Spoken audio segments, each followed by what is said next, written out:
do the pandemic at all, but to other gather crises. I think in and retrospect, it's very you could ordinary say for that them the to Prime be Minister's chaired by the involvement minister in with the chairing greatest Cobra direct responsibility earlier for than them. he So did the fact would that the have Prime sent a Minister was not stronger there at the beginning, signal I about don't the think people should seriousness read that with as which something the gathering extraordinary. storm was being But taken. as the Now, the case first Cobra of meeting that you attended concern was begins to the gather, 18th of February, I so think in you retrospect did not you could attend the say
a 12% hospitalisation rate. We understand that and there was already discussion in evidence those of early limited human transmission. public So health matters. in an overarching sense. And at that stage, the pandemic, do you not think you should have involved the virus yourself in those had early not been discussions declared a pandemic. concerning By what would have been on any view mid-January, a very it had worrying spread to Thailand virus? and Japan.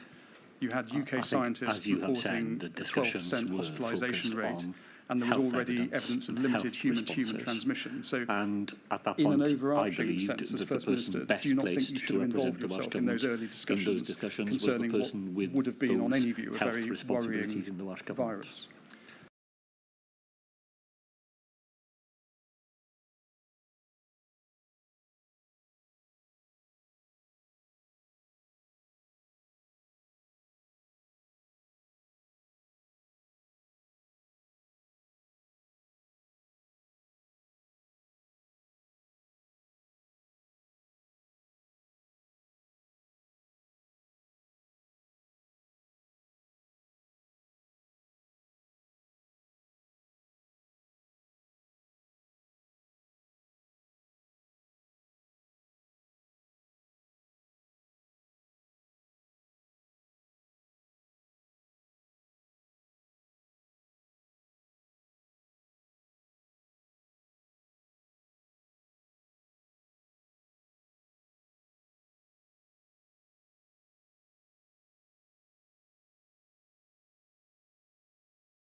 On paper, it's INQ 4040396, and then if we can just finally go over the page to paragraph 13. If we can just zoom in on paragraph 2, please. Legislative policy paper It makes clear here that the final decision on what provisions the proposed bill would contain, when to introduce it, and just parliamentary handling will be taken by number 10 on the Parliamentary Business and Legislation Committee in light of the latest scientific evidence from SAGE. So if we can pausing zoom there, in on this is paragraph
under civil contingency. Is that right?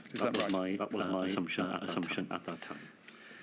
The legislative response was discussed again at a Cobra meeting on the 26th of February. It was a meeting chaired by Mr Hancock, I think by Vaughan Gethin and Dr Atherton on behalf of the Welsh Government.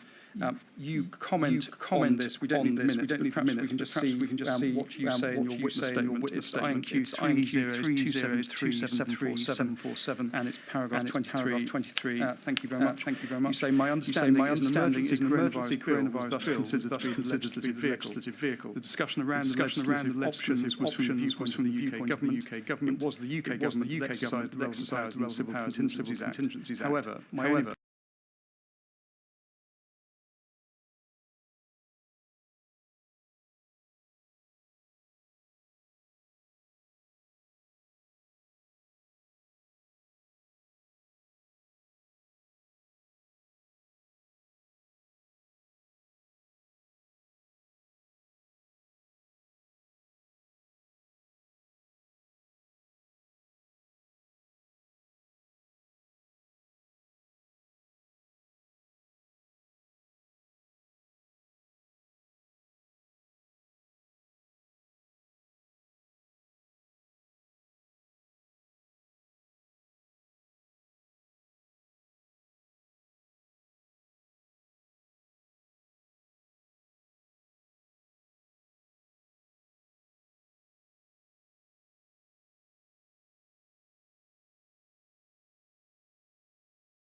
in order to renew the powers that they were exercising, and that they felt that that would be overburdensome in the circumstances of a pandemic.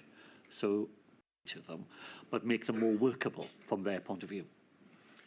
if we can just look at the next 6 lines of this same paragraph where it says, I had not anticipated that the UK government would use the health protection legislation as the basis for responding to the pandemic. Once that course of action had been determined, it was corresponding legislation, and below I comment further on the unintended consequences of this decision for divergence. Now, we'll talk about divergence in decision making and what you describe as unintended consequences of that decision a bit later. I'd just like to focus on when the decision was taken to legislate using public health powers as opposed to the CCA and the impact that that had on Welsh Government decision making. And you say, we don't need it pulled up, but it's in, I think, your supplementary witness statement for Module 2, paragraph 4. You say, on or around the 2nd of March, the UK government made the decision not to use the CCA. However, your understanding was that even if the Coronavirus Act would be the legislative vehicle, the UK would be the primary decision maker once the Act had received royal assent.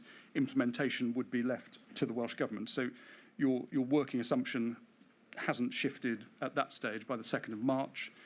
We then skip forward to a COBRA meeting on the 20th of March, and you deal with this at paragraph 52 of your Module 2 witness statement, and you say this, the meeting recommended that the Public Health Act 1984 be used rather than the CCA as the legal basis for government action in responding to the pandemic. And I'm right in saying, aren't I, that 20th of March COBRA meeting, that was the first time that you were told that public health powers would be used to respond to the pandemic? My lady, I do think this is a profoundly important part of the debate, and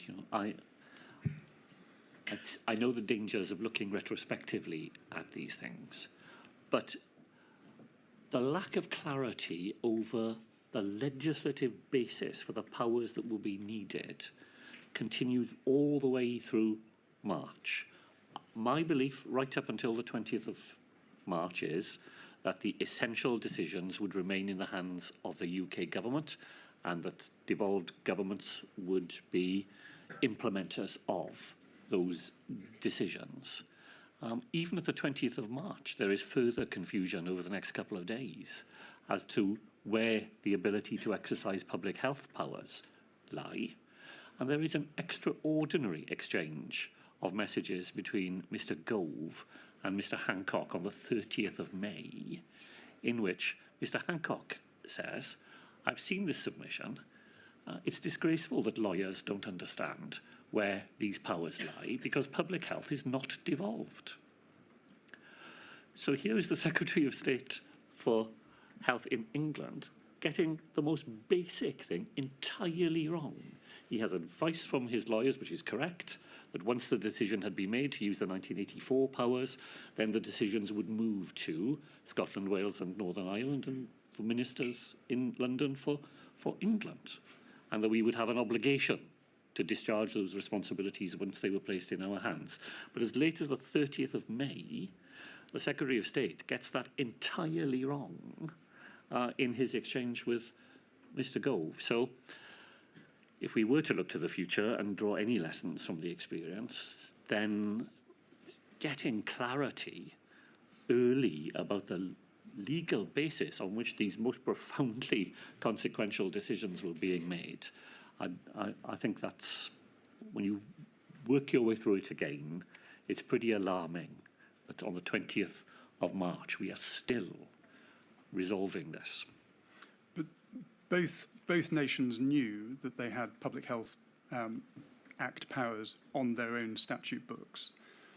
Just playing devil's advocate, could it not be said that you ought to have been, rather than assuming it would be the CCA or a new bill, but a version of the CCA that would be used as the legislative vehicle to respond to the pandemic, should you not have been questioning that as far back as the 18th of February, when there's the first discussion about legislative response, and asking, well, where are we? Where is this going? Given that it has such, as you say, a profound impact. Well, I think that would have required quite an imaginative leap on the part of the Welsh Government.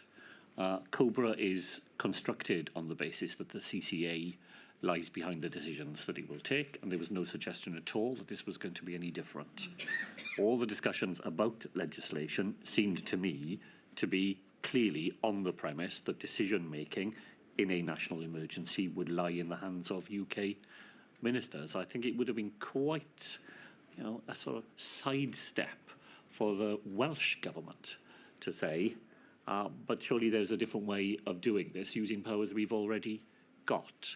And quite clearly that had not occurred to me, because the 20th of March is the first point at which I begin to realise that this is a looming reality.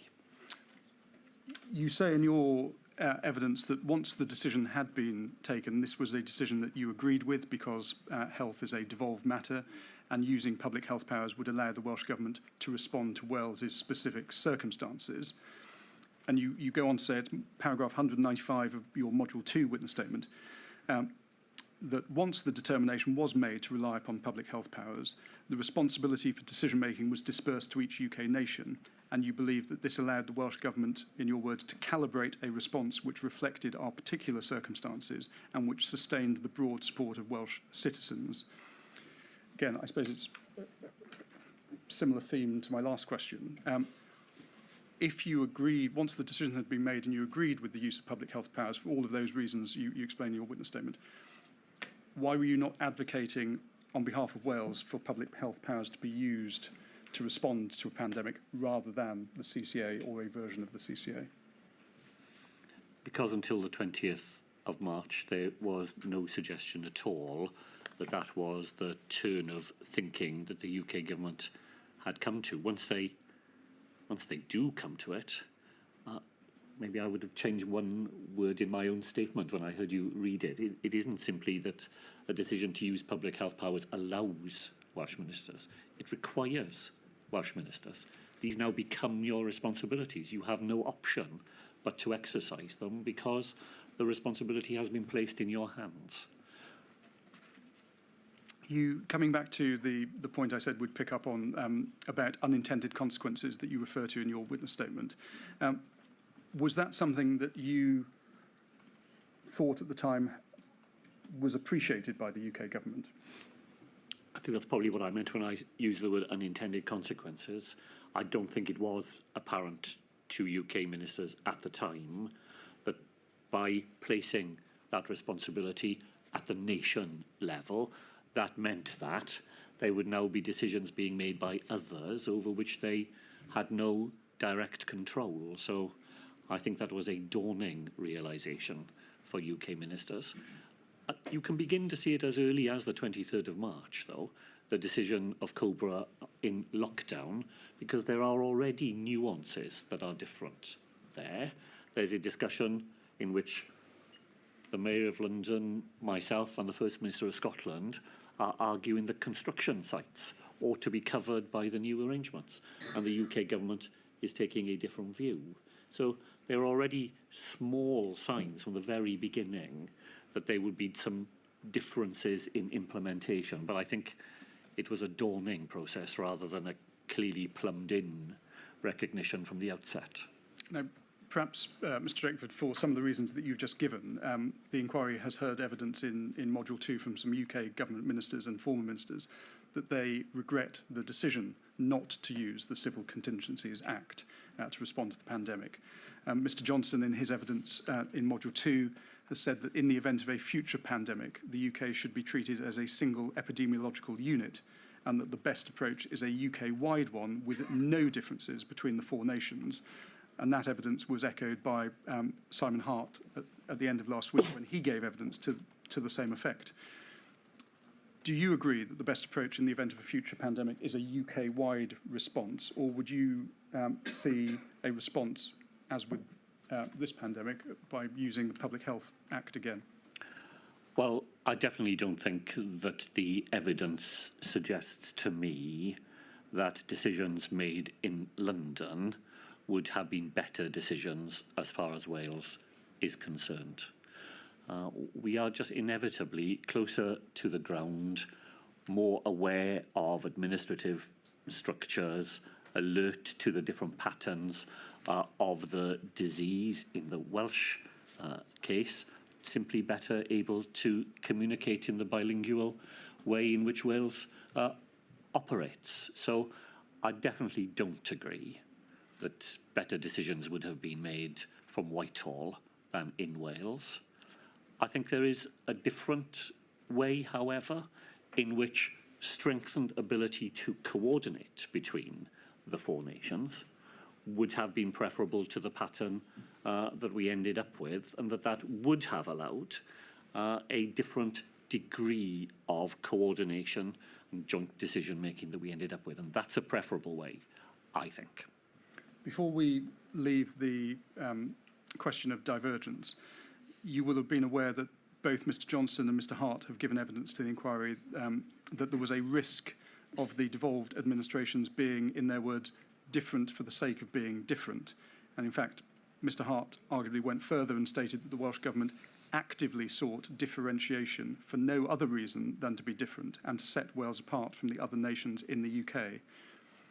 Was the need to be different for the sake of being different ever part of your thinking or the thinking of the Welsh Government?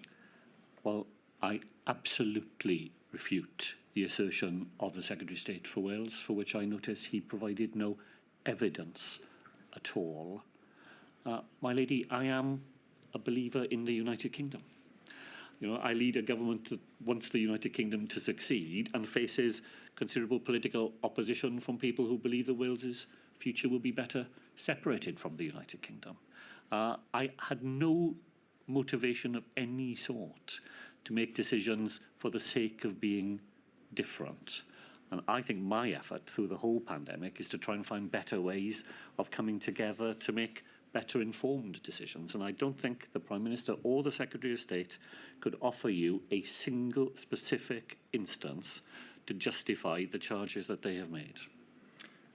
Move away now from legislation, devolution, divergence, and ask you some questions about the Welsh Government's initial response in the early months of January to March 2020. You say in your evidence that although you were aware of COVID-19 in January and February, it was not a priority of the Welsh Government. And you go on to say that as February 2020 moved on, responding to the extreme and adverse weather conditions that caused widespread and significant flooding throughout Wales was, your words, the most urgent matter facing the government. And it wasn't until March that COVID moved up the Welsh Government's priority list until it became the most significant matter. Is that a fair characterisation of the position? Well, the early months of 2020 are dominated from a Welsh Government's perspective by the risks of a no-deal Brexit, which was imminent, by winter pressures in the health service, which are always at their most pressing in early January, in our anxieties to pass a budget through the Senedd. We are a government with a very slim majority, and you've got to pass a budget. And by the first part of February, we are dealing with very significant 40-year adverse weather events that affect thousands of people. So those are the front of desk preoccupations during those early weeks. It is not to say, of course, that we are not aware of what is happening elsewhere in the world or engage in keeping ourselves properly informed about it. My colleague Vaughan Gethin starts issuing weekly statements to the Senedd on the 24th of January. He starts issuing daily updates to ministerial colleagues on the 28th of February. Before 20th of January, I'm sorry, both of those are January dates, 24th and 28th of January. So before February begins, we are already alert to and engaged in making sure we are as well informed as we can be of what's happening elsewhere. But at that point, it is happening elsewhere. There is not a single case in Wales, nothing you can point to that is directly affecting the Welsh population. On the 24th of January, you were advised by Dr. Atherton that there was a significant risk that the virus would arrive in Wales. That's right, isn't it? Yes. Now, despite that warning being given on the 24th of January, COVID-19 is not discussed by the Welsh Cabinet until the 25th of February. Now, given that Cabinet is charged with making, as we've discussed, any of the key decisions relating to pandemic response, is it surprising for there to have been no discussion at Cabinet for more than a month after you're given that warning by the Chief Medical Officer about a significant risk of the virus arriving in Wales? I think if I could, my lady, it's just important to provide a small amount of context here. The Welsh Government is a very small government. We have 9 cabinet ministers. We all work with our offices next door to one another. It's very, very different to Whitehall, where ministers are scattered necessarily across a wide geography, and where the only time they come together is when they're in the cabinet room. The fact that there was no discussion at Cabinet until the 25th of February should not be read at all as there being no discussion between Cabinet colleagues, because there was a great deal of discussion between Cabinet colleagues in the way that we would normally transact business. So I would have spoken directly to Vaughan Gethin after all the COBRA meetings that he had discussed, and he would have been involved in other discussions with Cabinet colleagues. At that point, there is nothing for the Cabinet to decide. We're being kept well informed. We are discussing matters between ourselves, and then there comes a point when it becomes clear that the Cabinet is likely to be involved in cross-portfolio decision-making. At that point, it becomes an item on the Cabinet agenda, and very quickly, it comes to dominate the work of the Cabinet. But isn't the point that it's not just a case of being kept informed?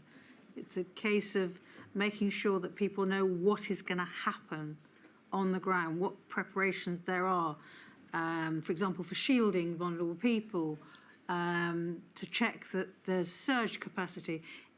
It's not just monitoring. It's the point I made to Vaughan Gethin. It's not just knowing what's going on around the world. It's what are we going to do when it comes here, which there's a significant risk it's going to. So I think the question for me there is, at what point does the Cabinet shift from the being kept informed to needing to make decisions that will be necessary in Wales? I think that point does not come for us until the second half of February. Up until then, we are essentially making sure that we are as well informed as we can be, plugged into the knowledge that is available at a UK level. There comes a moment, and it's gathering after that 18th of February COBRA meeting. So I say I attended because I could see that we were moving into a situation where legislation was going to affect not just the Health Minister, but the Education Minister, the Transport Minister, and the Housing Minister, and this was going to become a cross-government preoccupation, and that's when the Cabinet begins to discuss things. Mr. Drakeford, you had some experience of planning for epidemics as you had to deal with the Ebola outbreak whilst you were Health Minister. During your time as a Special Advisor to the First Minister, there was a SARS outbreak. I mean, given that experience, did you not think or did you not realise in January 2020 the importance of early action, the rapid scaling up of resources, thinking about infection control measures? And aren't they issues that ought to have been discussed at Cabinet at that stage?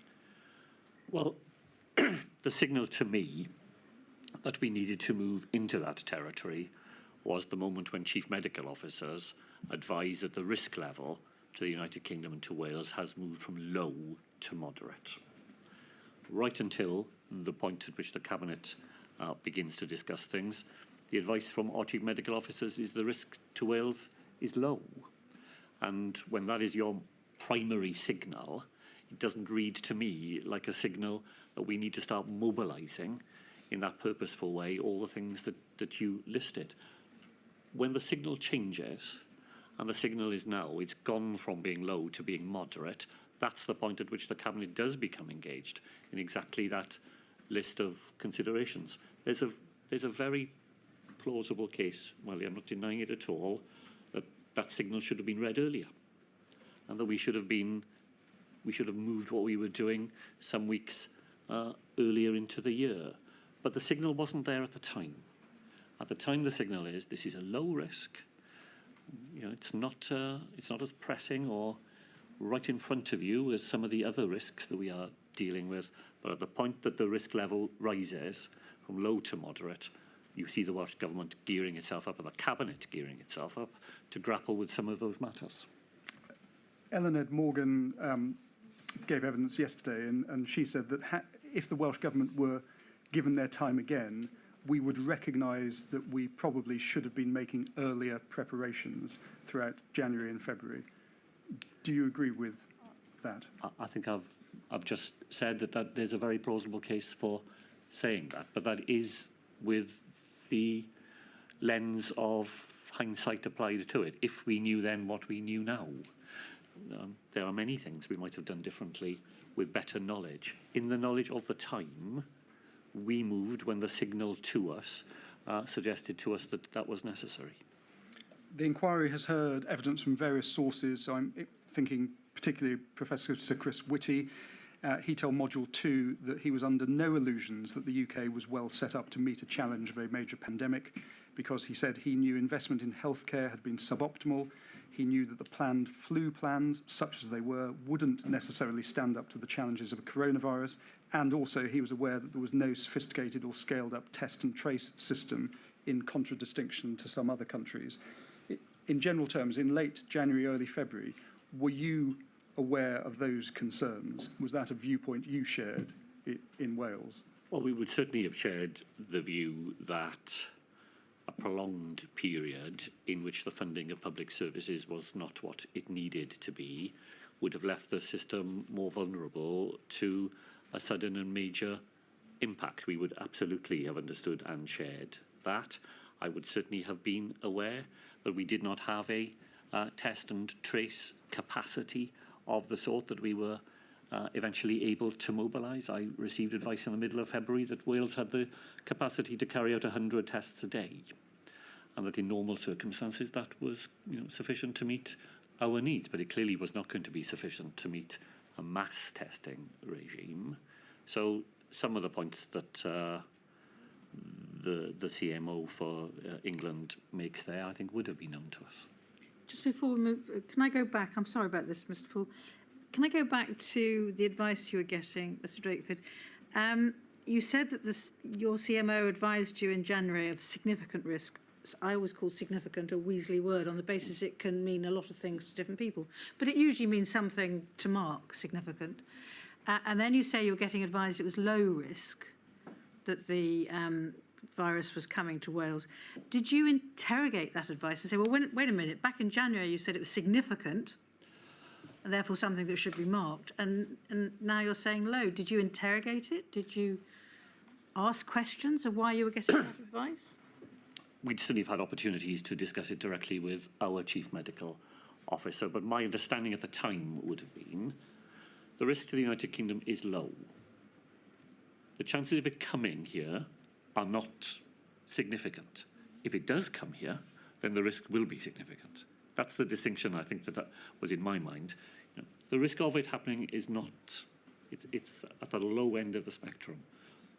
If it were to materialise, then the risk will be significant. So I think you can understand that the Chief Medical Officer was making two separate but linked points. Can I say that again? Is that No, it's the distinction between there's a risk of serious rain and a serious risk of rain. Yeah. I would have thought that significant risk means that there's a likelihood or very real possibility it's coming. So it's not a risk of serious rain; it's a serious risk of rain. Well, I agree. You can definitely read it that way. Had that been the intention, I would have expected, though, that the Chief Medical Officer would say, and therefore, these are the things you need to be doing now. And there wasn't advice of that sort, either through Sir Chris Whitty or through other Chief Medical Officers or in Wales at that point. So I think had the Chief Medical Officer meant ministers to understand this is coming and it's coming your way and you need, they would have been, and you need to do this. But there wasn't. And so I think that what he meant was the risk is low. That's what we're being told. If it happens, it will be significant. And that was accepted without interrogation? Not with, I wouldn't say without interrogation, because we would have had an opportunity to discuss it. But the fact that it was unanimously the view, had that been an idiosyncratic view of the Welsh CMO, then you would have expected quite a lot of interrogation, given that he is mirroring the advice that all his fellow chief CMOs are giving in every part of the United Kingdom. I don't think you would have thought that there were major alarm bells being sounded. Mr. Drakeford, as well as assessing risk, one also has to assess likely harms. And given the demographic characteristics of the Welsh population, so specifically the age profile of those aged over 65 and aged over 75, would you agree it was always likely that Wales would experience disproportionate levels of impact from COVID-19? Well, as we say, you know, Wales, older, poorer, sicker. So, yes, of course, that would always have been in the mind of Welsh ministers. Health inequalities has been a preoccupation of Welsh ministers throughout the whole of the devolution period. So we would have been aware, of course, of that. So even if the risk is low, the harm levels, given what you say, older, poorer, they are higher. Doesn't that speak to taking earlier action? I don't think that's an unfair point to make, whether by itself it would have been enough to make Wales what would have been an outlier in the preparations that were being made across the United Kingdom. I'm not sure that it bears that much weight. And I think in fairness to you, you do say in paragraph 17 of your Module 2 witness statement, you say, looking back on matters and given what we now know, there is strong evidence to suggest that more stringent action could have and should have been taken sooner. I just want to explore with you briefly before we take a break what stringent action you think ought to have been taken by the Welsh Government in January and February. And if I can just start with the Emergency Coordination Centre, Wales. The inquiry has heard evidence from Dr. Quentin Sandifer. He was, between January and November 2020, the lead strategic director in Public Health Wales for COVID-19. He's told the inquiry that on the 22nd of January, he invoked the Public Health Wales Emergency Response Plan at enhanced level. And then 2 days later, on the 24th of January, so coincidentally the same day that you have a conversation with the CMO and are advised of a significant risk of the virus arriving in Wales, the Public Health Wales called on the Welsh Government to stand up the Emergency Coordination Centre. He received a response from David Goulding, who said, I don't see this event as it is currently moving from being in the public health outbreak management space and into the civil contingency multi-agency emergency response. And then that position was restated by the Welsh Government on the 3rd of March in an email to Public Health Wales. Dr. Sandifer then spoke to, on the 11th of March, the date that the WHO declared COVID-19 a pandemic, the fact that Public Health Wales drafted a paper summarising the current situation in Wales and providing effectively an evidential summary of considerations that the Welsh Government could take into account in deciding whether to declare a major incident for health in Wales. And Dr. Sandifer told the inquiry, feedback to that paper was that such a declaration would not be helpful, and he said he was astonished that by early March the Welsh Government were not treating the pandemic as a civil emergency situation. Looking back, is that something that you would do differently? Well, I think the first thing I have to say is that I would not have been aware of any of those conversations. Those are going on between officials who are themselves experts in the Welsh response to an emergency. I cannot rule out the possibility that had the Public Health Wales view been more directly communicated to ministers, that would have made a difference to the actions that we took. But the system that we had, as you know, is that the Public Health Wales does not speak directly to ministers by routine. They speak to Welsh ministers via the Chief Medical Officer, who is the person charged with the oversight of the Public Health Wales functions. So I can't rule out, of course, that had those views come to us in the way that Dr. Sandifer described, it might have made a difference, but that isn't the way that they were conveyed. Dr. Sandifer says that what he thinks was missing was national strategic leadership and coordination from the Welsh Government. Is that a fair criticism? And he's talking specifically the period January to mid-February. No, I don't think it is. Dr. Sandifer, who I've worked with over many years and have a great deal of respect for, does not work in the Welsh Government. The fact that he is unable to see something happening does not mean that it is not happening. It just means that from the vantage point he has in Public Health Wales, an arm's length body that operates outside the Welsh Government, there were things going on that he didn't know about. I if that's an appropriate Yes, point of course, for break. certainly. As you know, Mr. Drakeford, we take regular breaks. I know I'm very conscious of all your other duties, and I promise you we will complete your evidence today. I'm sorry about the demands on your time. Not at all. 11:30, please. All rise.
Cool.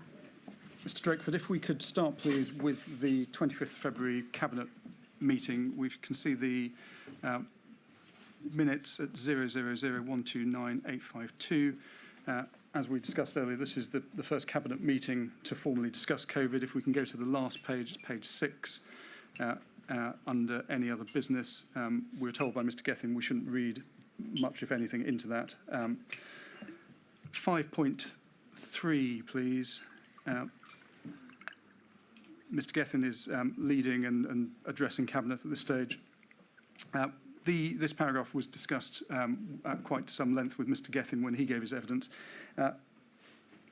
Do you have an independent recollection of what was said about there being imported cases into the UK or imported cases into Wales? I appreciate we are going back 4 years. Well, the minute is inaccurate. It doesn't reflect what was said at the Cabinet. As you know, sometime later, before the minutes are published, I get sent them. Afraid nailing my reputation for pedantry to the wall, I read them and go back in and say, I'm sure that minute is inaccurate. That's not what was said, and the minute is corrected.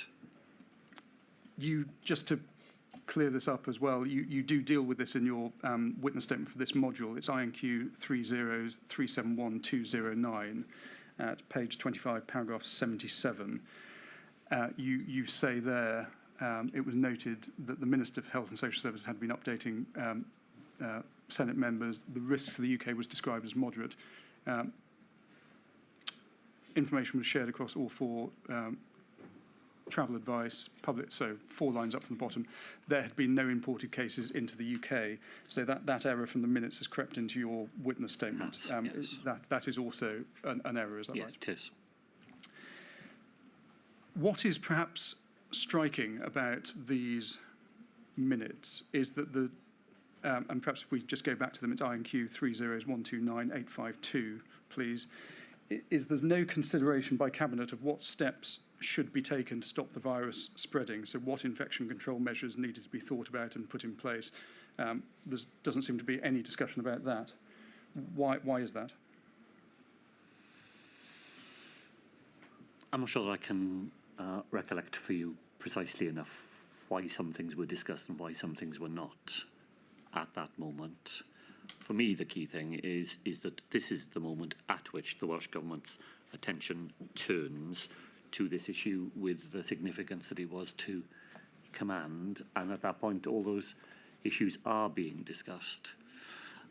Finally, if I could say, just in terms of the Welsh Cabinet's response, at this point I decide that all Cabinet meetings should now be attended by all ministers, not just Cabinet ministers. There are 12 ministers in the Welsh Government, 4 of whom are junior ministers, but I want everybody around the table from now on. By the 4th of March, we are setting up a second meeting every week for all Cabinet colleagues, specifically and only to deal with the COVID-19 emergency. So very rapidly from this moment on, the Welsh Government is gearing itself to deal with the issues that Mr. Poole has identified.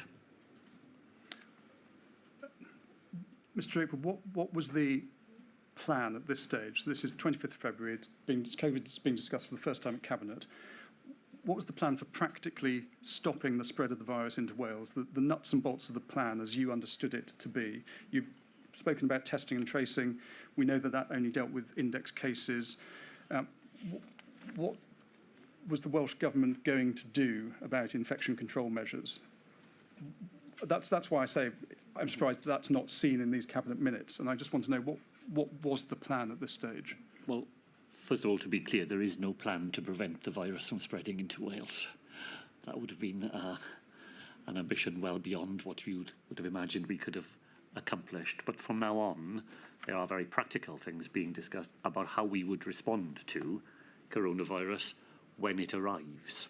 And it's now becoming a when rather than an if. So you will see measures being taken. We have an early discussion about schools and what we will do with that. We are beginning now to think about how we will gear the health service up for what it may face, and within another few days, and only a few days, and as the only part of the United Kingdom at that point, We formally agree that we will postpone all non-urgent outpatient, inpatient treatments in order for the health service to gear itself up for what is coming its way. So I'm afraid I just don't have a detailed enough recollection to be able to pinpoint for you, at exactly what point we discuss an exact theme in preparation, but I'm very confident that from that date onwards, all of that is happening. And we'll work our way through March and look at some minutes as well to help your recollection in a moment. Just a step to one side. You say in your witness statement, it's your witness statement for this module, paragraph 82, you say that during the period January to March 2020, understanding of the essential features of the virus was in many ways rudimentary. You go on to say that the Welsh Government's understanding was no better but no worse than any other.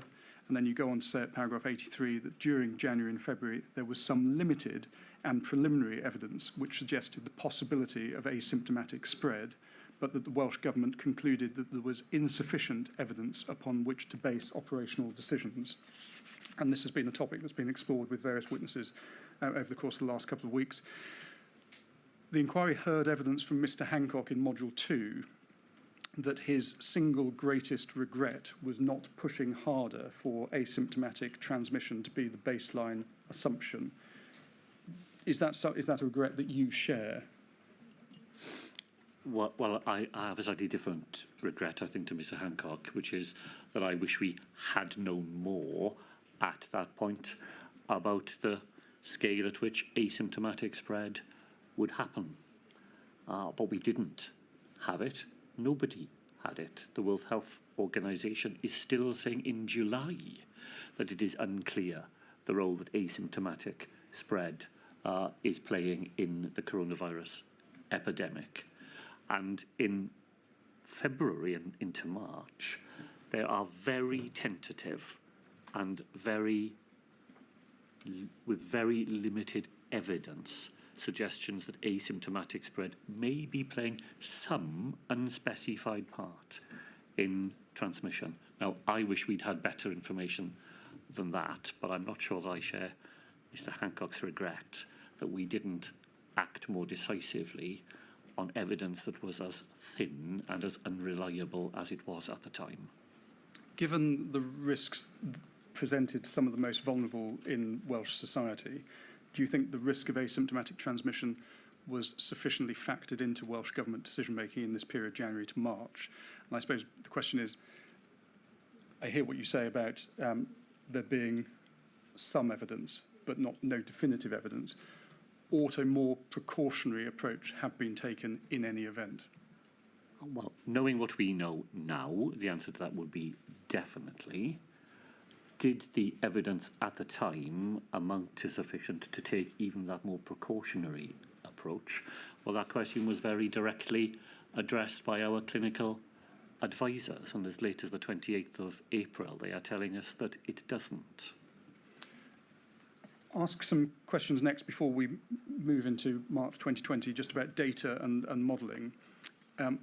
We've heard evidence that it wasn't until summer of 2020 that Wales had its own scientific models, and prior to then, modelling output was produced by Professor Ferguson at Imperial University and also SPI-M via SAGE. When those early models reached Wales, the conclusions about MPI effectiveness were not adjusted for example, Wales's particular demographic makeup, its geography, the movement patterns of people who lived there, and also the different relationship that Welsh people might have with their government, so likely compliance with any measures put in place. And I certainly mean no criticism by raising this, but were you aware that the conclusions that were being made about NPIs would be most effective, and whether they were most effective weren't being robustly challenged or amended by Dr. Atherton or Dr. Orford because they simply didn't have the data or the modelling to make those challenges? Well, they didn't have the data or the modelling. That is certainly the case. I think the inhibition on them fine-tuning what the NPIs might have been in Wales, though, is more practical than that. It's what could the fine-tuning have been? What in practice could you have done? because the MPIs that are available to you are inevitably blunt instruments, and you are introducing them at a population-wide level. So I think what I'm struggling to think of immediately is, even if you had calibrated in the way that you are suggesting, even if you had the data to allow you to do it, what would the practical change have been? And I don't think I can immediately think of one. I suppose what you could have done as First Minister, and you may say you did do this, is you look at what was happening all over the world. So did you look at South Korea, Japan, what we know happened later in Lombardy, and think that there might be lessons to be learnt there about quick, decisive imposition of MPIs? Well, one of the things I think we were, again, fortunate with, there are some things we don't have, specific data and modelling, but one of the things that Public Health Wales was always good at was international experience. I remember the Chief Medical Officer reporting to me very early on in the pandemic a direct discussion that he had had with colleagues in South Korea, and that had been mediated through Public Health Wales and their international links. So I felt we were in possession of good advice from our clinicians on what was happening elsewhere and where you might be able to draw some lessons from it. They are truthfully not easy lessons to draw. The cultural context of South Korea is very different to the cultural context of the valleys of South Wales, for example. So the idea that you could pick up something that was done there and just drop it into the Welsh context, I don't think it was ever going to be as simple as that. But we were, I thought, well served by our ability to know what was happening elsewhere in the world and what other governments were trying to implement. If we move back to the chronology, we'd moved our way through February and moving into March now, which you've said in your evidence that's when COVID moved up the Welsh Government's priority list and became the most significant matter. Are you able to help us understand, when would you say that day came? Because the inquiry has heard evidence from various witnesses that it wasn't, in their view, until mid-March that the Welsh Government actually could be seen to be taking COVID seriously. Well, I would probably put it a little earlier than that, because I'm in the very centre of these things, so I am seeing all the things that are happening, and not everybody will have that same perspective. If I had to choose a date, and there's an arbitrary nature to this, isn't there? Probably the 4th of March, I would say, because by the 4th of March, as I say, we are now meeting every week as a cabinet specifically on this matter. So our core group is established. There's a note you'll have seen where the Health Minister says to his office, clear my diary for the whole of March so that I can focus exclusively on coronavirus. So I think it's a bit earlier than the middle of March. I put it a week or so before that. You attended a COBRA meeting on the 2nd of March. That was the first COBRA that was chaired by Mr Johnson, and we can see the minutes there. They're INQ 4056217. If we can have a look, please, at page 5, second paragraph. The chair invited the government CMO and the government CSA to provide a situation update. There was no sustained community transmission. So this is sustained. Sorry, you're quite right, and an important correction. We've had missing knots, and now we've got a... There was now sustained community transmission. So this is now 2nd of March. It's nearly a week since COVID has first been discussed by the Welsh Cabinet. We know it's 10 days after lockdown's been imposed in northern Italy. Cases in the UK since late January. You've had the first confirmed case in Wales on the 28th of February, and COBRA is now being told that there is sustained community transmission. Mr Drakeford, did you understand at this point, 2nd of March, that containment of the virus had effectively been lost? The virus was here, the virus was spreading? I see Sir Chris Whitty says to the inquiry that he didn't believe that we had reached that point in the second half of February, but I think this is the point at which that move down the steps of contain, delay, and so on. This is the point at which contain becomes delay. If we can have a look, please, at 5th page, paragraph 3. Oh, so same page, thank you. So continuing, the CMO said that interventions to delay the spread of the virus must not be implemented too early in order to ensure maximum effectiveness. What was your position in relation to this suggestion? Was there a debate about the good sense or otherwise of delaying? Well, my lady, I'm a social scientist. That's how I earned my living. So I am, while I'm not in any way an expert in clinical matters, when it comes to behavioural science, it's the stuff that I am familiar with. So I completely could see why there was the debate going on as to at what point do you introduce restrictions, at what point will these become things that the public will understand, that people will be willing to comply with. And the advice that we were getting, and it was pretty consistent advice at this point from the CMO, from behavioural scientists, is if you go too soon, you may lose the impact that you're looking for, because people won't be convinced, they won't see it in their own lives, why it is they're being asked to do these extraordinary things, and the compliance may not follow at the level that you need. So this is part of the debate which I felt I was on stronger grounds myself in being able to understand. Again, what we see, or what we don't see in these minutes, similarly to what we didn't see in the minutes from the 25th of February Welsh Cabinet meeting, we don't see any debate about the merit or efficacy of specific measures to control infection. Why at this stage, given what you've said about your understanding that containment probably had been lost at this point, why is no one saying to the CMO that, look, it's obvious containment's been lost or is about to be lost. This fatal virus to which we have no vaccine or antiviral, it's here, it's spreading. What is it in practical terms that needs to be done, or what we should be doing now to prevent the spread of the virus or slow the spread of the virus? That all seems to be missing or not debated by COBRA, certainly at this point in time. Is that your understanding? Well, of course, I don't have the minutes in front of me, and there were a series of meetings at this point. But this is the point, isn't it, when COBRA is informed that SAGE is debating the different NPIs.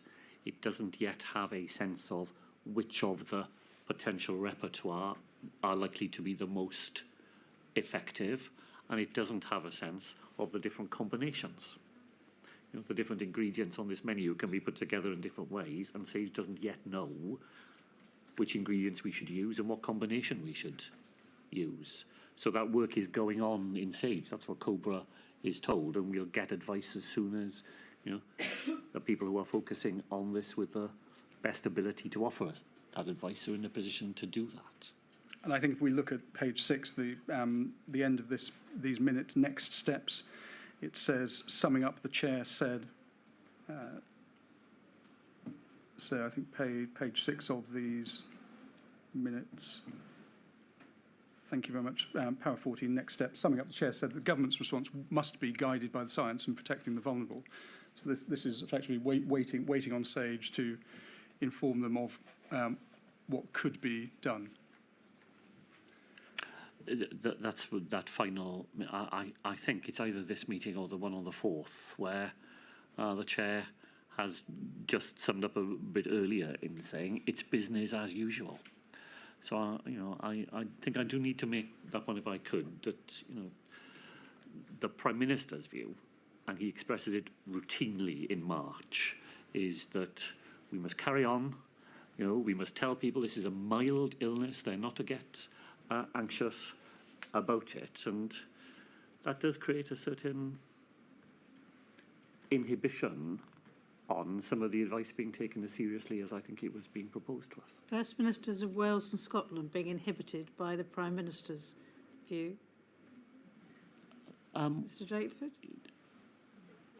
When a Prime Minister expresses a view, most people take, it will be taken seriously. I mean, I wouldn't have agreed with him at that point, but he repeatedly, every time we discussed it, said things that were designed to minimise the seriousness of the position we were facing, and to, he might say that he was responding to that advice about not going too early, not doing things in advance of where public opinion lay, But I think he has said himself, hasn't he, in some of his evidence, that looking back, he wasn't taking it as seriously as it needed to be.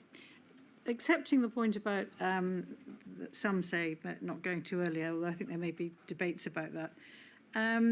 So you're waiting on SAGE to come up with the modelling of the various interventions, shielding, face masks, all the different closure of schools, that kind of thing. Were you aware what work was going on so that should the modellers say you need this range of interventions, you need to shield the vulnerable, you need to test and trace, what work was going on to make sure that once you'd got the recommended combination of NPIs from SAGE, that basically you could then say, right, we're on it. We'll get it all ready so that the Welsh people can be as best protected as possible.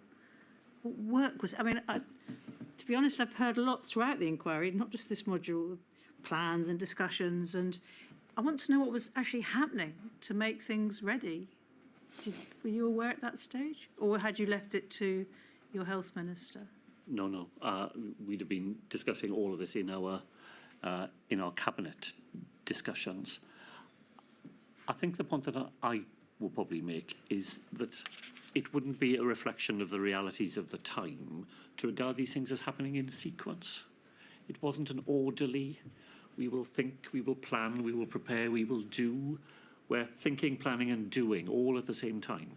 So in this very few weeks, by the time we get less than 3 weeks from this point, in Wales, all schools are closed, all FE colleges are closed, most major events have been cancelled, pubs, clubs and restaurants are closed, gyms, cinemas, theatres, leisure centres are closed, footpaths, beauty spots, tourist attractions and caravan parks are closed. The reality of the time is not a, were you planning, were you preparing before you do? You're having to do everything, in one very, very compressed sequence of events. And actually, in a very, very short period of time, many of the things that we were thinking about on the 2nd of March have actually happened. And that's only possible because people are thinking and preparing and planning and talking particularly, while at the same time getting on and doing things as well.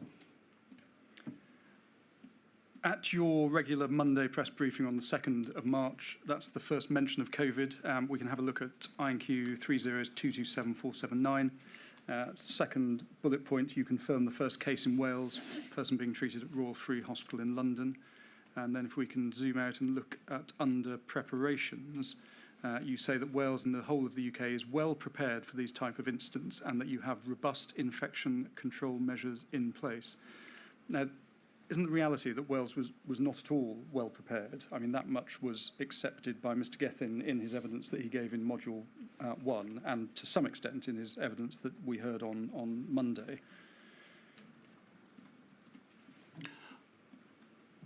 For what we actually faced, we were not as well prepared as we needed to be. For what we thought we would face, what we had planned response, then it did have a lot of robust elements in it. It is simply that when we came to implement the plan, I'm very allergic to some of the sort of military metaphors that others used in all of this, but if I use one briefly now, the enemy we faced was not the enemy we were expecting. If we can have a look at the next Cobra meeting, it's the 9th of March. We've got those minutes, INQ 40562219. This was chaired by the Prime Minister. You dialed in with Mr. Gethin and Dr. Atherton. I think it would be right to say the main purpose of this meeting was to discuss delaying the peak of the virus. If we can have a look at paragraph 7 on page 5, please. So the meeting highlights for the first time that the spread of COVID-19 in the devolved administrations was not at the same stage as England, therefore necessary to consider whether implementation of the response should be staged or uniformly implemented. And although it's obviously right to say that Wales was behind the curve at this point in time, your view was that a single message was preferable. Is that right? It is. Now, you make a point in your witness statement that the Cabinet Office minutes, which are these minutes that we're looking at, don't accurately record a concern that was raised at this meeting by yourself and also the First Minister of Scotland. The concern was that the Prime Minister and the UK government appeared to be moving away from reliance on the medical and scientific advice. If I can just summarise, hopefully accurately, the point, and then you can confirm if I've got it right. Sage advice for this COBRA meeting defined symptomatic as those exhibiting mild respiratory symptoms, and that advice accorded with the advice that also been given by Sir Chris Whitty, and the advice from Sage was that those with mild symptoms should self-isolate and stay at home. However, if we look at paragraph 6 on page 5 of these minutes, the Prime Minister's summary there states that those with heavy respiratory tract infections were to remain at home, and it would only be the next stage where those with mild symptoms would be told to self-isolate. We don't need to have them up, but there is a Welsh Government note of this meeting, and that records the First Minister of Scotland stating that the Prime Minister's summary did not correlate with the Sage papers. It was important for there to be a joint agreed CMO advice if there was to be a change of options. Have I accurately summarised the position? You have. Sage and CMO advice was also to consider household isolation that week. But I think I'm right in saying the UK government thought that that was the least practical option and had the most disproportionate impacts. And you challenged the Prime Minister on this and expressed the view that if the scientific and medical advice was not going to be followed, there had to be a clear, you had to be clear effectively with the public that that was the case. Is that right? Yeah, no, that is absolutely right. I just want to express one nuanced difference. I've been asked a number of times this morning, did you interrogate the advice? Did you ask about it?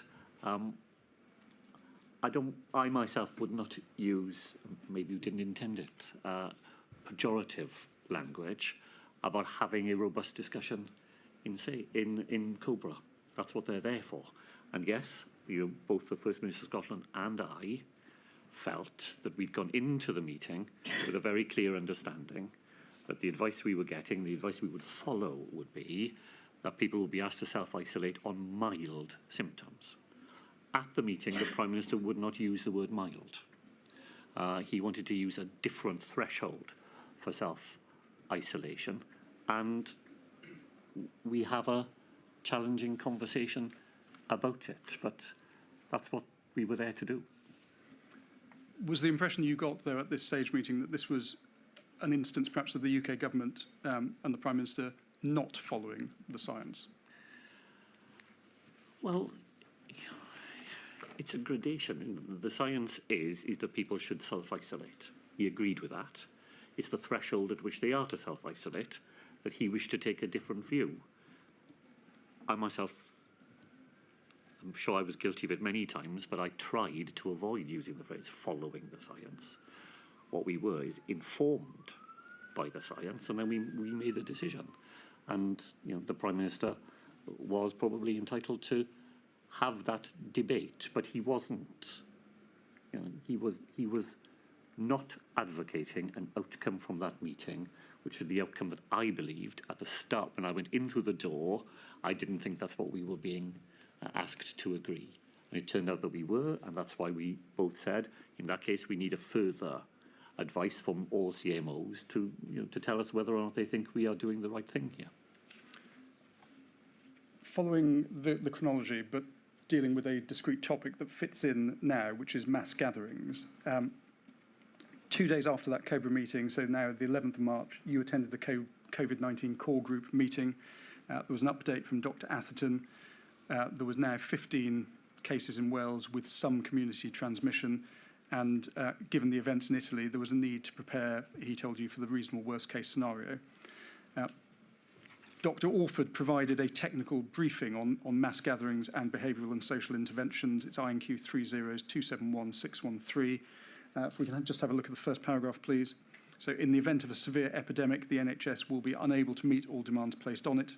Reasonable in the reasonable worst-case scenario, demand on beds is likely to overtake supply well before the peak is reached. Currently, the reasonable worst case is also considered within the bounds of a likely scenario. If we can have a look, please, at second page, paragraph 7, being told here that as of 10th of March, 17 patients in intensive care, likely to increase to 100 within the next 10 days, then 300 shortly after. Exponential growth. Paragraph 8, please. Reproduction rate currently 2.4, needed to be brought below 1. And then if we can go to the bottom of page 2, please. There's a discussion about behavioural control measures. So restrictions of mass gatherings would likely reduce infection-related deaths by 2%, whereas self-isolation of those with symptoms would have a greater impact, likely reduce deaths by 11%. And then if we go over the page to paragraph 12, you're told that any of the measures listed below could on their own potentially flatten and extend the peak of the epidemic by some degree, but a combination was expected to have a greater impact. So following this briefing, this is the 11th of March, you knew there was exponential growth in infection numbers.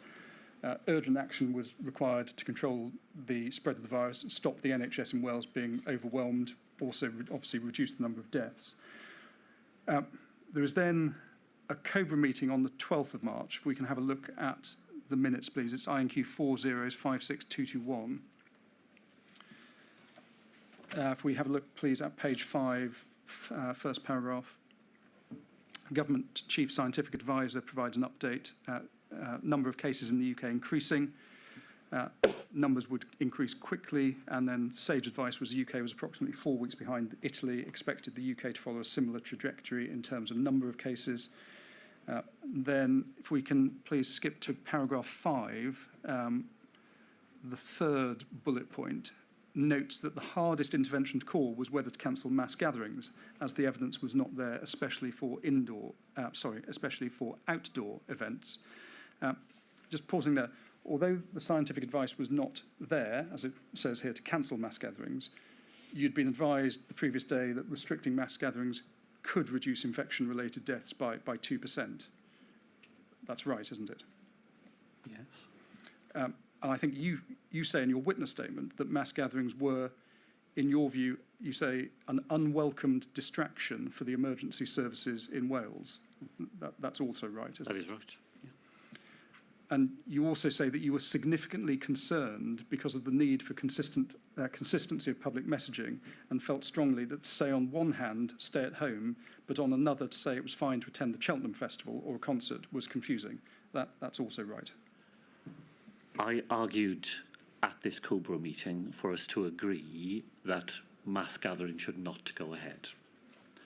I argued that strongly as I could in this meeting. I think I said in an earlier answer to Mr. Poole that some COBRA decisions you felt had more or less been made before you got there.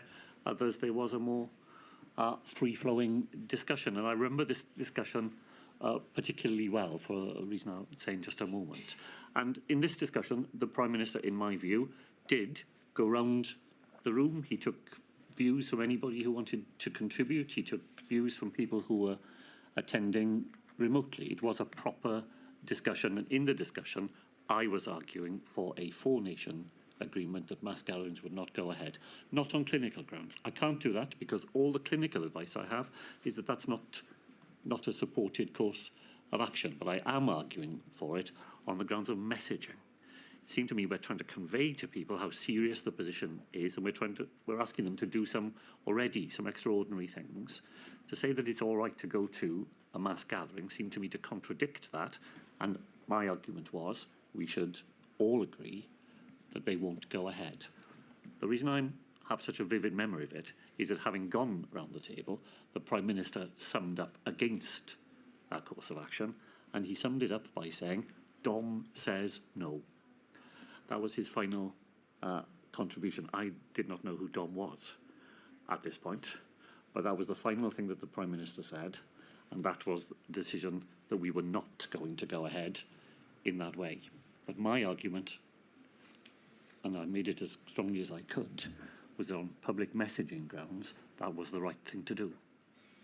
And you weren't alone, though, Mr. Drakeford, were you? Because the Scottish Government were in favour of advising against gatherings of more than 500 people. If we can have a look at page 6 of these minutes, I think it's the 9th bullet point, says here, Scottish Government minded to advise against gatherings of more than 500 people so as to ensure frontline emergency workers were able to prioritise the response to the pandemic.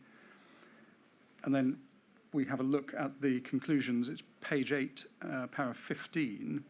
And as you've just told us, the UK government took the decision not to prohibit mass gatherings, but it is noted that the PM respects the Scottish government's decision to cancel mass gatherings to manage pressure on emergency responders. So why didn't you follow the Scottish government and take a decision on behalf of the Welsh government to either ban, or, if as we've heard some evidence, the thinking was there wasn't a legal power to ban, to at least advise against mass gatherings going ahead? Well, 2 reasons: because I would not have been able to adduce any clinical evidence in support of that, but secondly, because of the final sentence. In the extract that's in front of us here, it was crucial for the government to stick to the sage advice, and the sage advice did not support banning mass gatherings, and the 4 nations should try to stick together as one United Kingdom. Now, as we know, this was there was a Six Nations rugby match to be played between Wales and Scotland, due to be played in Cardiff the following weekend. On the 11th of March, the inquiry has seen evidence from Gareth Davies, the then chairman of the Welsh Rugby Union. He says that he contacted your office to express his concerns about that match going ahead. You presume, were you aware of those concerns being expressed by the WRU at that time? I was aware that there were conversations going on with the WRU. Were you aware of a conversation between Vaughan Gethin, Dr Robin Howe and Dr Tracy Cooper of Public Health Wales on the 13th of March about the match, and Public Health Wales expressing to Mr Gethin significant concerns about that match going ahead? Not to my present recollection. The concerns were not simply that 70,000 people would gather at the Principality Stadium, but also that significant numbers of fans would be travelling from Scotland. There would be crowding in pubs and bars in Cardiff before and after the match. And the inquiry understands that ultimately it was left to the Welsh Rugby Union to take the decision whether or not to postpone that match. And that decision was taken at lunchtime on the 13th, so that was the day before the match. By that time, 20,000 Scottish rugby fans had already arrived in Cardiff.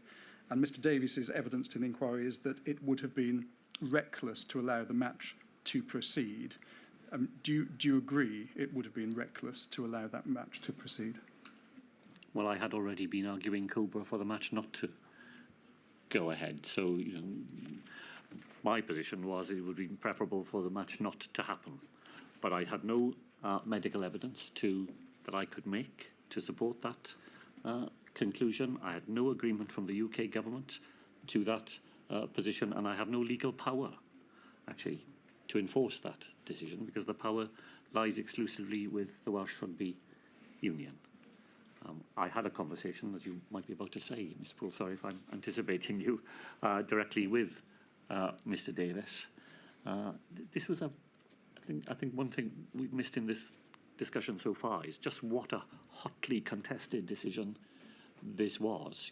A rugby match in Wales is never far from the headlines, and it was in the headlines all that week with very, very strongly differing views as to whether or not it should be allowed to go ahead. And what I said to Mr Davies in my conversation with him is that whatever decision the Welsh Rugby Union made, the Welsh Government would back it.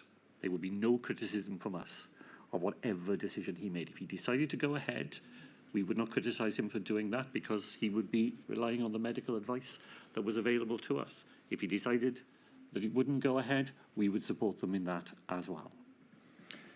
You say in your witness statement that you do not believe that the Welsh Government was in a position to absolve the WRU of its own responsibilities. But might it not be said that it was in fact an abdication of responsibility on the part of the Welsh Government, who, after all, you had the debate in Cobra, you knew all sides of the argument, you had not only the scientific and medical advice, but you also knew the position that Scottish government were taking. Surely it was a decision ultimately that ought to have been taken by the Welsh government. Well, I want to be clear, I don't think the Welsh government had the virus to make such a decision. What we could have been is clearer with the Welsh Rugby Union how we thought they ought to exercise their responsibility. But what basis would I have had for doing that when in front of me I have evidence from the Chief Medical Officer that there's no case for doing so? So, while my own view, as I've already expressed it, is that the game should not have gone ahead, if I'm going to convey that to somebody else as the decision maker, I need to know that I've got the ground firm under my feet and I can point to the advice I'm relying on, and I would not have been able to do that. And just so I understand what you say about not having the legal power or not having the vires, you accept though that there would have been a power under the public health legislation, but you're saying because the medical and scientific advice was not there, that you couldn't trigger the power under that legislation. Is that right? The trigger you have to use is well set out in the 84 Act. It has to be a public health emergency and your response has to be proportionate. That's the test, isn't it? It has to be proportionate. If I have evidence from my medical advisors that this is not the thing to do, I do not know how I pass that test of proportionality. Changing topic slightly, but still in the same chronological run, we're still mid-March.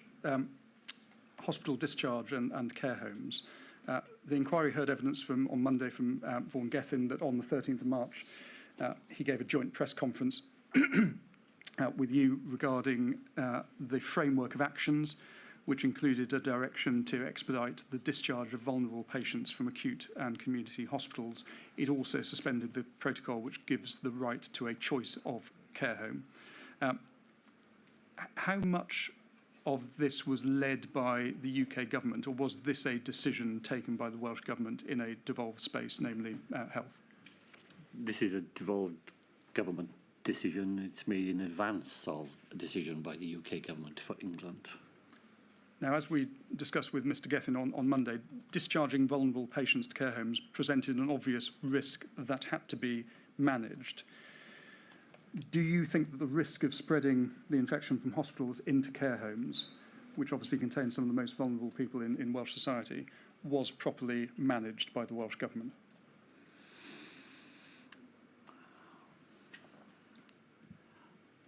My lady, I'm trying to be clear in my own mind before I answer the question. That I'm here to explain, not to justify. I'm not here to try to defend actions that the inquiry will draw its conclusions. I'm here to try and provide the best information I can about how we acted and why we acted. So I don't want to sound in answering that question as though I'm saying to you, we did everything right and there wasn't a mistake that was made. That's not my starting point. I can explain to you why we made the decision that we made. I mean, in fact, in reading a vast number of documents before coming here, in some ways I think this is best captured of all in Sir Chris Whitty's account of the decision to discharge patients in England, because he makes the point that the risks to very vulnerable people of staying in hospital when they are medically fit to be discharged at a point when hospitals are about to become the epicenter of the most dangerous place you can be, then that was not a course of action that had merit. You are discharging people back to their homes. Some people live in care homes, but it is their home, and they are fit to be discharged there, and there are protections that can be put in place to try to manage the impact of the disease when they get there. That was the line of reasoning that we were following at the time, that the safest thing that we could do was to remove people who didn't need to be in hospital, out of hospital, given the impact that the disease was about to have on those hospital services. And that when people went home, there were precautions that could be taken to try to manage the risks that they would face there. Now, we know it wasn't until the 29th of April that the Welsh Government changed its policy and from that point onward tested all patients being discharged from hospitals to care settings, irrespective of whether they displayed symptoms. Should that decision have been taken earlier than the 29th of April? If it had been taken earlier, then the corollary of that decision would have been that the tests that would have been used for that purpose could not have been used for another purpose. At this point, there are a limited number of tests available for all the different things that the Welsh Government might have applied those tests to achieve. Our decision was to use them in the first instance for frontline staff in hospitals, and the choice was not to add another purpose to the list. Had you added that purpose, you would have had to have displaced another purpose. There weren't enough tests to do all the things we would have liked to have done with them. And we were creating a priority order, and that's the debate that lies behind that decision. Obviously, the issue didn't begin and end with testing on discharge. We know that the reason Wales's care homes had such poor outcomes during the first wave of the pandemic was due to infections actually being seeded in the homes through staff. And we know that the UK government announced on the 28th of April mass testing of asymptomatic residents and staff across all care homes in England.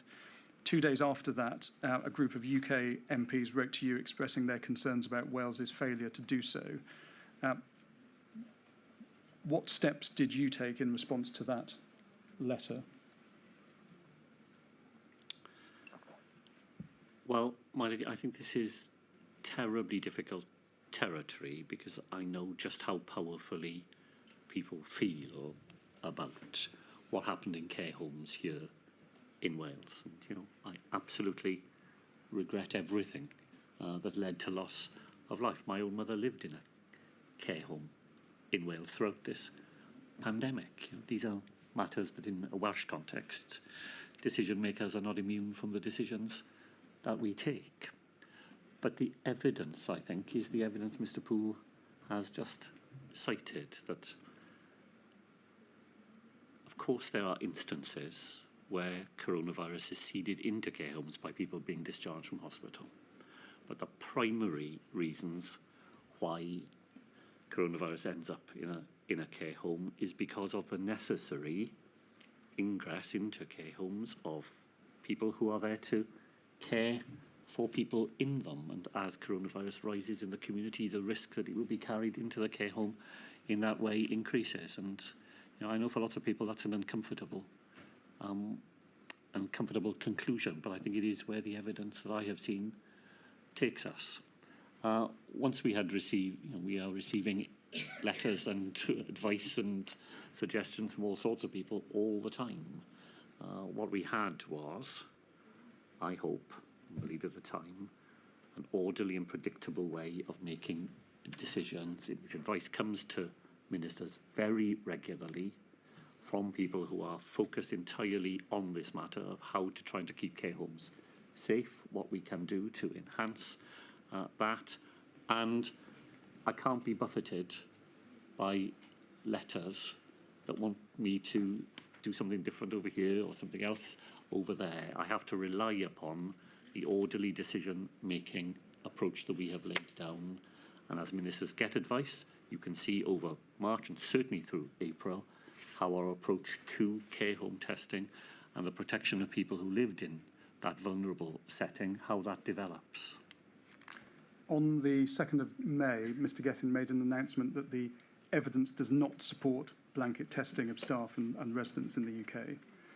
Exactly 2 weeks later, on the 16th of May, he then made a further announcement that everyone in care homes in Wales would be able to get a coronavirus test. Now, the inquiry has heard evidence from some scientists that they had the science to support blanket testing since at least the 27th of March. How, in light of that, can you account for the delay until the 16th of May when blanket testing was introduced? Well, if I could, I'd like to make, for what seems to, from my point of view as the First Minister, an important point. It's a contested point, but my view all the way through, and I had to convey it sometimes to my colleagues, is that the Welsh Government cannot pick and choose the scientific advice that it gets. There are a plethora of scientific voices out there, and they don't agree either. The Welsh Government has a route to the advice that we receive. We receive it through TAC, through our Chief Medical Officer, through the Chief Scientific Advisor. And what we mustn't do as politicians is to say, I like your advice on this topic, and I don't like your advice on that topic. So I'll pick and choose. I'll decide when I like your advice and when I don't like it. So yes, of course, there are other people who take a different view and say they've got evidence that would lead you in a different direction. But as a politician, as a decision maker, I think that is a very, very slippery slope. And I was very determined not to go down that way of decision making, and as I say, advise my colleagues of that from time to time. Sometimes we didn't agree. I could have told you around the table we did not always agree with some of the things that we were being advised, but I wasn't prepared to go down a path in which we substituted our lay judgment for the judgment of the professional people who were charged with giving us that advice. We followed the advice that we had through the established routes of providing us advice while being aware. I thought very hard at one point about an invitation that I received to go to a meeting with independent SAGE. And in the end, I decided not to go there. Not because I am not naturally curious, from my own background in hearing different points of view. But I decided that I couldn't do that, that would undermine the relationship we had with the SAGE on which we had to rely. So I wanted to make that slightly general point because it was a fundamental part of the way that we approached this dilemma of somebody says this, somebody else says that, why didn't you follow that? We followed the advice of the people who were charged with giving that advice and didn't pick and choose between it. But supposing they gave you advice, say, let's take lockdown as an example, it's the most controversial NPI. So supposing you have advisors who say, right, you've got a lockdown, and you are conscious of all the impacts of lockdown on people. We all know that they spread far and wide, mental health, children's development, education, everything. By just following your expert, who happens to be in the pro-lockdown camp, you're never listening to an expert who may say, well, wait a minute, lockdown is not necessary. So, for example, those who signed the Great Barrington Declaration. So did you deny yourself the alternative argument? Well, not in the sense of not being aware of it, because these things are widely reported and widely debated. But imagine if we had said, well, the advice to the Welsh Government from our Chief Medical Officer, not just him, by the way, but all 4 Chief Medical Officers, is that we should do that. But we'd rather take the advice of somebody else, who we fancy their advice a bit more. What an unravelling of decision-making follows from that. As I say, from my point of view, it's a terrifically slippery slope to allow yourself to do that. But can't you justify that approach by saying, right, well, I've heard this advice pro-lockdown, I've heard this advice anti-lockdown, I'm now going to balance all the factors, which as a decision maker you have to do. So you balance the socio-economic factors as well as the scientific evidence, and say on that balancing all the factors, I'm going to go for the advice from an outside source. I would not have been prepared to do that. Right. I think that would have unravelled proper decision making inside the Welsh Government very, very quickly indeed. It's once you take that first step, you've undermined your ability, I think, to conduct government in the way that government should be conducted. Thank you. I suppose it follows, does it, Mr. Drakeford, from what you've just said, that it is therefore crucial to ensure that you have a range of opinions at your disposal within your structures that you are taking advice from. So, for example, SAGE or SPI-M or TAG and TAC. Is that right? Of course, the fact that we, in the end, have a single piece of advice because you've got to make a decision. So, there's a fork in the road. You've got to decide which way that does not mean that behind that final piece of advice there is not a wide variety of views and a lot of sharp debate as well. And of course you want to have that. That's very important. I think you see that played out in the minutes of those bodies. But in the end, that has to crystallise in a choice between the two, if it is a binary choice between the two courses of action you could take. Change topic slightly, but staying hopefully chronologically, we now move to the 18th of March. The decision was taken in Wales on the 18th of March to close schools in Wales early for Easter. Was that I think you might have answered this right at the outset when I gave you the example of ministerial decisions within their own portfolio, but was this a consensus decision taken by Cabinet, or was this a decision taken by the then Minister for Education, Kirsty Williams? Important to say, of course, it's not a decision. Welsh Government does not have decision-making capabilities. It's advice that is given to those who have decision-making. This is a decision that is made under enormous pressure of unravelling events. I answered questions on the floor of the Senate on the 17th of March, and I firmly repeated the position of the Welsh Government, which is that we did not want schools to close before Easter. By the end of that afternoon, we are already getting reports of schools closing in many parts of Wales, either as staff fall ill and cannot be in the classroom, or as parents withdraw their children of their own volition. I think something we haven't touched on at all here, but comes home very powerfully to me in rereading the papers, is just the degree of fear there is amongst people at this point. People are really afraid, and they are afraid that sending their child to school is putting that child at risk. Between the evening of the 17th of March and the end of the morning of the 18th, I think I met the Education Minister on at least 6 different occasions as the evidence accumulated through the day that more and more schools were just closing around us, and at least one education authority is now saying to us it will close all the schools in its area.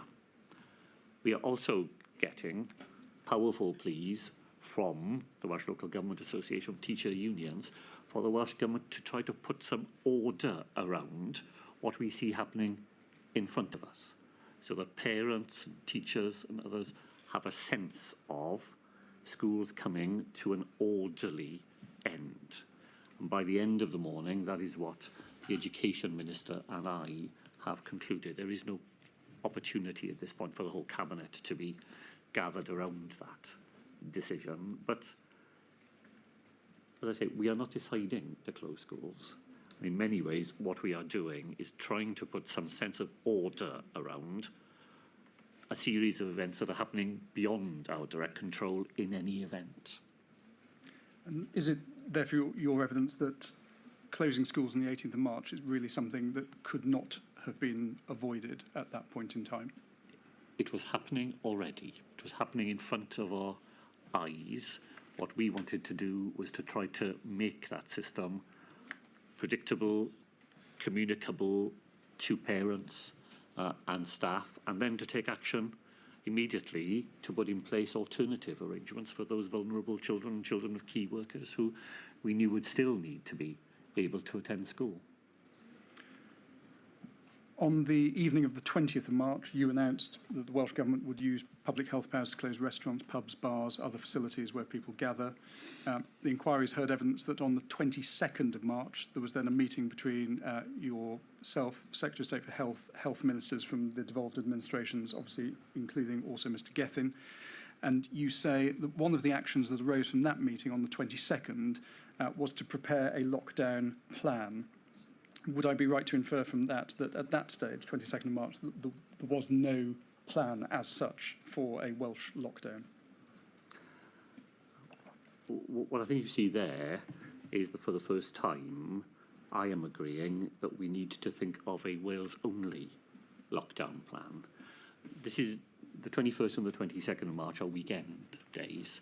We're meeting right through the weekend. We're meeting on the 22nd.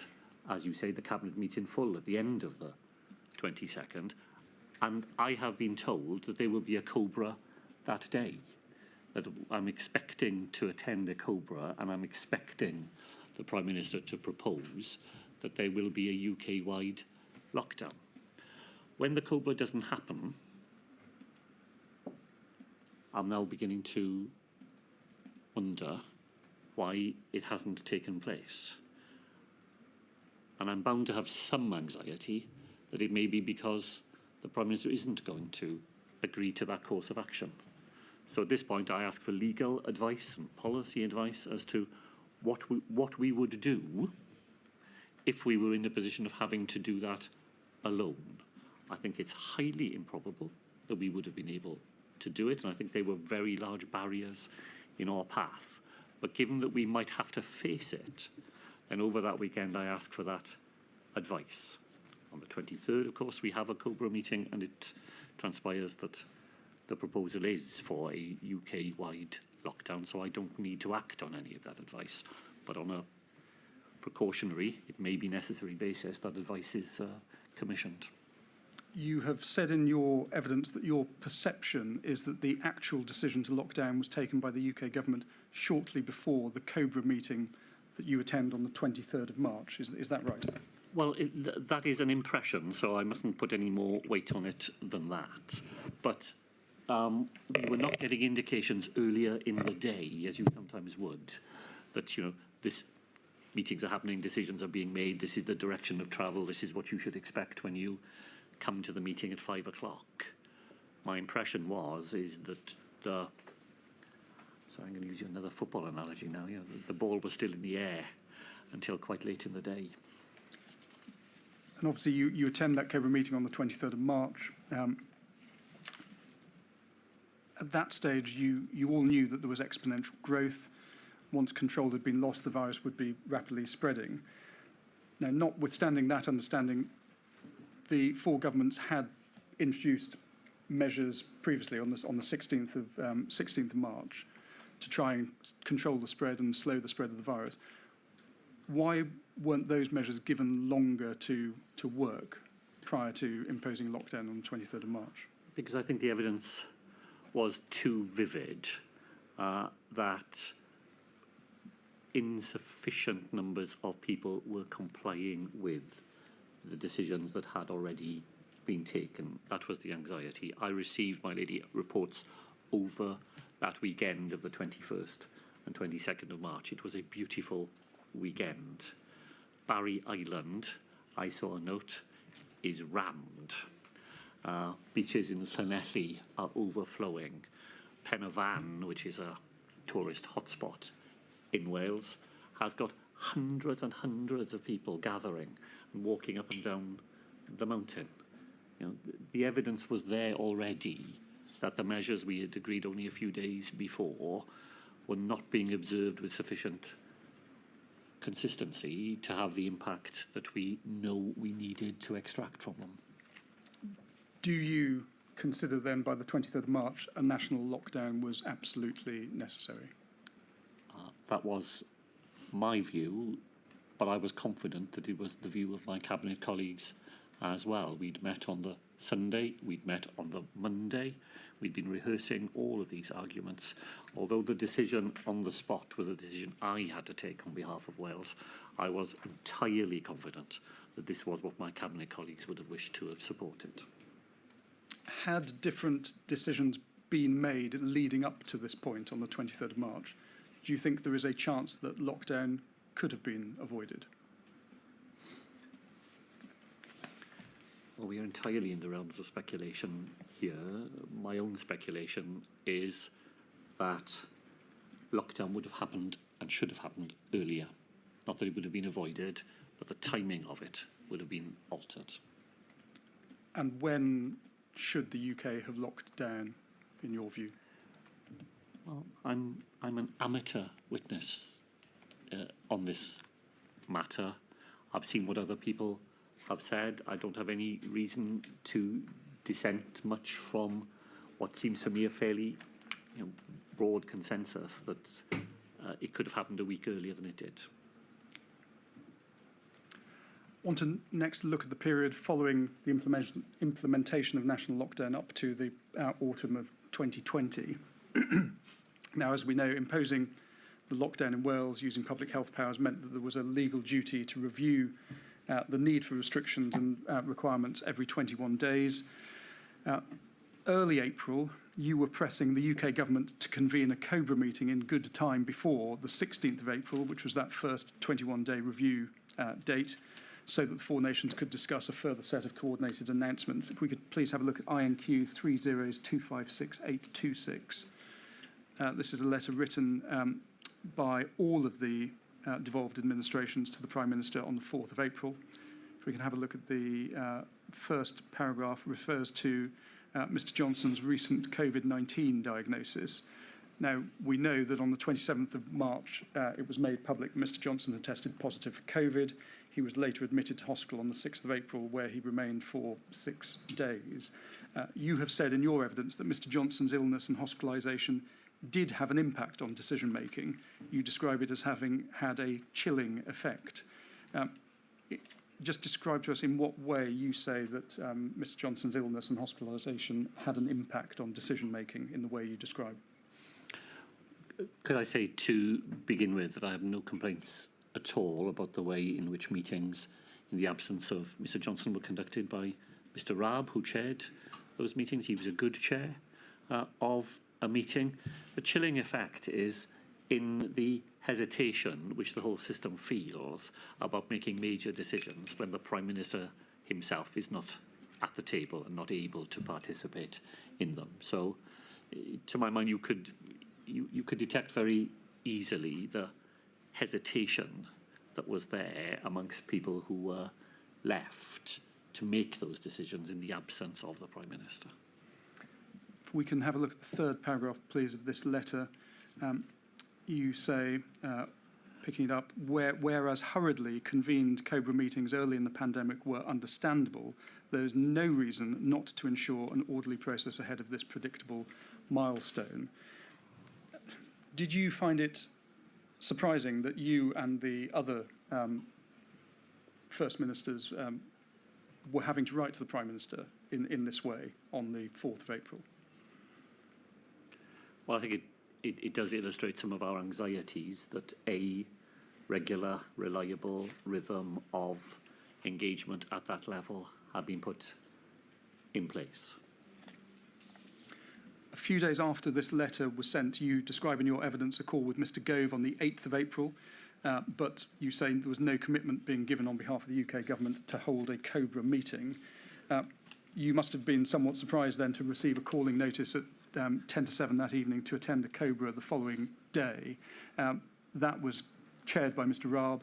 It's the COBRA meeting of the 9th of April. If we can have a look at INQ 4083830, please.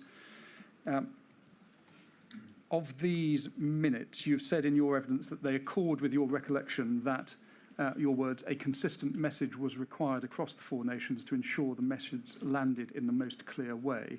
And I think, in fact, we see that noted if we have a look at paragraph 5, page 3 there. Now, in the Welsh Government, this is Cabinet Office minutes, but in the Welsh Government notes of this meeting, you are recorded as saying, our clear message is that people stay home and restrictions remain in place. We are not throwing away everything we have gained. Were you concerned at this stage that the UK government might not be on the same page as the Welsh Government and the other devolved administrations, and also the Mayor of London? Well, if I was concerned, then events prove me wrong, because the UK government does agree that a further 3 weeks of the same level of restrictions is necessary. I probably do have some anxiety as to whether or not they share that view, but more importantly, in practice, when we had that COBRA meeting, there was a continued four-nation agreement that the level of intervention that we've seen in the first 3 weeks must continue for another 3 weeks. You refer in your witness statement to a four nations phone call with the Prime Minister on the 7th of May. You say that the UK government's roadmap adopted a different approach to the approach that the Welsh government was taking. Just want to explore what you mean by this by reference to some minutes of an ex-COVID meeting on the 7th of May. It's INQ 000216499. please.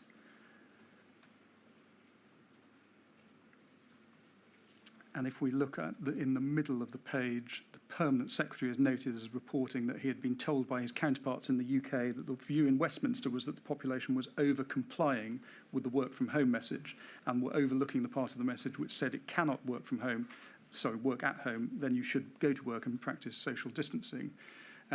Reportedly, the Prime Minister wanted to correct the over-compliance and was concerned about the economic outlook. And then there was discussion at this meeting on the 7th of May as to whether to retain the stay home, save lives messaging. If we just have a look at the bottom of page 2, please, of these minutes, we see Toby Mason's comments, this absolutely not just messaging, but a policy difference, and notes that if Wales retains stay at home, it will be different to England, who were looking to ease some restrictions to allow activity outdoors.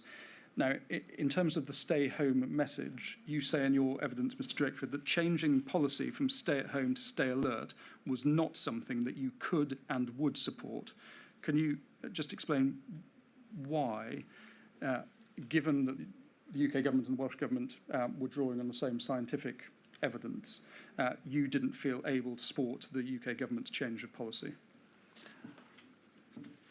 Well, having said at the start of my evidence that, there was always more that we agreed on than we disagreed on, this was one of the bleaker moments during the conduct of intergovernmental affairs. I'm not part of the meeting that you've just quoted here, but I do go to a COBRA meeting on the 10th of May. And I hear for the first time that the UK government intends to abandon the message that we've all agreed on and to move away from stay home to stay alert. I'm hearing it in the meeting, and this is one of those examples when I feel that the decision has already been made. We're not really being asked to participate in whether to move. We're being told the UK government has decided to move. I hear from the head of communications in the UK government, someone whose advice I'd heard many times and respected a lot, that there have been focus groups carried out around this change of messaging, none of which we either knew about, we didn't know they'd happened, and we certainly had no access to the results of them. And I simply was not prepared to agree to such a major change of policy on the basis of the information that I had in front of me at that meeting. I was very unconvinced by stay alert. I've no idea what stay alert is asking me to do. My advice to a Welsh citizen is stay at home. Well, they know what's being asked of them. If I'm asking them to stay alert, I've no idea what it is that they are expected to do in response to that injunction. So for all those reasons, no prior notice, no sharing of the basis on which the change had been made, no ability to explain to me what the new message was meant to convey to anybody. I wasn't prepared to agree to it. I had no cabinet cover for doing that because we didn't know that we were going to be asked to agree. So at that meeting on the 10th of May, I make it very clear that if the Prime Minister decides to go ahead in that way, then he must be very clear that this is a decision he is making for England, and that in Wales we will continue with the mantra that we have very successfully persuaded people to stay with in those first 6 weeks. And I think it would be fair to say that the announcement that's made, we've seen the text of it with other witnesses, there's very little in that announcement made by Mr Johnson to suggest that these measures applied to England only. Did that cause confusion in Wales? I think it's the opposite of there not being much to convey that there is a difference, and I'm doing my best not to sound as cross as I felt at the time, perhaps. But in that COBRA meeting, we have a very direct rehearsal with the Prime Minister of the need for him to be clear in a press conference, which he's told us he's about to have. So we know the decision's made because he's got a press conference lined up to announce it. In that press conference, he must make it clear that what he's about to say does not apply in Wales or Scotland or Northern Ireland. And he gives assurances in the COBRA meeting that he will do his very best to make sure he does that.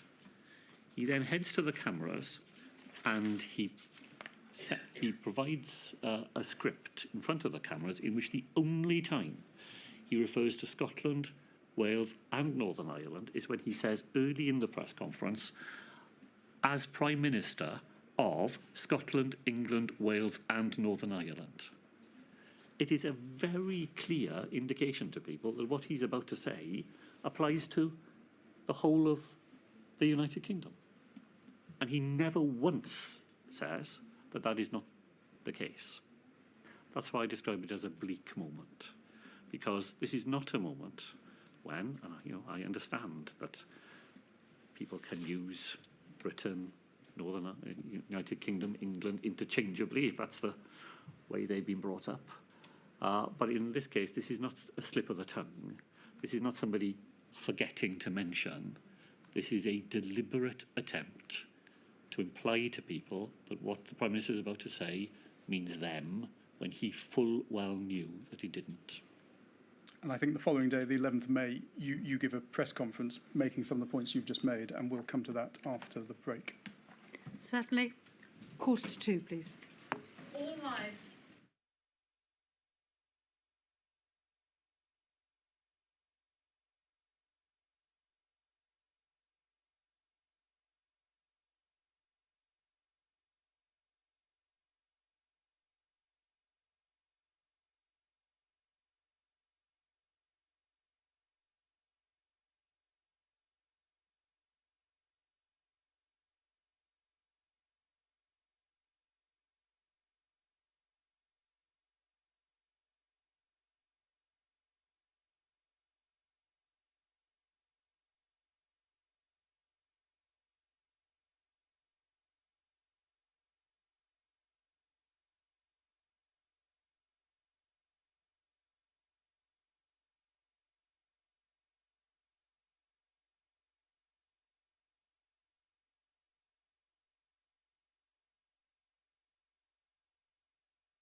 Mr. Drakeford, before the break, we were talking about the 10th of May, and on the 11th of May, you held a press conference to explain the changes to the regulations that would come into effect in Wales that day. And we can see the text of that at INQ 4090562. And the fourth bullet point there outlines the changes. People allowed to exercise more than once a day, garden centres allowed to open, people must comply with social distancing. If we have a look a bit further down the page, there's an acknowledgement that confusion may be caused as a result of differences in the messaging between Wales and England. And then if we go over the page to the second bullet point on page 2, you say, I want to be clear, in Wales, Welsh rules will apply. Going back to where we left off before the break, could more have been done to make it clear that the UK government's stay alert message only applied in England? Well, as I said before the break, I certainly think the Prime Minister could have done more to have explained that when he announced it. We did make really consistent efforts to communicate with people, and particularly people along the border where those differences are most acute, although, of course, that is where people are most used to differences, because there are differences all the time after 25 years of devolution. But I myself would give interviews not simply to Welsh media outlets, but I would be giving interviews to the Shropshire Star and to other local newspapers along the border in order to do whatever we could to communicate to people the rules that would apply to them while they were in Wales. In a question and answer session, I think following on from this press conference that we're looking at here, you were asked about comments that had been made, I think, that morning on breakfast television by the then Deputy Prime Minister, Mr. Raab. Mr. Raab had said that people in England should use common sense when meeting up outdoors, and provided that they observe 2-metre social distancing, that is okay. Now, in Wales, the regulations were clear. Leaving home for a pre-arranged meeting with someone from another household was not permitted, even if this was outdoors, observing social distancing. And when asked to comment on what Mr. Raab had said, you are reported as saying that it didn't amount to any real change. The rules, you said, in Wales are that 2 people can meet, providing they observe social distancing. So if one person from a household is going out and meeting another member of their family, then under our rules, that would be permitted. I think it would be right to say that your comments were interpreted by some in Wales as meaning, effectively, it was okay to arrange to meet someone from another household outside, provided social distancing was observed, but that was not permitted. And I think the Welsh Government issued a statement after your press conference to correct any wrong interpretation of what you had said. Do you accept that your comments were potentially misleading? Well, I was certainly in trouble over what I had said, and you are on your feet, you are answering unscripted questions. You sometimes don't say things in exactly the way that you'd intended. The distinction I was trying to make is the one, Mr. Poole, you've made.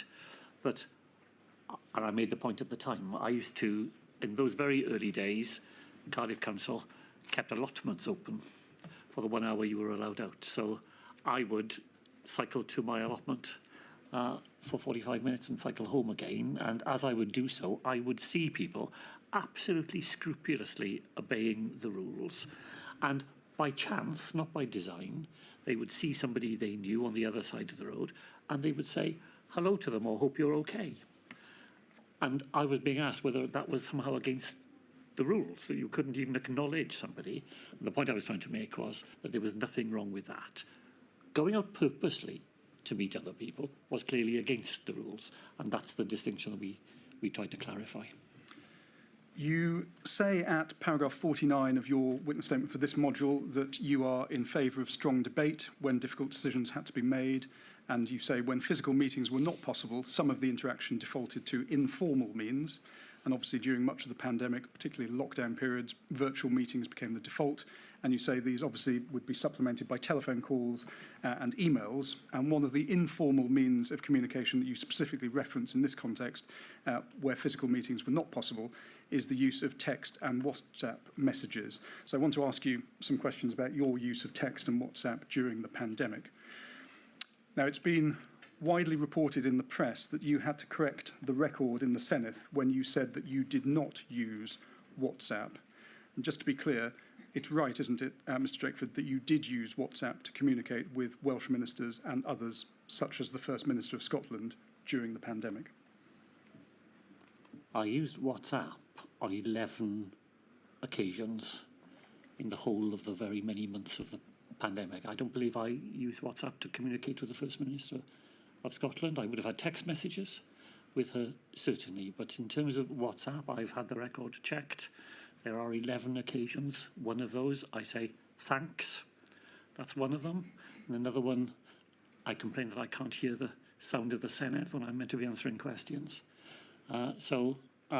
I did, it's certainly true, I did use, but I'm a very, very infrequent user of WhatsApp. I'm a much more frequent user of text messages.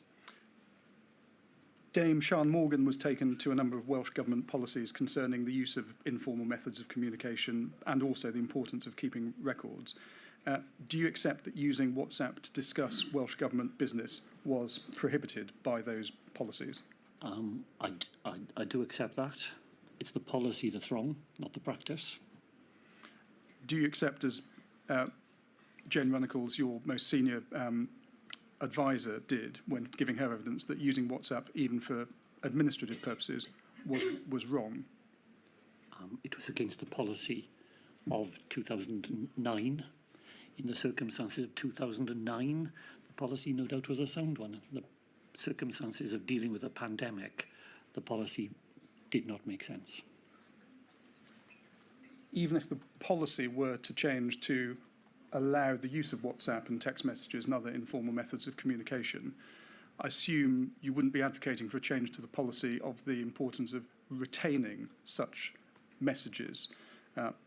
Because, as you know, it's not simply a question of whether informal methods such as text and WhatsApp were used to make decisions.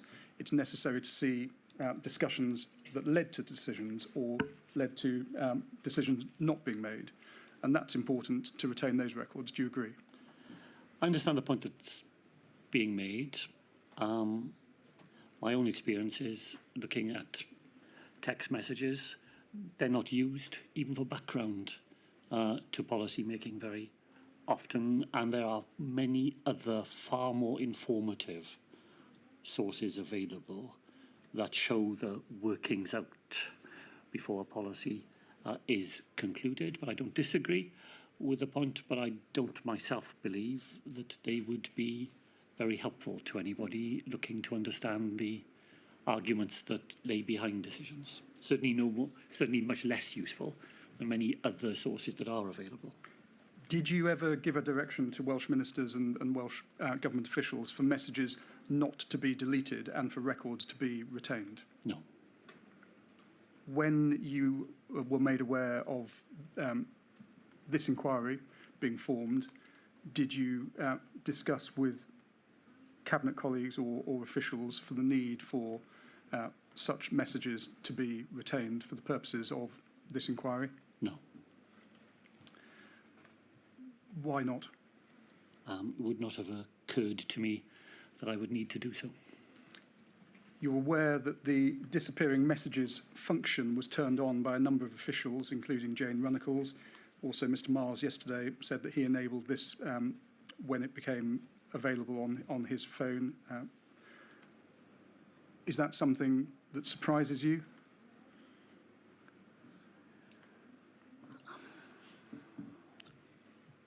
Insofar as I am well informed about these things, I think it's what people do all the time.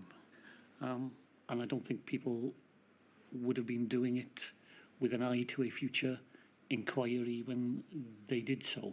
Now that the spotlight has been shone on these matters in the way that it has, then it would have been better had things not been deleted.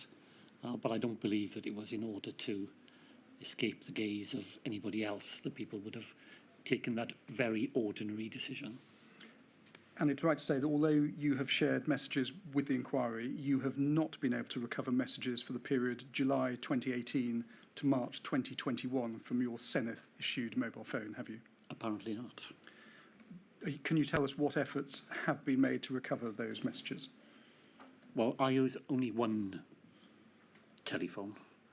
There are a number of telephones you could use, but I use only the one, and that's the one supplied to me as a member of the Senedd, not as a Welsh Government minister. I have no knowledge of or expertise in the way in which messages are stored or not stored, and as soon as the inquiry asked for messages, then my phone was handed over and all the messages available have been made available to the inquiry. I would have no way of knowing where they were stored or how they were stored or which were still available, but efforts would have been made by Senedd technical staff with that competence to make sure that the inquiry had everything that was available. Mr. Drakeford, changing topic, and we've looked at the 10th of May, which appears to be something of a turning point in terms of coordination between the four nations. And the inquiry has heard evidence that would tend to indicate that between some differences between the four nations were obviously simply a matter of timing, others were more substantive.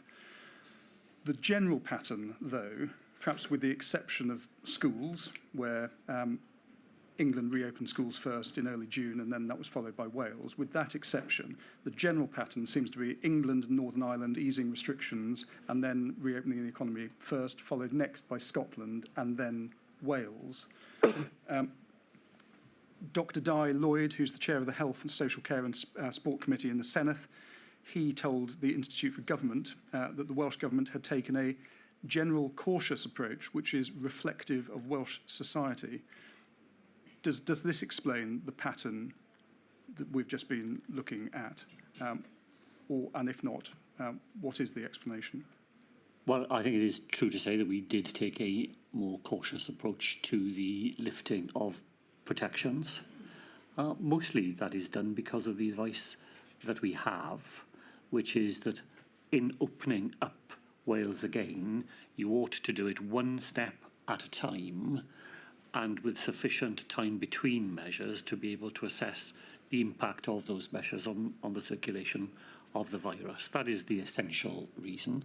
Dr. Lloyd is right, however, that Welsh opinion was always, I'll put it slightly differently if I could, for every one person who replied to various opinion surveys in Wales who thought we were too slow in lifting protections, there were two people who thought we were going too quickly. So the temper of public opinion in Wales was in favour of that more gradual and cautious approach. So we were acting consistently with the centre of gravity of Welsh public opinion.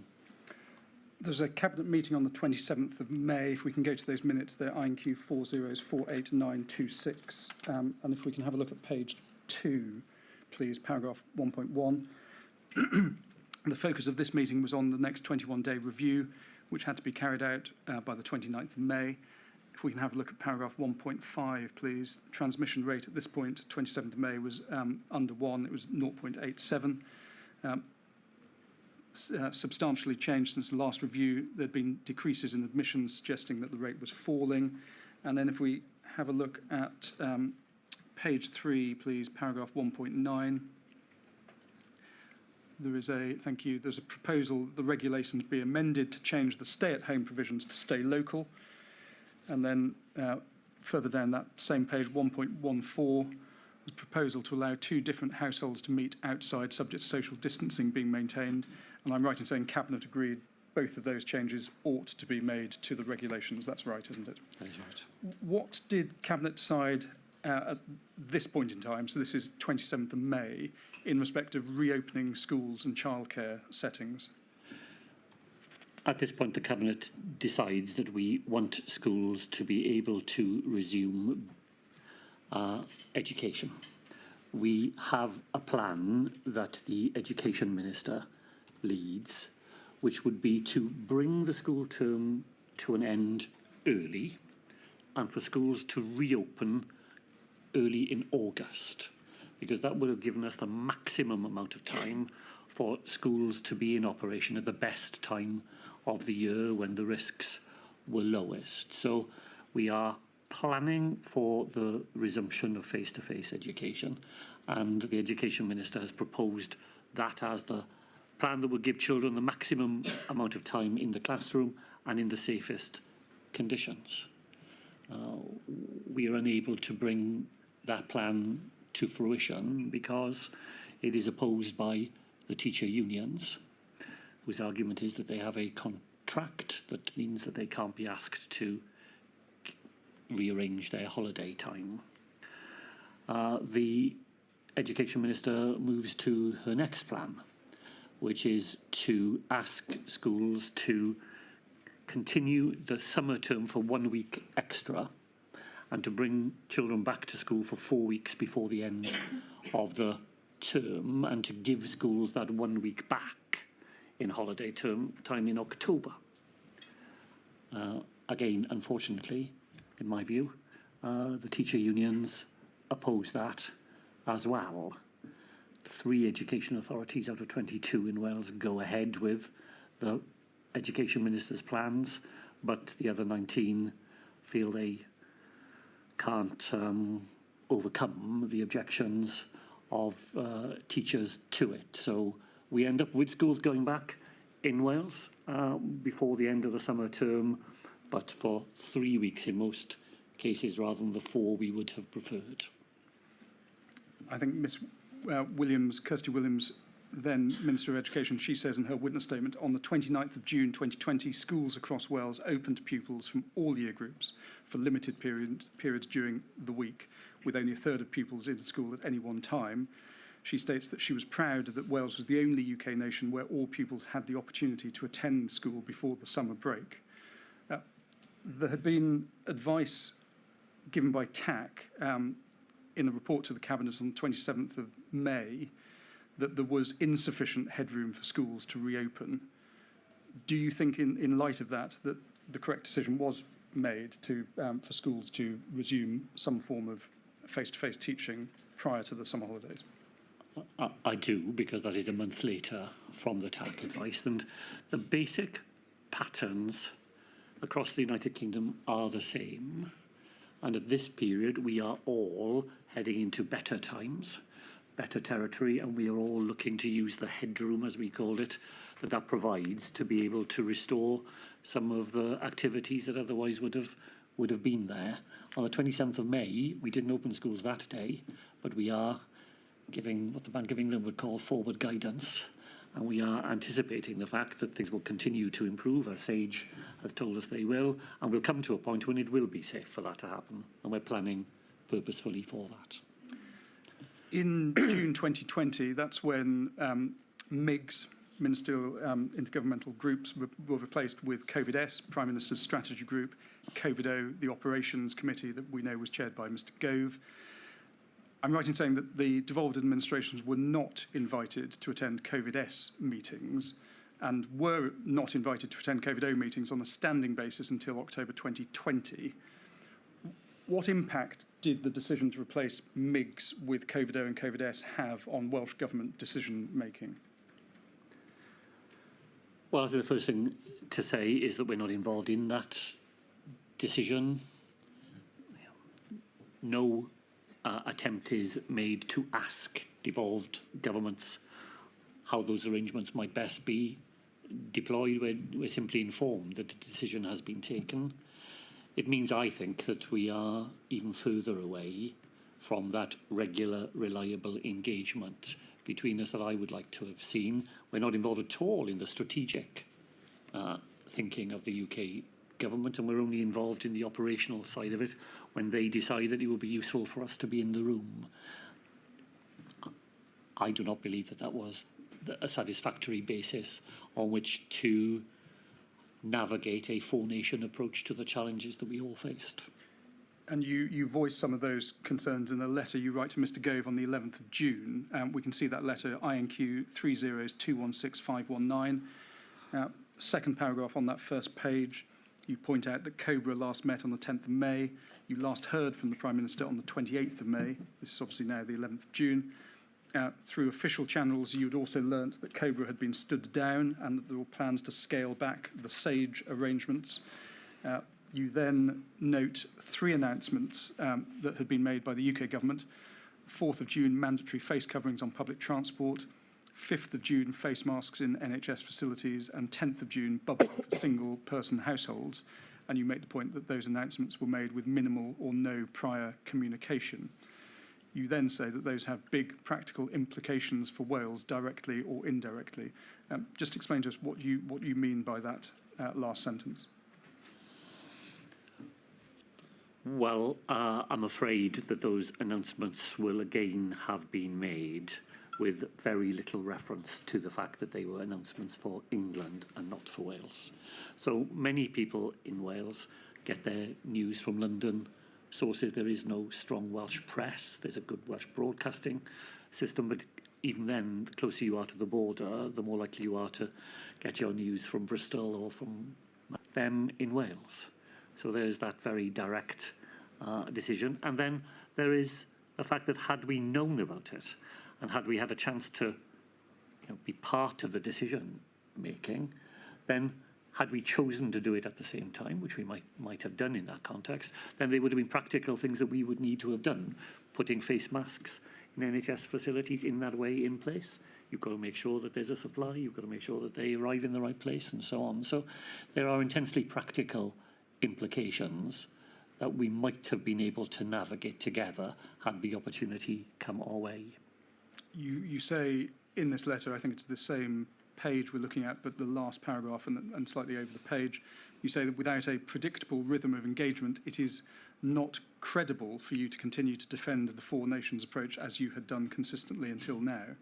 At the time of writing this letter, did you consider that the UK government had effectively given up on a four nations approach to the COVID response? I don't want to say that because that implies that there's a sort of monolithic view of the world by the UK government.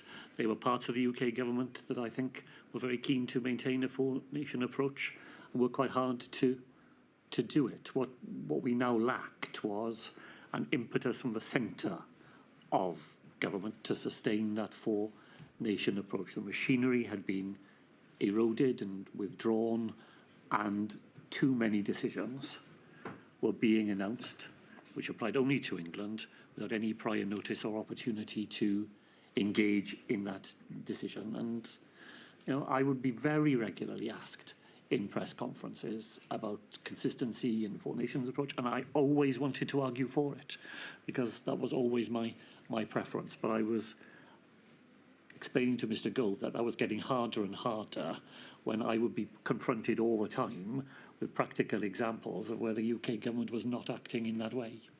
You received a letter from Mr. Gove on the 22nd of July, so some 6 weeks after you'd written that letter we've just looked at. Don't need to see a copy of that response. Mr. Gove agreed with you that regular engagement between the UK government and the devolved administrations is crucial. Did you see any marked improvement in engagement after this point? So this is 22nd of July 2020.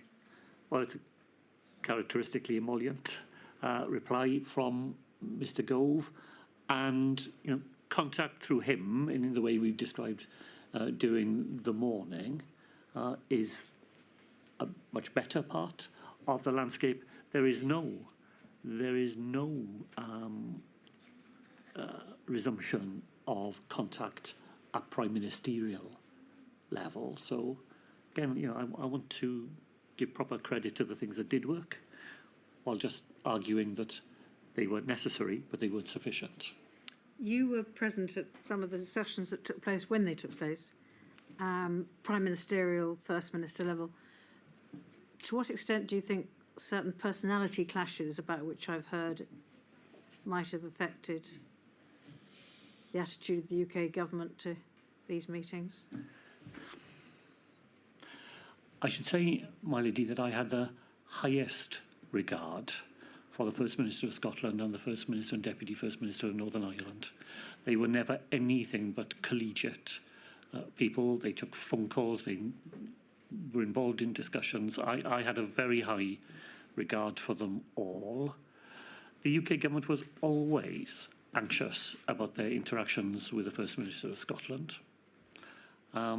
because she did have a different underlying ambition for the future of Scotland, and that coloured their attitude towards her. She was also a formidable politician, and many UK ministers were afraid of her and would rather not have been engaged in a confrontational dialogue with her. That wasn't true of the Prime Minister. He was happy to talk to anybody, and I don't think he avoided discussions for that reason. He avoided them because he did not want to give the impression that the Prime Minister of the United Kingdom was somehow on a par with First Ministers of other nations. It was the optics that he objected to, I think, rather than the personality. Between writing your letter that we've looked at on the 11th of June and receiving the response from Mr Gove on the 22nd of July, you had a call with Mr Gove on the 23rd of June. Again, we don't need to display the note of that call. Mr Gove reported on decisions that were made before the UK government cabinet that afternoon, and one of those decisions was whether to relax the 2-metre social distancing rule. And you've commented, Mr Drakeford, in your witness statement in Module 2, paragraph 109, you say that the underlying advice had not been shared with the devolved administrations prior to that morning, and there had been no consultation with us. Surely whether or not to relax the social distancing rule was a matter for the Welsh Government. Did you really need to have been consulted first by the UK Government before you can take that decision for yourselves? I don't think that's the point I was making in what you read out, Mr Poole. I was being asked to agree in that meeting to do the same in Wales as the UK Government had decided to do in England. But I got no evidence to help me to make that decision. I'm told what the UK Government is going to decide for England, and the implication, the invitation is clearly there to do the same. But without being able to understand what lies behind the decision that's being taken in England, I'm simply not in a position to go along with it. When we did investigate it, we found that we didn't find the evidence compelling, and our contract, particularly through our Social Partnership Council, which I don't think I have mentioned, but was such a powerful part of our landscape in Wales, the Social Partnership Council were very clear that they wished to see the 2-metre social distancing rules in Wales continue, and that's what we decided to do. If we move on to some questions now about face masks. The UK Government made it mandatory from the 15th of June to wear face masks on public transport, with the exception of people with certain conditions, disabled people and children under the age of 11. The UK Government made the wearing of face masks mandatory in shops and supermarkets then a bit later on the 24th of July. And you've said in your evidence that face coverings were the subject of, you say, regular and probing consideration. The scientific and medical advice was always contested. And then you say, and it's paragraph 209 of your witness statement for this module, that you set the bar high against a pick and mix approach to scientific and medical advice. And you say, while Cabinet remained the final decision maker, it could not be on the basis of selective adherence to the most authoritative advice available.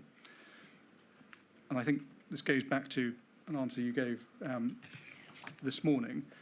When there were finely balanced scientific and medical arguments for and against a certain MPI, in this example, face masks, how would Cabinet decide? Well, our Cabinet would be influenced by a range of different considerations.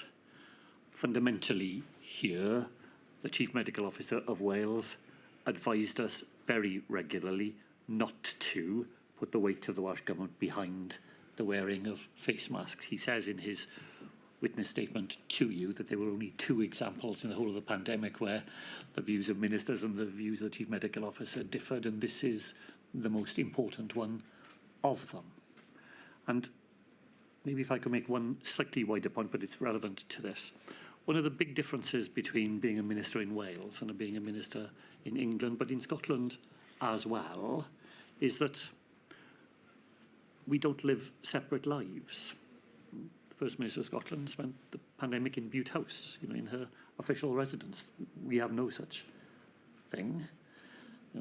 We are directly engaged with the mood of the people. I remember very vividly, if I could say, the week after the pandemic, we made the decision. We need food at home. My wife and my mother-in-law are shielding. I am the only person in our house who can go shopping. So I leave the government building in Cathays and I go a few hundred yards away to a Lidl, and I join the queue outside. And it's beautiful, the weather is beautiful, and people are standing outside at a 2-metre distance. I find myself standing behind somebody I already know. And lo and behold, the person who comes after me is somebody else that I know. And I am observing the extent to which people are already wearing face coverings of their own volition in those more risky situations. And so when Welsh ministers debated, as I said we did, very much with the Chief Medical Officer, whether this was the right advice to give, we're drawing on our own lived experience of seeing the way our fellow citizens are behaving in these extraordinary circumstances and worrying about the gap between the advice that we are given and we are giving and people's own conclusions that they're drawing in their own lives. In the end, and it does, as you say, take me back to the point we debated a little before the break, the Chief Medical Officer's view is very clear.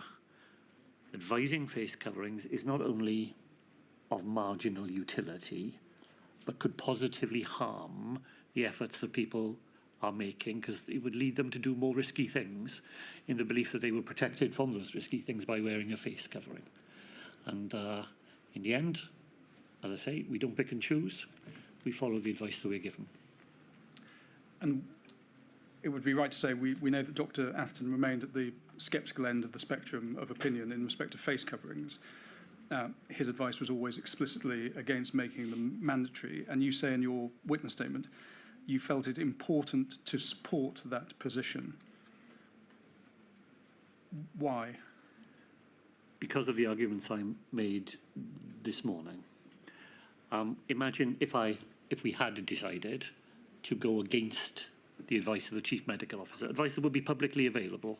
Everybody would see the Chief Medical Officer has advised this and you have done something different.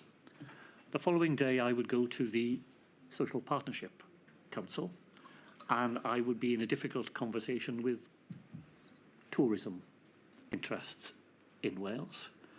And I would be explaining to them, I'm afraid we have to do this because the advice we have is that that is important. What would their first answer to me be? Well, you ignore the Chief Medical Officer in his advice on face coverings, so why do you feel you've got to follow his advice on this? And that was not a line of argument that I felt it was in anybody's interest to open up. But you could have justified it. If you felt that it was sensible to take the advice in one example, but not another, couldn't you just have said to your Partnership Council, well, in this respect, I have huge amount of time for Dr. Atherton, but I happen to disagree with him, and I've looked at all the evidence, and I've seen what other countries are doing, and because we're trying to be cautious in Wales, I'm going to go this way. Couldn't you have done that? I could have done. Absolutely, I could have done. It would have undermined the Chief Medical Officer. I think in the eyes of people who had known that the Welsh Government had seen his advice and decided they didn't want to follow it, that would have given his advice in other contexts less weight, and it would have been more vulnerable.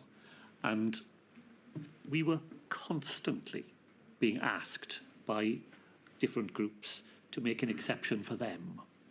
They could see why it was necessary for us to do this, but couldn't we see that they, whatever it would be, and there's a very long list of them, need to be treated differently? And my strongest defence always was that the advice we had was that we needed to act in the way that we did. And I absolutely agree that the choice was there, but the choice I made and my colleagues made was not to create a chink in the wall of the argument that we were making. But aren't you then slavishly following the science, which this morning you said you weren't doing, you were being guided by it? But if you always follow it, aren't you slavishly following it? Well, I don't think we were slavishly following it because, as the extract said, we were in vigorous discussion with the Chief Medical Officer on this point and testing him and asking him things like that. In the end, his professional assessment was always clear. You can do it, but you'll be doing more harm than good. And I don't think that was a position my ministers would have willingly put themselves in. What about consistency of messaging? Was there not an argument, and quite a powerful argument, for charting the same course as England and Scotland, just to ensure a consistency of messaging on face masks? Yes, there was, and I'm absolutely certain those points were made in the discussion we would have had.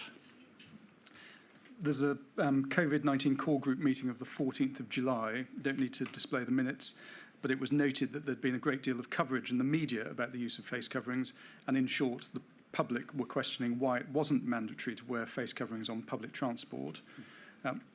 Face coverings were made compulsory on public transport in Wales from the 27th of July. Was that decision influenced by public opinion? Yes.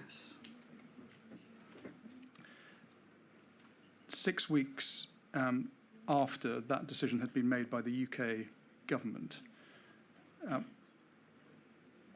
is that 6 weeks delay justifiable in your view? I think it's explainable. I don't think it's for me to justify it, but I think I can explain it in the way that I have, is that we are throughout. We come back to this topic, far more often than maybe the significance of the wearing of a face mask justified, but we come back to it very regularly because of the public interest in it, because we can see that people in Wales are acting in a way that's not consistent with the advice that we are giving, and we want to test that advice regularly and probe it and challenge it and all of those things. Over time, the advice changes, and part of the reason why it changes is that it erodes confidence in some of the other things you're asking people to do if too big a gap opens up between what people are concluding in their own lives and what it is that the Welsh Government is advising them to do. When you changed it, what was Dr Atherton's advice at that stage? Well, I think Dr Atherton was always at the more sceptical. So you didn't follow him when you changed it? No, I think he had moved away from the argument that it would do more harm than good. He was sceptical always that it did any good, that he, and always anxious that people would think they were protected by a face covering and therefore not observe social distancing, for example, because I've got a face mask on, it's okay. So he was always anxious about that. I think by the time we changed the advice, his feeling was, given the way that people were behaving, that while it didn't do much good, the argument that it would be positively harmful was no longer as strong as he would have articulated it at the beginning. One of the reasons that Dr Atherton explained in his evidence to the inquiry of his view, why he was at the sceptical end, as you've just alluded to, is that it would make people complacent if they were to wear a face mask.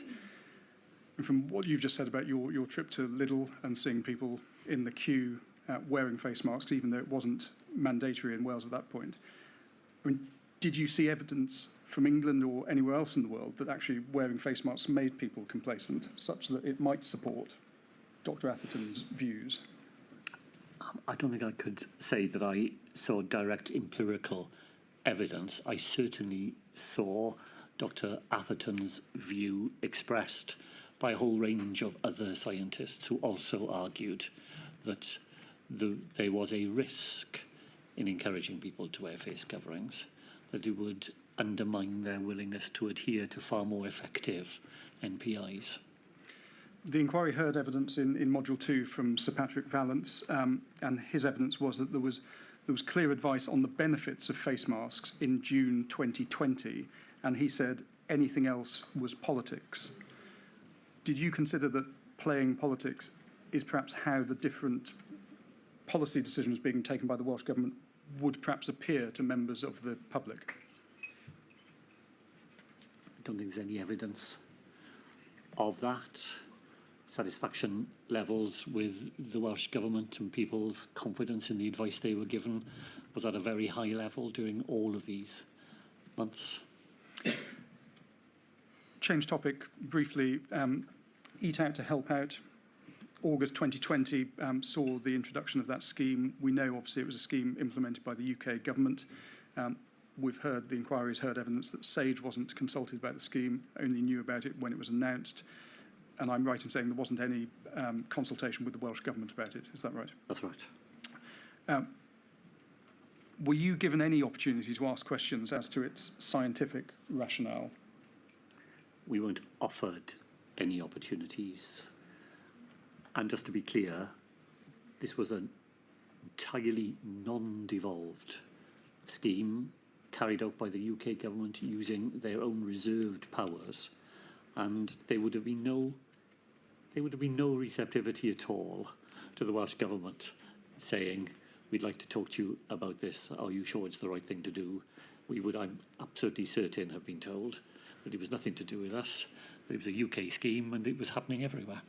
I think it's quite clear from your witness statement that had you been consulted, you would not have supported the scheme. Is that right? I don't want to overstate it. Had we been offered the opportunity, we would have asked some fairly sceptical questions about it. But we would have weighed up the answers and the evidence that we were given. We know now that it very likely helped the spread of the virus. At the time, I don't want to go further than saying, had we had the opportunity, we would have asked some probing questions about it and would have wanted to have seen the evidence on those points for ourselves. Change topic now and deal with the period September through to October and the Welsh fire break. You say at paragraph 215 of your witness statement for this module, when describing the use of local lockdowns to deal with local outbreaks of COVID-19 in September 2020, you described that as a failed experiment. Explain why you have said that. Well, the pattern in Wales, my lady, is the one we've described. Things get better during the summer. And the first Sunday of July, we have the first day since March where there are no deaths from COVID. We have 11 days in a row in August when there are no deaths. Things are getting better. And the last time we have a 3-week review in August, the advice is that we can expect things to continue to be relatively benign with some warning signs about the autumn. In fact, things got worse much more quickly in September than we had anticipated. And very soon we find that there are some local areas where there is a significant upswing in the virus. So the county of Caerphilly, for example, had 1/3 of all the cases in Wales in that early period of September. And what we follow is a classic public health response to it, one I was very familiar with from my time as health minister when I dealt with outbreaks of measles in Swansea and tuberculosis in Llanelli. You find the source of it, you track, you trace, you contain, and you try and put a ring around the problem and restrain people's lives there, but don't affect people's lives where there's no virus in circulation. That's what we set off to do in September, and as I say, it's textbook public health response to an outbreak. By the time we get halfway through October, though, we have got local lockdowns over almost half or more of Wales, and every week we're having to add more local areas to. In other words, it just hasn't worked. That's what I meant by a failed experiment. I'm not saying that it didn't have an impact. I should make that clear. I think there are figures that show, for example, the county borough of Torfaen in southeast Wales, on the day that it went into lockdown, it had, in a local lockdown, it had the same level of coronavirus as the town of Bolton in England. Weeks later, the rates in Torfaen are between 50 and 60 per 100,000. And in Bolton, where there's been no restrictions, it's over 300. So I'm not saying it didn't have any impact, but what it didn't do was to contain the outbreak in that local area in the way that we had hoped. Let's just look at the information that was coming through to the Welsh Government throughout September and into October. If we start on the 15th of September, there's a daily ministerial call. You received an update from Mr. Gethin. We don't need to go to the minutes of it. There's a TAC report, was that Wales was in an equivalent position to early February. The R rate was above 1. Urgent decisions needed to be made as to whether to persist with the local lockdowns or take national measures. And then on the 18th of September, 3 days later, TAC advised that more needed to be done to bring the R rate back below 1.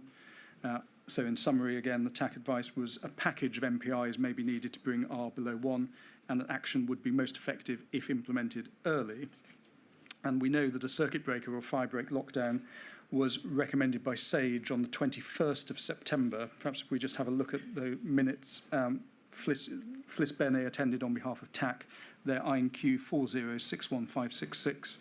And I'm looking at page 2, paragraph 2, please. Thank you. SAGE advice, package of interventions would need to be adopted to reverse the exponential rise in cases. Single interventions by themselves unlikely to bring R below 1. Top of the list of interventions, we see there circuit breaker to return incidents to low levels. So this is 21st of September 2020. And then if we can look at paragraph 6 on that same page, please. The more rapidly interventions are put in place and the more stringent they are, the faster the reduction in incidence and prevalence, greater the reduction in COVID-related deaths, to which high confidence both local and national measures are needed. Measures should not be applied in too specific a geographical area. Just continuing, so we know what the information was that you had 4 days later, 25th of September. We can take these minutes down, thank you. The need for early intervention is reiterated by TAC. Again, don't need to go to the advice. It was that if current measures do not bring R below 1, further restrictions will be needed to control the epidemic in Wales.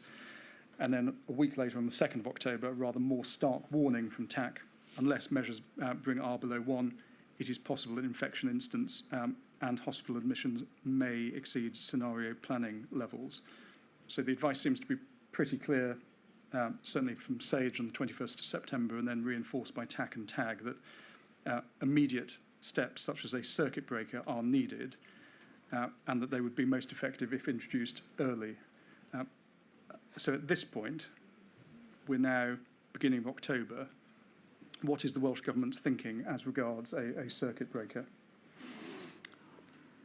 Well, the Welsh Government took the advice very seriously. You'll know that I raised it at COBRA meetings. Prime Minister told me he wasn't prepared to introduce a national lockdown. I asked for a special meeting of COBRA to consider the circuit breaker advice. I was supported by that, by the First Minister of Scotland, but that meeting never took place. There are a series of headwinds to the Welsh Government being able to act on that advice. There are financial headwinds to it. There are political headwinds to it, given the Prime Minister is not just not prepared to do it, he's actively opposed to doing it and says so publicly and criticises the Welsh Government when we say that we are intending to do so. I think Professor Dan Wincott says in his advice to the inquiry that decisions in Wales are often made in the shadow of decisions that are made by our next door, much bigger next door neighbour. And I want just to underline the headwind that does create when you are trying to do something in the face of active opposition from others. There is acceptability to the public. We're 4 weeks on from the summer holidays. Only 4 weeks ago, people are on the beach and things look like they are much better. 4 weeks later, to say to people that they're heading into a national lockdown, there are real concerns in my mind about being able to persuade people of that. And then there is the balance of harms, which we are more aware of in the lead up to the lockdown period, the circuit breaker period, than we were back in March. We're now more aware of the other things that we have to balance. So we spend October trying to grapple with those things and to come to a decision that balances the advice we are very clearly getting from SAGE and increasingly getting from Welsh sources with all the other things we have to take into account. So let's just look at you mentioned two headwinds, a political headwind and the economic headwind. And you mentioned the Cobra meeting. I think the Cobra meeting was on the 12th of October. We don't need to bring up we've got the minutes, so why don't we look at them as they're there? Thank you very much. INQ 4083851, page 7, paragraph 11.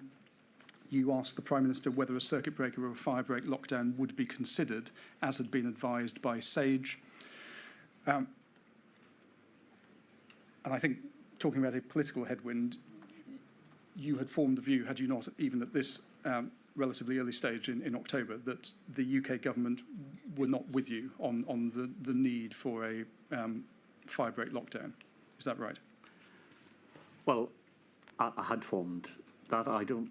It's there in the minutes. I don't want to over-rely on Mr. Dominic Cummings's evidence, but this is what he says about the Prime Minister's attitude at this point. Enraged, the Prime Minister made his comment, "No more expletive lockdowns. Let the bodies pile high in their thousands." Now, I don't over-rely on that, but it does give you a sense of it's not just the UK government is not convinced or is neutral about it. They are positively determined not to do what they're being advised to do, and positively going to oppose Welsh efforts to do what we thought we needed to do. Was, of course, the evidence of Mr. Cummings. I hope I've caveated my reliance on it. Following this Cobra meeting of the 12th of October, you updated Welsh ministers as to what had been discussed at this meeting. That was on the daily ministerial call of the 13th of October. Again, we don't need the note of that meeting, but it records your recollection of the Cobra meeting. The UK CSA and CMO repeatedly telling the Prime Minister that Tier 3 measures would not be enough to reduce the R rate below 1, but that a circuit breaker would. And it's at this point, 13th of October, that you invited Welsh ministers to consider a circuit breaker. And it's recorded in the minutes. Dr. Atherton informed the meeting that the 4 CMOs of the UK supported a circuit breaker. Public Health Wales, TAC and SAGE all agreed that that was the right approach. So at this point in time, we've seen SAGE advice going back to the 21st of September, talking about a circuit breaker. Would I be right in understanding that as of 13th of October, no plans had been put in place by the Welsh Government for the introduction of a circuit breaker? Well, that is a decision in principle. So it's not a decision about the detailed planning. First of all, I need to know whether this is a course of action that the Cabinet are prepared to embark upon. So we do have a very detailed debate, and at the end of it, there is a unanimous agreement that despite those headwinds that I've outlined, this is the right thing to do, and we make that in principle decision that will be our policy. And I think it's right to say, also on the 13th of October, you wrote to the Prime Minister, you raised an issue about the English-Welsh border that we might come back to, about those moving from high prevalence areas to low prevalence areas. But at the end of that letter, we don't need this brought up. You invite the Prime Minister to convene a Cobra meeting to discuss a UK-wide circuit breaker. So although you say on the 12th of October at Cobra you had formed the view that this was not something that the UK government or the Prime Minister was ever going to countenance, you seem to still be writing on the following day, on the 13th of October, inviting a meeting to discuss it. Why? Because I thought the Prime Minister's approach on the 12th of October was extraordinary. It is very unusual for very senior civil servants to be as blunt with the Prime Minister as both Sir Chris Whitty and Sir Patrick Vallance were in that meeting. They both repeatedly said to him, your plan for Tier 3 lockdowns will not bring the R rate below 1. And it's rare for advice to begin as bluntly as that and to be repeated during a meeting in that way. So I wanted the Prime Minister to have another opportunity to reflect on that advice and that evidence. And in a meeting where we weren't talking about lots of other things, but where we had as the sole purpose of the meeting the advice we had from SAGE, the advice we were hearing from senior advisors, and I would not have given up hope at all that if we'd done it, we might yet have come to a greater consensus about the need to act in line with the advice we were receiving. We've addressed the political headwind that you say the Welsh Government faced, dealing next to them with the economic headwind. I think you say that had you the confidence that the UK Government would provide the money needed to support people during the firebreak, you would have probably implemented the lockdown sooner. That's right, is it? It is. Just exploring that with you, if I may. The job support scheme was announced on the 9th of October, and Mr Sunak has said that he confirmed that the date of the 1st of November could not be brought forward prior to that announcement on the 9th of October. I suppose first, is that right? Do you agree that you knew that the date of the 1st of November was not a movable feast? I would have known that that is what the Chancellor of the Exchequer had said. Didn't mean that I necessarily agreed with him.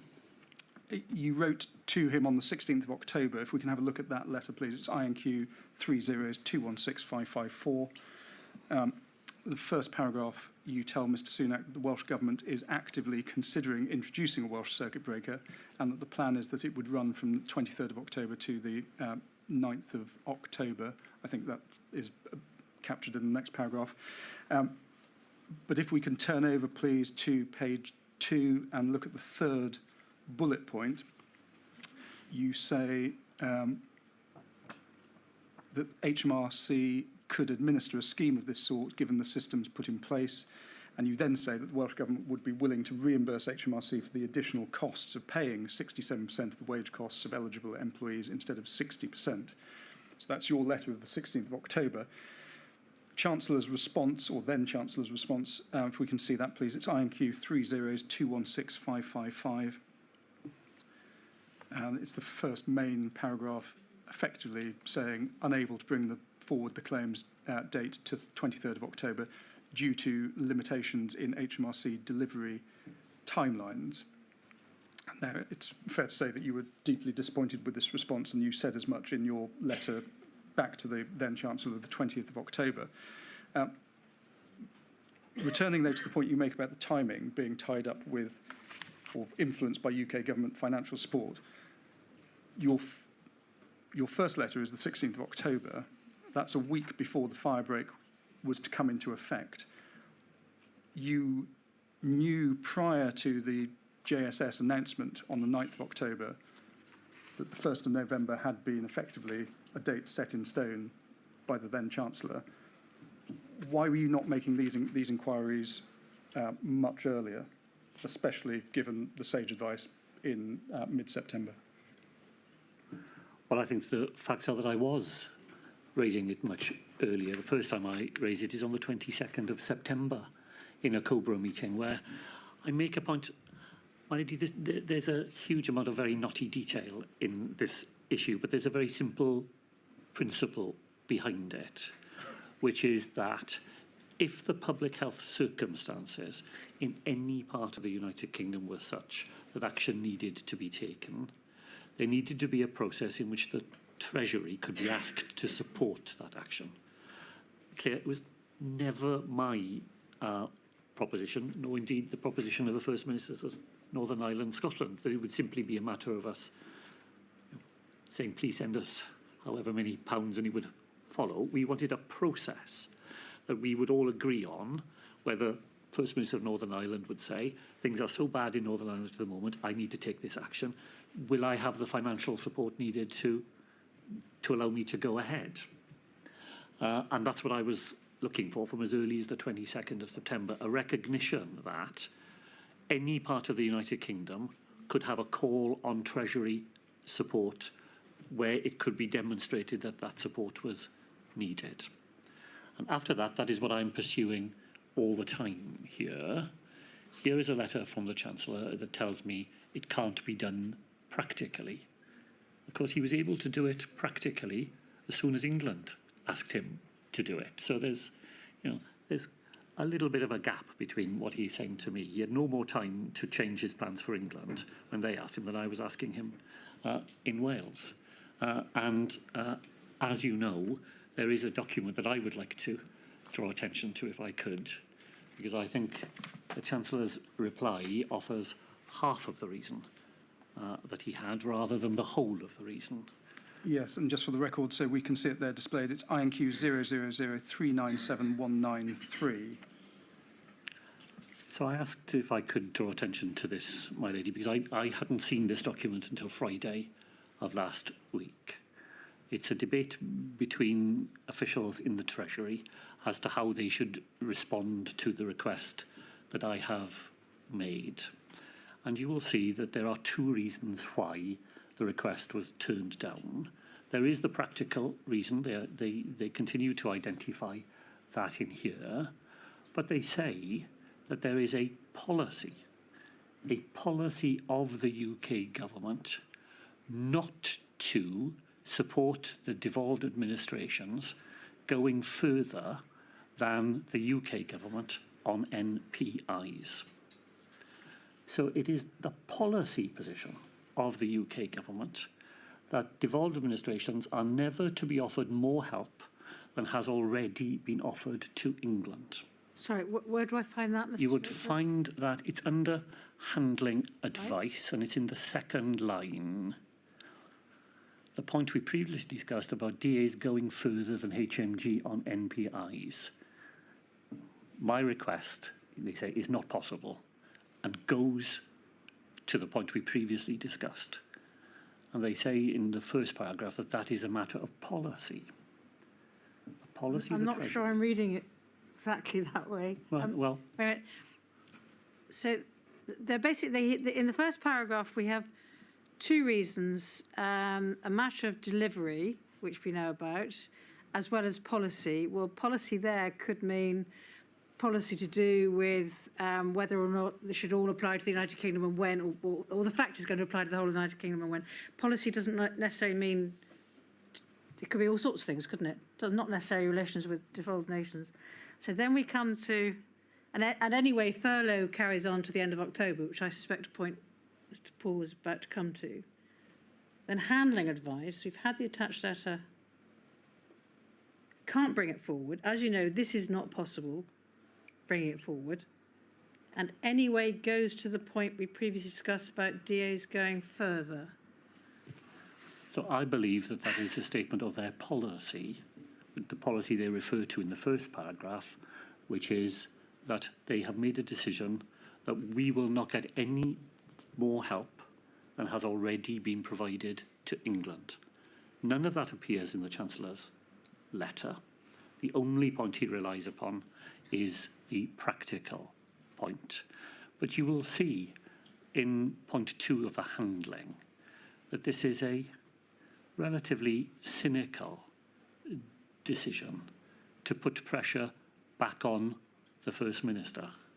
Will he go ahead with the actions that I am explaining are necessary to protect public health and prevent people dying in Wales, knowing that we, the Treasury, won't bail it out? That is the recommended option. This is put to the Chancellor of the Exchequer. This is not just junior officials debating amongst themselves. This advice is put in front of the Chancellor of the Exchequer, and he agrees it. I think my only point is that in public, the Chancellor relied on, it's just not practical for me to do it. Although, as I say, it turned out to be practical only a few days later. Whereas, in fact, it was more than just practical objections. There was a policy position in the Treasury not to support the devolved governments, even when we needed it. I see that's your reading. I'm not quite sure I read it the same way, but maybe it's open for discussion for which we do not have enough time. So I apologise for entering into the debate. My lady, not at all. And I think it's only fair to say that the then Chancellor, I think when the relevant passage of your witness statement, which you've just elaborated on orally, was put to him in Module 2, I think his answer was twofold. I think he first of all pointed to the fact that furlough ran until the end of October, but he also pointed, as well as to the Barnett consequentials, he said the upfront funding guarantee that the UK government introduced in July 2020 which he said provided an extra £5 billion pounds for Wales and provided Welsh Government with extra financial flexibility and security. So in other words, he said a significant sum of money was made available to Wales in advance of need. Is that an answer to the point you make about timing of the firebreak? Absolutely not. And in fact, in the additional statement that Mr Sunak has provided you, he doesn't mention that because he realises that that was not actually available. The money that comes in the Barnett Guarantee, for which we were very grateful. And I should again just say, time and time again, I tried to say how much I appreciated the enormous efforts that the Treasury did make in many of the schemes that they put forward, and the Barnett Guarantee was a very helpful thing for us. But the Barnett Guarantee money was to be spent on devolved responsibilities only. We could not have used it to spend on schemes for which only the Treasury had the responsibility. So although the Chancellor said that in his oral evidence, in his follow-up written evidence, he retreats from that completely. Mr Drakeford, I'm sorry I'm going to enter the debate again, having told myself not to. What I don't understand is this. I have heard a number of representatives of the Welsh Government basically blame the UK Government for a delay in bringing into existence the firebreak on the basis that the delay was really caused by their refusing to give you the financial backing you needed.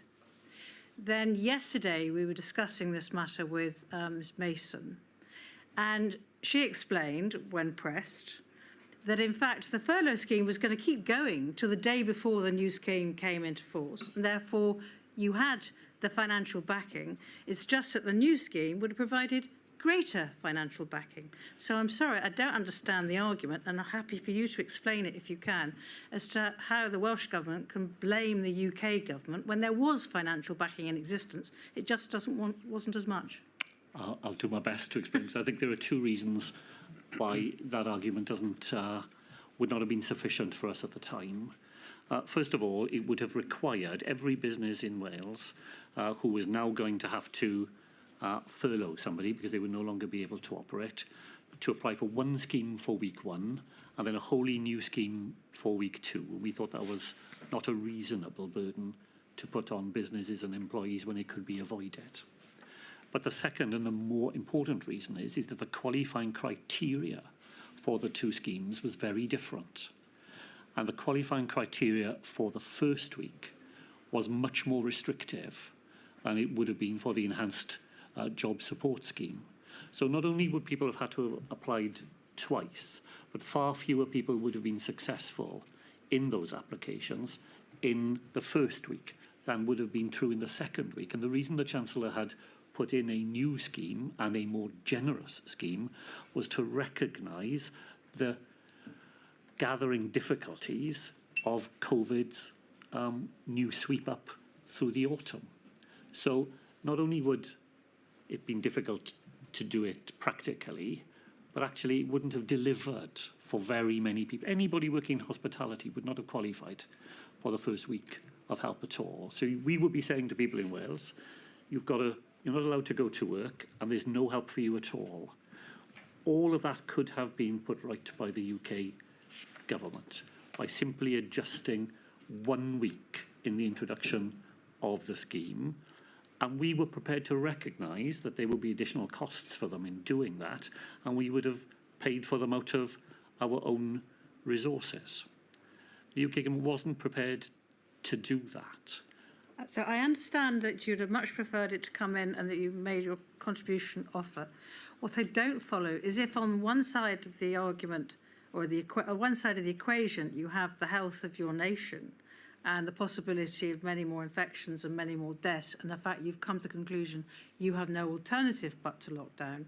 And on the other hand, some difficulties which I accept would not be easy for employers and certainly wouldn't be easy for people in hospitality. But I don't see how those two end up with you being able to blame the UK government for a delay in the firebreak. Well, what I'm arguing for is a level playing field. When UK ministers go to the Treasury and say, things are so bad, we need you to change the scheme is changed immediately. When Welsh government goes to... So what was the example of that? I'm sorry, I meant to ask you. What was the example? Well, because within a couple of weeks of our firebreak, England is in a 4-week lockdown. But did they bring forward any scheme then? I'm not following why you said they were able to bring forward schemes. Yeah, I'm sorry, it is fiendishly complex in the detail. The Chancellor of the Exchequer changes his plans at that point. He doesn't move from one scheme to another. He rolls forward the first scheme for another month to accommodate the changing circumstances in England. When it really is as simple as this. When English ministers ask him for help, he says yes. When Welsh ministers ask him for help, he says no. And that's not fair. That is the Treasury not operating as a UK Treasury. It's operating as the Treasury for England. And that's why this was such, I think I say in my evidence, this was one of the, for somebody who believes in the United Kingdom, this was one of the hardest moments in the whole of the firebreak, because we were not being treated fairly. We were not being treated as we would have been had we been English ministers asking for that help. Mr. Drakeford, just before we take a break, try and finish this topic of the firebreak, and circling back round to timing. It was the 14th of October that the firebreak implementation group was established. There was then an emergency cabinet meeting of the 15th of October. We don't need to look at those minutes. The scientific advice was that a minimum 2-week lockdown was required, but it was said that 3 weeks was preferable. I suppose just pausing there, if you're being told that the 3-week firebreak was preferable, why was it ultimately decided to go with a 2-week firebreak? Well, it wasn't a 2-week firebreak. It was a 17-day. 3 weekends, 2 weeks. Yes, indeed. So it was a 17-day firebreak, and there's a trade-off here between length and depth. The advice we're getting is you can either go longer and have more shallow restrictions. The shorter the firebreak, the deeper it has to be. And the Welsh Government decides to have a 17-day firebreak and to have it as sharp as we can make it. So every time you will see in the papers, there are a series of choices ministers are asked to make between more intense restrictions or less intense restrictions, and every time we decide on more intense restrictions because we have got fewer days of those restrictions in place. So it's the balance between length and depth, and we resolve it in that way. The emergency cabinet on the 15th of October makes an in-principle decision. That's to have a firebreak. That's not formally approved until Cabinet then meets again until on the 19th of October. Why does it take a further 4 days to formally make a decision that's already been made in principle? Well, it's because of the way in which we made decisions in Wales, which I think if I could sum them up, the process was exhaustive and exhausting, because my aim was to make sure that we involved as many voices as we could in these difficult decisions. My lady, I can say to you, from my experience, the easy way for a government to ask is to ask as few people as you can get away with. Our objective was to do the opposite. We aimed to talk to as many people as we could about the impact of our decisions would have on them. So in this period, the Cabinet is meeting daily, sometimes twice daily. We are also meeting the Social Partnership Council. We are consulting with the Children's Commissioner. My colleagues are talking with all their sector organisations. From a minister's point of view, as I say, that's an exhausting way to make decisions, and it makes the burden of decision making more difficult in some ways, because now you have to take into account all the difficulties that everybody will have explained to you that this is going to mean for them, and that does take a couple of days to do it. But my aim throughout the whole of the pandemic was to never come to a final decision unless I felt that we'd had every opportunity to listen to people in Wales and their representative organisations, and for every question that any one of my ministerial colleagues that they wanted to raise, that they'd had the opportunity to raise it. And that does take a couple of days, and that's what was going on in the days between the 15th and the 19th of October, that intensive work of engagement with people about the major decision we were about to take. We now know that the second wave had a greater impact in Wales than the first. More lives were lost. do you consider that different decisions should have been taken throughout September and October, and ultimately, should a fire break have been brought in sooner and for longer? Well, I said to you that the fire break decision was about balancing the four harms. And the harm that is most in the minds, other than the harm from the virus itself, in our minds at this point, is the harm to children. We had agreed as a cabinet that keeping schools open would be our top priority. The schools would be the last to close. And we were very committed to making sure that a week of the fire break coincided with half term in order to minimise the impact on children's lives. So there's obviously a very plausible argument that you could have brought it forward a week and still had a week of half term in it. But it's the process of weighing up all those different harms that leads us to the timetable we eventually adopt. It's not the only timetable. I'm not defending it, I'm explaining it as best I can. And that's one of the driving considerations for us at this point, is trying to minimise the impact of what we're about to do in the lives of children who have already had their education significantly disrupted in Wales. My lady, if that's an appropriate point. Yes, of course. 3:15, please. All rise.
Mr. Ford.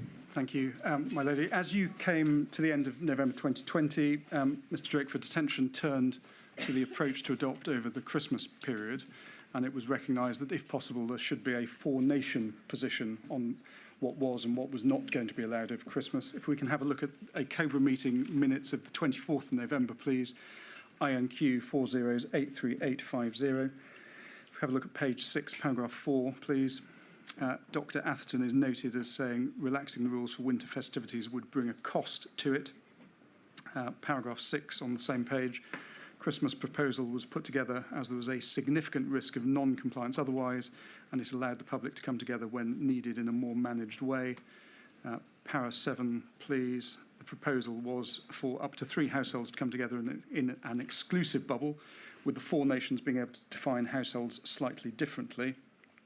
And then if we go to page 7, please, para 10, you are noted as agreeing to the top messages of the proposal and would need to ensure clarity of public messaging. Now, one of the concerns that was voiced at COBRA was that Wales was the only nation at this stage without a tier system, and so needed to give thought to what to revert to after the 27th of December. Do you consider a tier system ought to have been introduced earlier than the 4th of December, as it had been in the other 3 nations?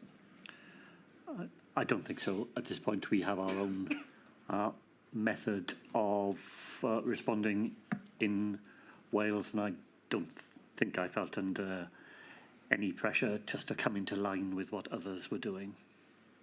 Now, we know that a new variant of the virus had been identified that spread very quickly, and on the 16th of December, you announced that Wales would move into alert level 4, so the highest level, effectively lockdown from Christmas Day, and that a smaller Christmas is a safer Christmas. Mr. Gethin told the inquiry in his evidence on Monday that by the 15th of December, it was his view that there was a clear rationale to move ahead of the agreement that you had reached with the other nations of the UK. He told us that Cabinet was split. You set out a case for a different course of action, namely delaying further restrictions. My question is simply this: given you and Mr. Gethin were drawing on the same scientific evidence, including Dr. Atherton's advice, why were you and Mr. Gethin on different pages, it seems, regarding the timing of a Christmas lockdown at this point? Well, this was the most difficult period of decision-making in the whole of the pandemic for the Welsh Government. The Health Minister was in receipt of direct advice from the Director General of the NHS about the risk to the health service, and from the Chief Medical Officer about the continuing rise in infections in Wales. I am concerned about the other harms that would occur if we were to bring forward a lockdown to the pre-Christmas period instead of the immediately post-Christmas period that we have identified. And I'm anxious about that for a string of different reasons. I'm anxious for businesses, because many businesses make their, the difference between them surviving and going under is the week before Christmas. That's when they make money, and we have promised them that they will have that week to trade. There are many people in Wales, my lady, weekly paid people, who only buy Christmas presents in the week before Christmas because they're not able to manage money in a different way. They rely on that final pay packet, and then they go and make Christmas. And we're about to take that away from them. And even more so, I am very heavily, weighing very heavily with me, is the impact on children. In my own constituency, I have a school which has one of the largest proportions of children on the at-risk register of any school in Wales. It's a fantastic school. Their teacher sets off at 8 o'clock in the morning to go and collect children whose parents otherwise wouldn't manage to get them ready to get to school. If those children have a Christmas, they have it in school. If they have a Christmas present, it's because the school gives it to them. If they have a Christmas party, it's because it happens in school. If they have a Christmas dinner, It's because the school provides it in that final week. They're not going to get it at home. And we're about to say to them that their Christmas is completely cancelled. And, you know, I think I am lucky that I don't have many sleepless nights, even in these difficult days. But at that moment, I am really worrying about what we are faced with deciding. We have a cabinet meeting. The cabinet is evenly divided between whether to bring forward the restrictions or to stick with our original plan. Although I had approached it from a different starting point than the Health Minister, of course I sum up at the end of the meeting in favour of his position, not mine. And the reason for that is a point, my lady, I think you made earlier. And it's why, in the end, some of what looked like really difficult decisions, I thought, were resolvable. Because the advice we are having from our medical colleagues is that if we don't act now, people who otherwise would be alive would lose their lives. And although a child in school, if we close them early, they will be losing their education, and in some children's cases, they will be losing an awful lot more than that. In the end, they will get Christmas back another year, and we can do things to restore their education. I cannot give them back their nan. And so in the end, for me, the decision was never that difficult. If you have advice that says you need to do this or lives will be lost, despite the other harms, that's the way in which the Welsh Government resolved the decision. And in that meeting, where that is the very dilemma we were faced with, although I had started from a different place to the Health Minister, I resolved the discussion in favour of the arguments he was making for exactly that reason. And we don't need to go to the minutes, but just for the record, that was a Cabinet meeting on Saturday, the 19th of December. It's INQ 4048803. And the decision, as you said, Mr. Drakeford, was to bring forward alert level 4 restrictions for the whole of Wales from midnight that night. Want to just go back to schools and education in this pre-Christmas period briefly. Because on the 2nd of December, there was a draft tag paper titled Statement on MPIs in the Pre-Christmas Period. If we can have a look at that, it's INQ 30350039. If we can turn to page 7, please, second paragraph. The available evidence indicates that schools being open is associated with higher rates of infection in the population, although there is no clear evidence of a causative relationship. If we can have a look at page 12, please. Under the school's policy option, this provides modelled estimates of the impact of schools moving to blended learning from 14 to 18. And if we just turn over the page to 13 and look at the table, this sets out the difference in outcomes using different reproduction rates between schools being open and closed. And we can see that the difference is reasonably sizable.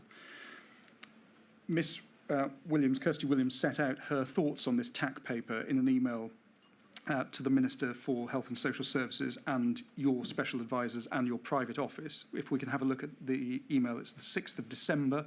It's INQ 30350044. Third paragraph, she explains that the paper, so namely the draft tag paper we've just looked at, is deeply difficult for education. And then in the next paragraph, the fourth paragraph, that it is contrary to the agreed position of the government that education is a priority. And it is right, isn't it, that as a result of Miss Williams's concerns, you asked for the paper to be held back from publication, and an updated paper was published on the 7th of December. Before we just look at that updated paper, I've got everything right so far? Correct. That updated paper is INQ 30350057. And if we look at the modelling charts, they're pages 12 and 13, please. Just having in mind what we saw earlier, the section setting out the differentials in impact when schools are closed has been removed from this published paper, as has the suggestion that schools move to blended learning from the 14th to 18th of December. Why did you consider that the tag paper should be amended in this way?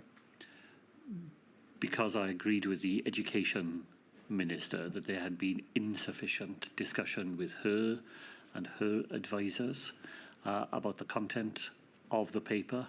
She wished to interrogate that data further. She wanted more discussions with the authors of the paper to understand the basis on which this advice, which was contrary to, as she said, the position that we had aimed to sustain up until that point.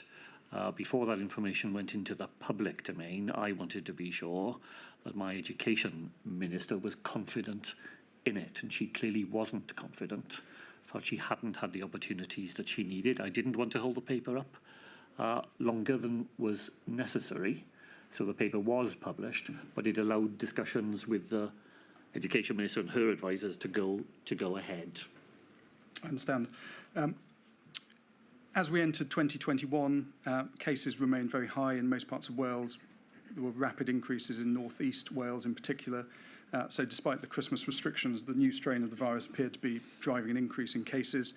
4th of January, all 4 CMOs for the 4 nations recommended that the UK alert level move from level 4 to level 5. And we don't need to go to the minutes, but that was discussed in a 4-nation call with Mr. Gove.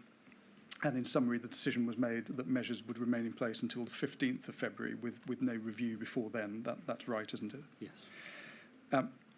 Want to, again, just look briefly at decisions that were made in respect of schools in this period in early 2021.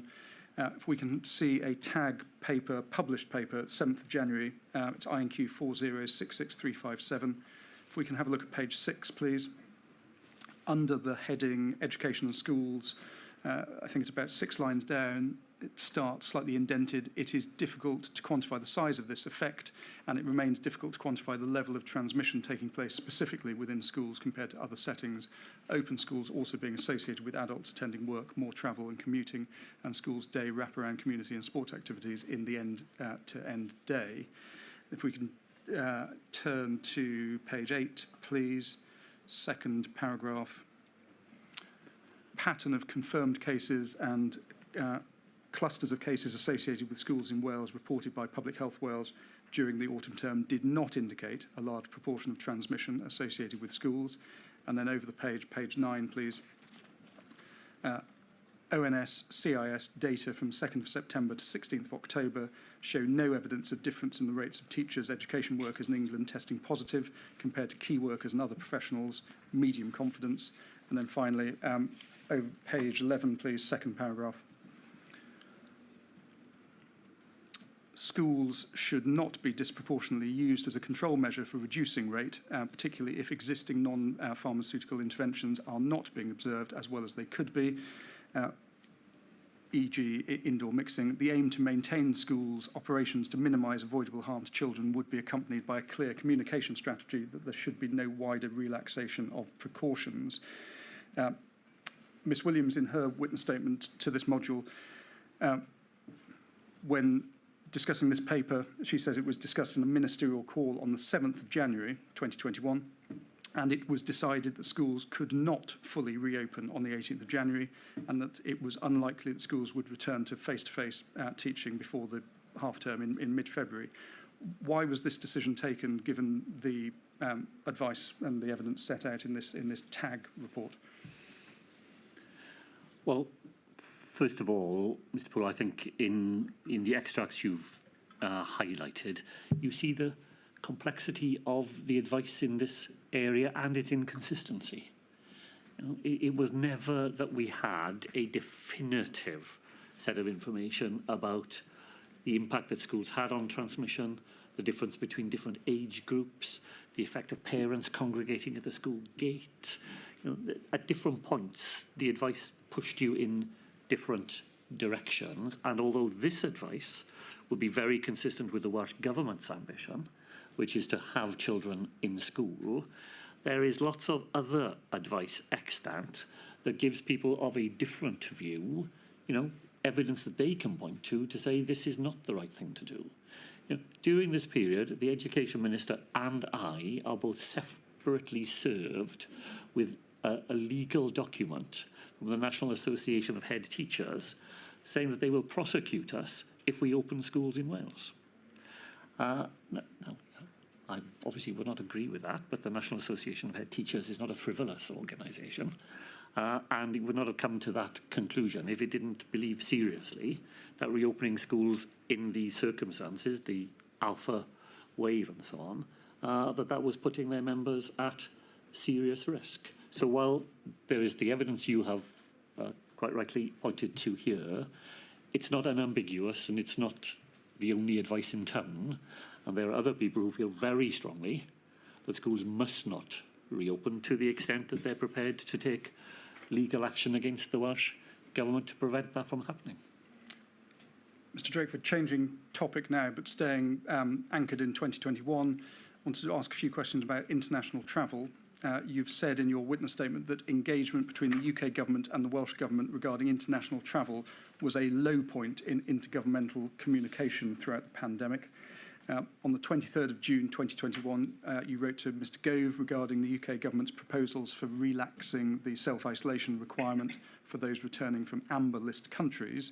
We don't need your letter displayed, but in that letter you say, it is important for decisions regarding international travel to be taken on a UK-wide basis, and you hope that changes would not be made without agreement between the four nations. Now, we've seen calls for four-nation decision-making before, but when it came to international travel, did unilateral decision-making present an even bigger problem? Well, in this area, the Welsh Government had only theoretical powers of agency, because most people who travel abroad from Wales don't do so from Wales and back to Wales. They go through ports in England and airports in England. So while theoretically we could make rules of our own, in practice they would have had no impact. So in effect, we simply had to do whatever the UK government decided in this area. I don't think the UK government was slow in coming to that realisation themselves. So the amount of discussion with us was pretty rudimentary, often very late in the day. Personally, I disagreed with the UK government's approach to international travel from almost beginning to end. But in practice, that made no difference at all to citizens in Wales, because the practicalities of international travel were not in the hands of the Welsh Government. On the 23rd of July, you describe in your witness statement receiving an email informing you that the UK government was proposing to relax international travel restrictions for fully vaccinated arrivals from EU countries and the USA. It's INQ 000256899, and we've got it on screen there. Bottom of page 1, there's a proposal to be discussed at COVID-0 with it coming into force as soon as the 2nd of August.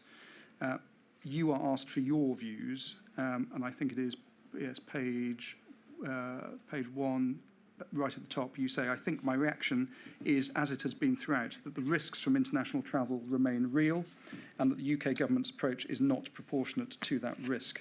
Can you just explain what you meant and why you say that in that email? Well, I believed from the beginning, as I say, to the end, that more could have been done to mitigate the risk of coronavirus, and particularly new variants of coronavirus arriving in the United Kingdom through international travel.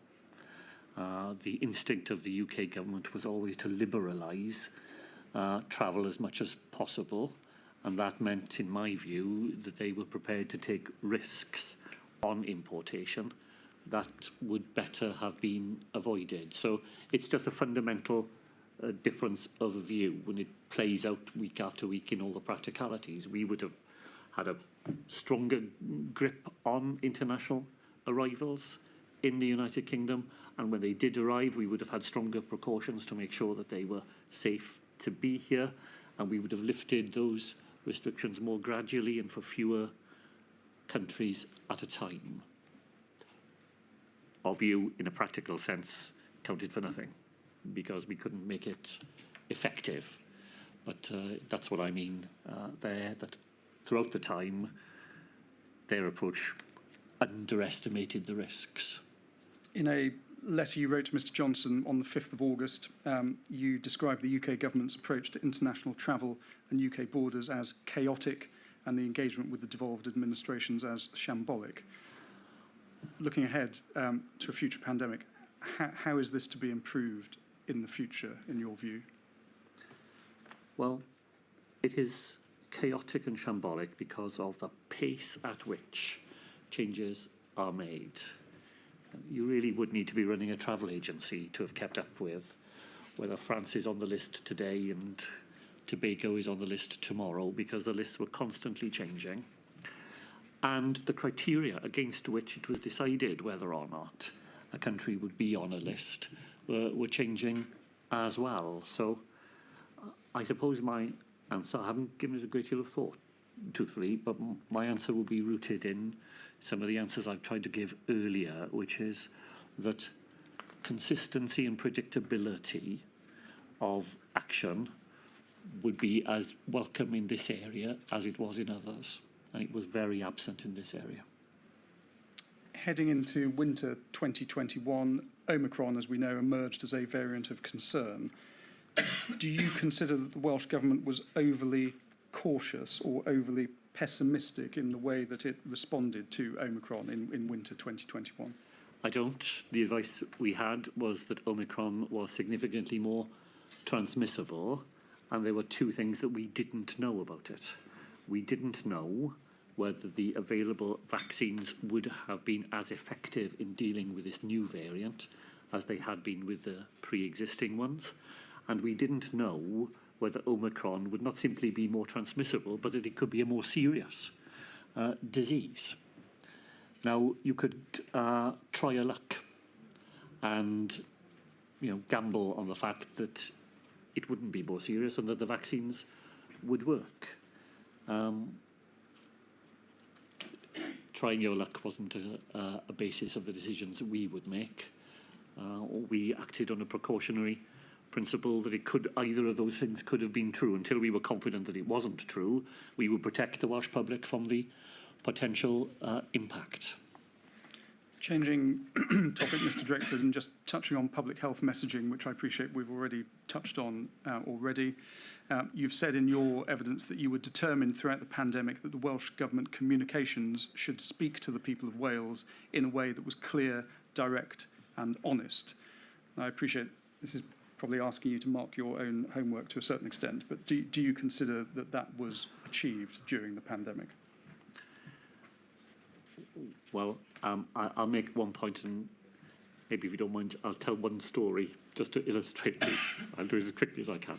So the general point is that my aim when I went to give press conferences was to share with the people listening the information that I had, and then to explain why the Welsh Government had come to the conclusions we had come to based on that information.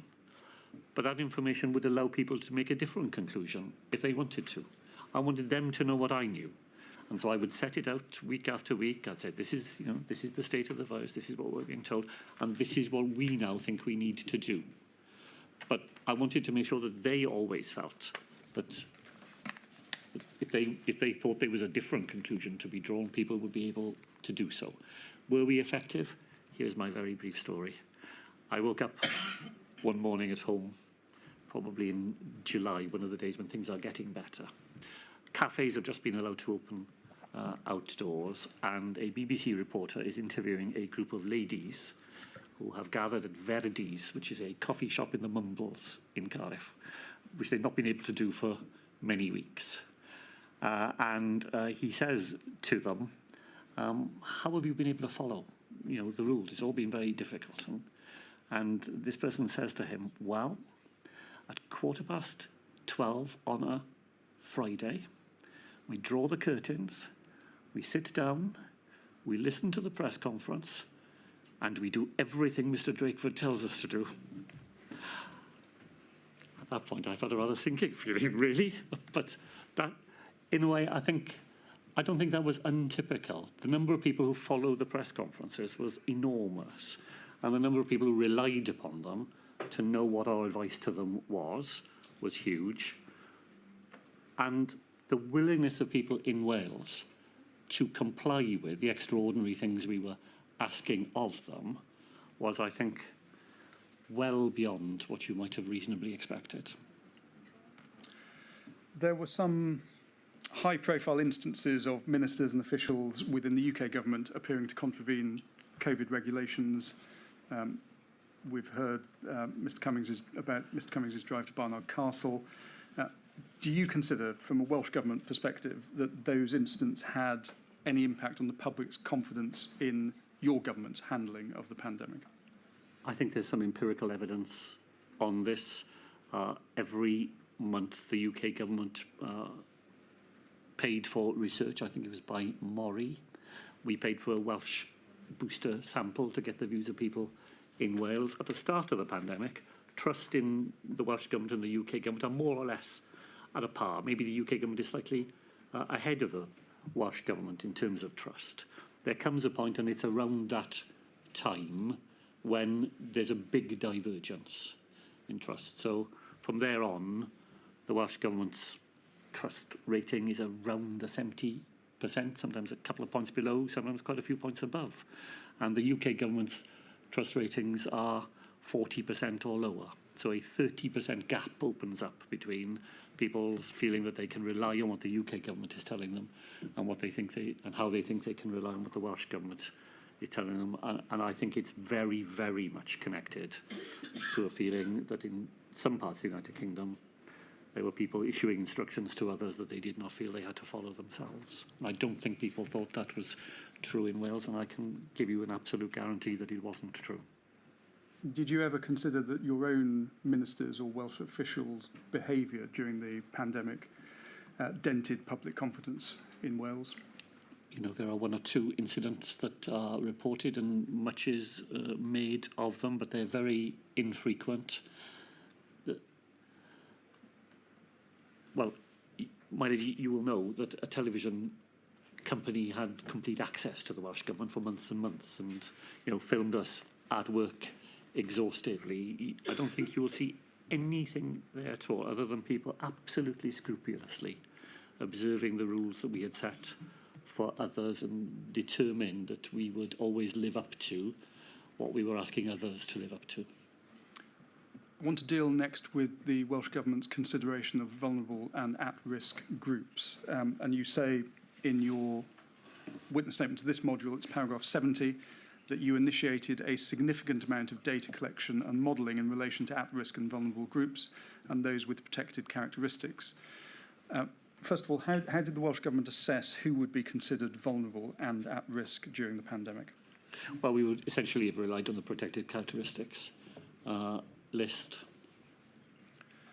Dealing then, if I can, with older people first, you make the point in your witness statement, paragraph 68, that data and modelling in Wales took into account the relatively higher proportion of older people in Wales, and you point to the fact that the Older People's Commissioner was a member of the Shadow Social Partnership Council. Professor Nasru, in an expert report for all of the Module 2s, has highlighted in evidence to the inquiry that there has been no comprehensive study of ageing in Wales to capture the experiences of people as they grow older. If that is so, what sources of information were used to inform the Welsh Government's approach to vulnerabilities of older people during the pandemic? I was puzzled when I read that, because I know from my own work at the university that there are very distinguished Welsh researchers who have reported on those matters in Wales. So I'm not absolutely certain that I agree with the point that was made. The work of Professor Judith Phillips, just to cite one example, you know, is very significant and very highly regarded, and Judith is a professor who focuses on older people and has worked in Wales extensively. So I'm not sure I sign up to the idea that there isn't, there wasn't information available. But it is true, as I said in one of my first answers, that the scale of research available on a population of 55 million people is always going to be greater than is available on a population of 3 million. So I'm not saying that there are not gaps. You know, there are, but I'm not sure that some of those gaps were quite as extensive as the advice the inquiry has had suggests. Pandemic planning appears, though, to have treated older people as a homogenous group and not paid attention to which categories of older people might have been at particular risk. I mean, do you agree with that proposition? I think to an extent. I don't think it would be true, for example, in our approach to black and minority ethnic communities, where we had some very specific policies aimed at older people in those communities. So I'm not going to say that across every protected characteristic we were able to disaggregate our efforts according to age, but I think where it was most available to us to make that difference, we did. Briefly, what steps did the Welsh Government take to mitigate risks to older people in respect of, particularly, I'm thinking, the MPIs that were introduced in response to the pandemic? Well, I suppose the most obvious one is that many, many older people were asked to shield from the very beginning. I don't think I've made, apologies if I have, that 4 members of my own ministerial team were shielding from the very beginning. So we were very alert as a group of cabinet colleagues that they were older people who we were asking to take even greater measures to protect themselves against the virus. So that's the most obvious example. And then through our local authority colleagues, we also instigated a series of measures to try to make sure that isolated older people would have the contact that they need, particularly through delivering food to them, making sure medicines were collected and delivered to them, and so on. Debbie Foster gave evidence in respect of disabled people, which was looking at the impact on disabled groups in Wales. And she said she was largely left to her own devices, and she compared that with, to give an example, the Black, Asian and minority ethnic group. And this was interpreted, she said, by some members of the Welsh Government that they saw their work as less important. Is that the case? Well, I'm very grateful to Professor Foster and to members of the Disability Forum who did advise us throughout the pandemic and who produced a locked-out report, which I attended a meeting with the authors, including Debbie Foster, shortly before the Senedd elections in May 2021. It's difficult for me to put myself in her position. I just want to say, I was very keen indeed that the Welsh Government took full account of the needs of black and minority ethnic citizens and disabled citizens before the pandemic started at all. By the end of 2019, we had working in the cabinet, and I was very insistent that these individuals would sit on the floor where cabinet colleagues would see them every day. So we appointed Professor Awobi from the Race Equality Council of Wales to be a specialist advisor to the Welsh Government, and we appointed John Luxton, who is, a leading campaigner in the field of disability, to be our advisor. And that was before the pandemic, and they sat on the cabinet floor where colleagues would see them and meet them and hear from them all the time. And while I'm quite certain there are things we didn't do and could have done, the fact that by the middle of April, within 3 weeks, we were engaged with people from the Race Equality Forum and the Disability Forum. And my colleague Jane Hutt met absolutely regularly throughout the pandemic with them, and we've taken action on the reports that they provided. I don't want to overplay it. I don't want to make claims beyond what we can, but I can say confidently that those matters always were in the minds of Welsh ministers. We know that the British Medical Association raised concerns about the impact of the pandemic on ethnic minority groups, and we heard evidence in the first week of hearings from Professor Ogbonna. The Race Council Cymru wrote to you in early April. The first time you were briefed by the Black, Asian, Minority Ethnic Advisory Group was the 20th of May. Does that suggest an unjustifiable delay in focusing on a significant, vulnerable and at-risk group? No, that really would be to misunderstand the sequence of events, because it's not that we get contacted on the 14th of April. There was a letter from Judge Ray Singh, and then don't do anything about it until the 20th of May. By the 20th of May, the work of the forum was well underway, including the production of the risk assessment tool that members of black and minority ethnic clinicians themselves devised in order to make sure that people from those communities were not unfairly placed in the front line given the susceptibility to the virus. And that risk assessment tool was used not just in Wales but very widely, including in the Houses of Parliament as well. And all that work was going on between the receipt of the letter and the time that Professor Ogbonna and Professor Kesh Sengal, an orthopaedic surgeon who'd led the work on the risk assessment tool, by the time they came to speak directly to the Cabinet about it. The inquiries heard evidence that at the start of the pandemic, Wales had the highest level of child poverty in the UK at 31%. What measures were put in place to ensure a minimum level of welfare provision for children living in poverty during the pandemic? Well, the levers available to the Welsh Government to directly affect poverty are very limited. The major levers are the social security system, the benefit system, and macroeconomic policy. But we were the first government in the United Kingdom to guarantee that free school meal payments would continue throughout the school holidays, and we continued them for longer than any other part of the United Kingdom as well. So there is one intensely practical action that was in the hands of the Welsh Government and which aimed to support those families with the least resources to assist children and young people during the pandemic.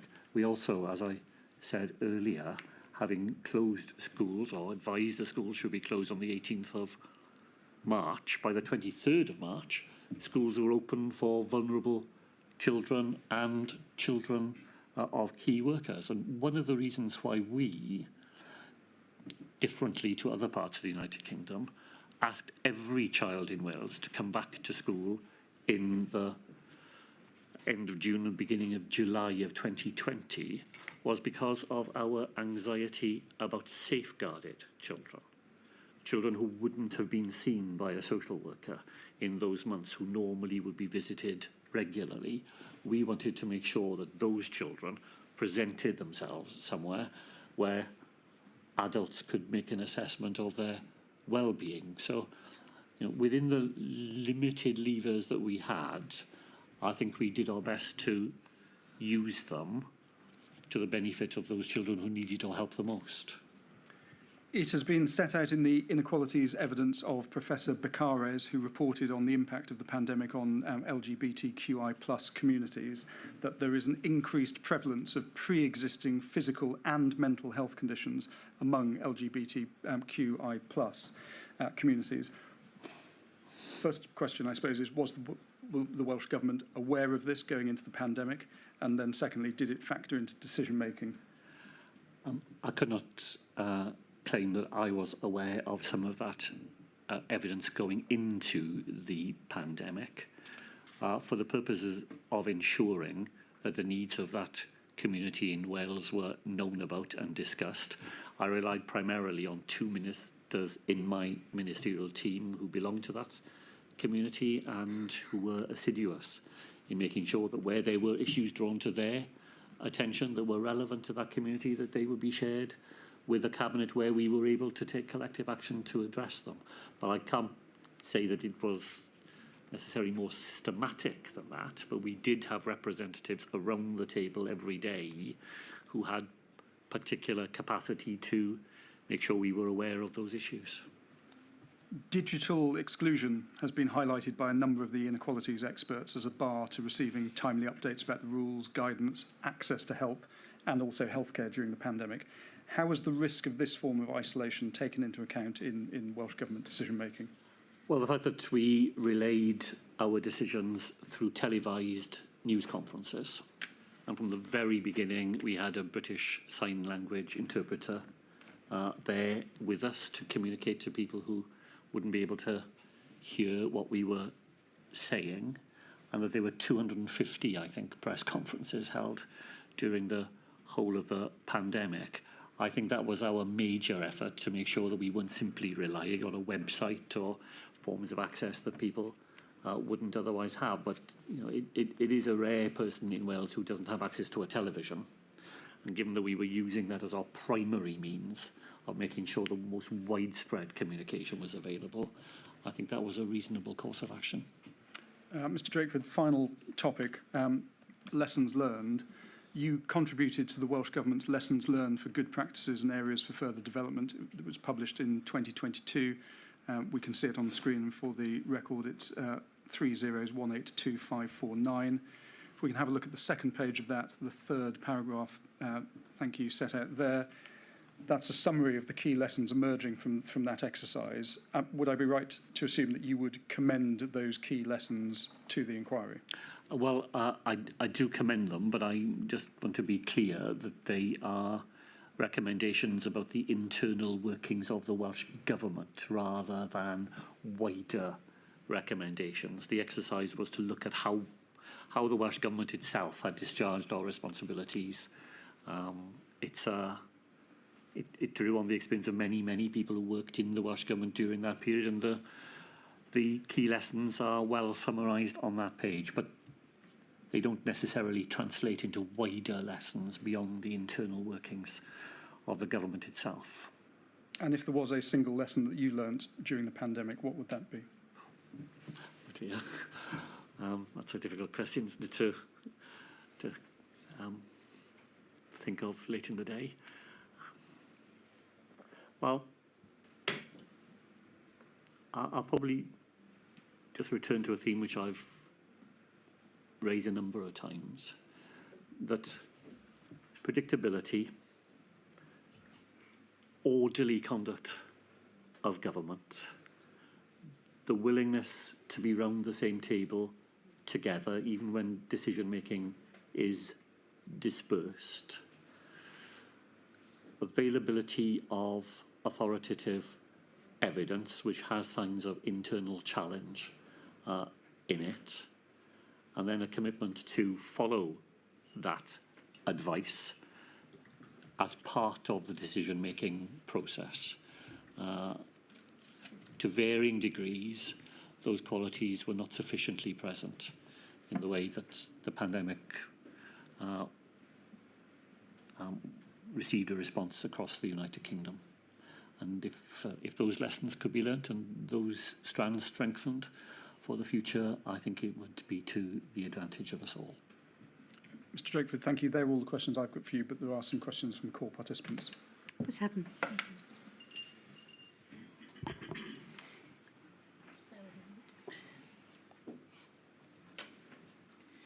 Good afternoon, First Minister. I represent the COVID-19 Bereaved Families for Justice Cymru.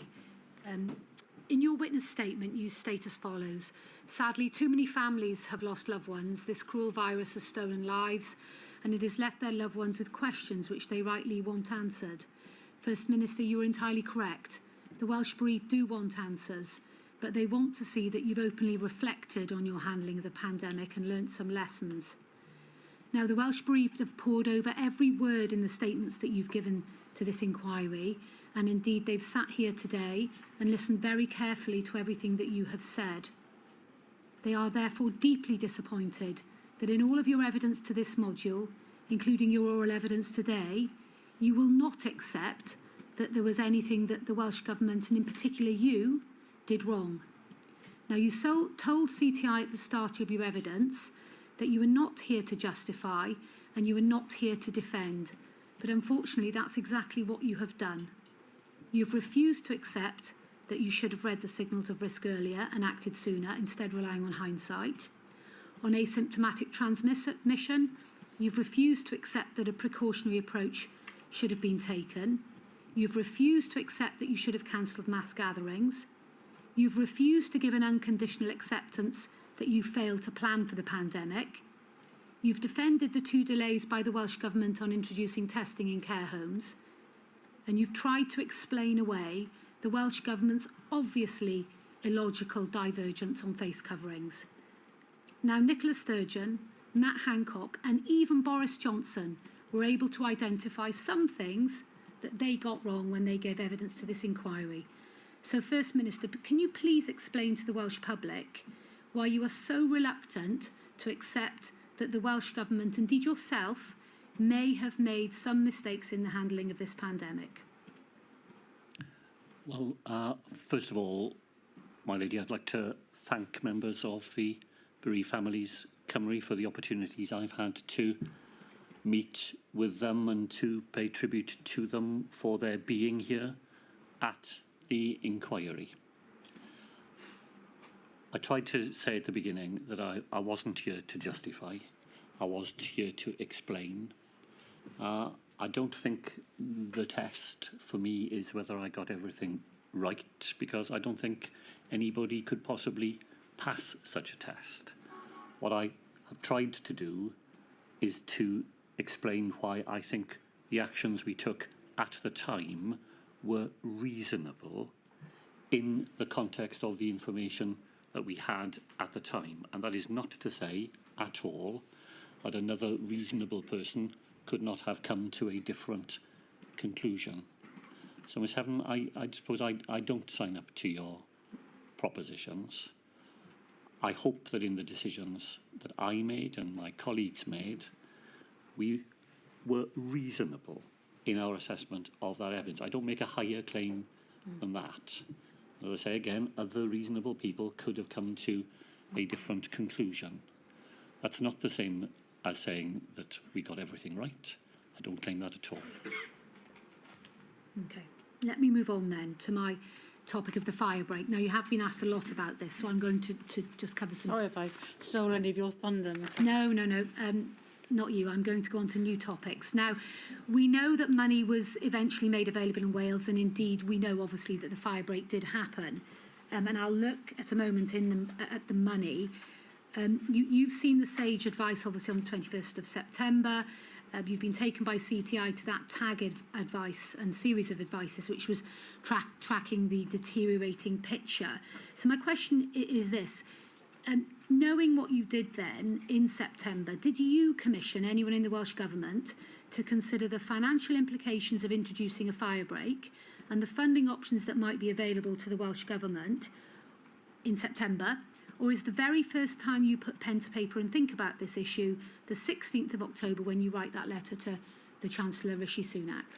No, of course we'd been thinking about that topic well before then. As I said in my earlier evidence, I had raised it as early as the 22nd of September with the UK government.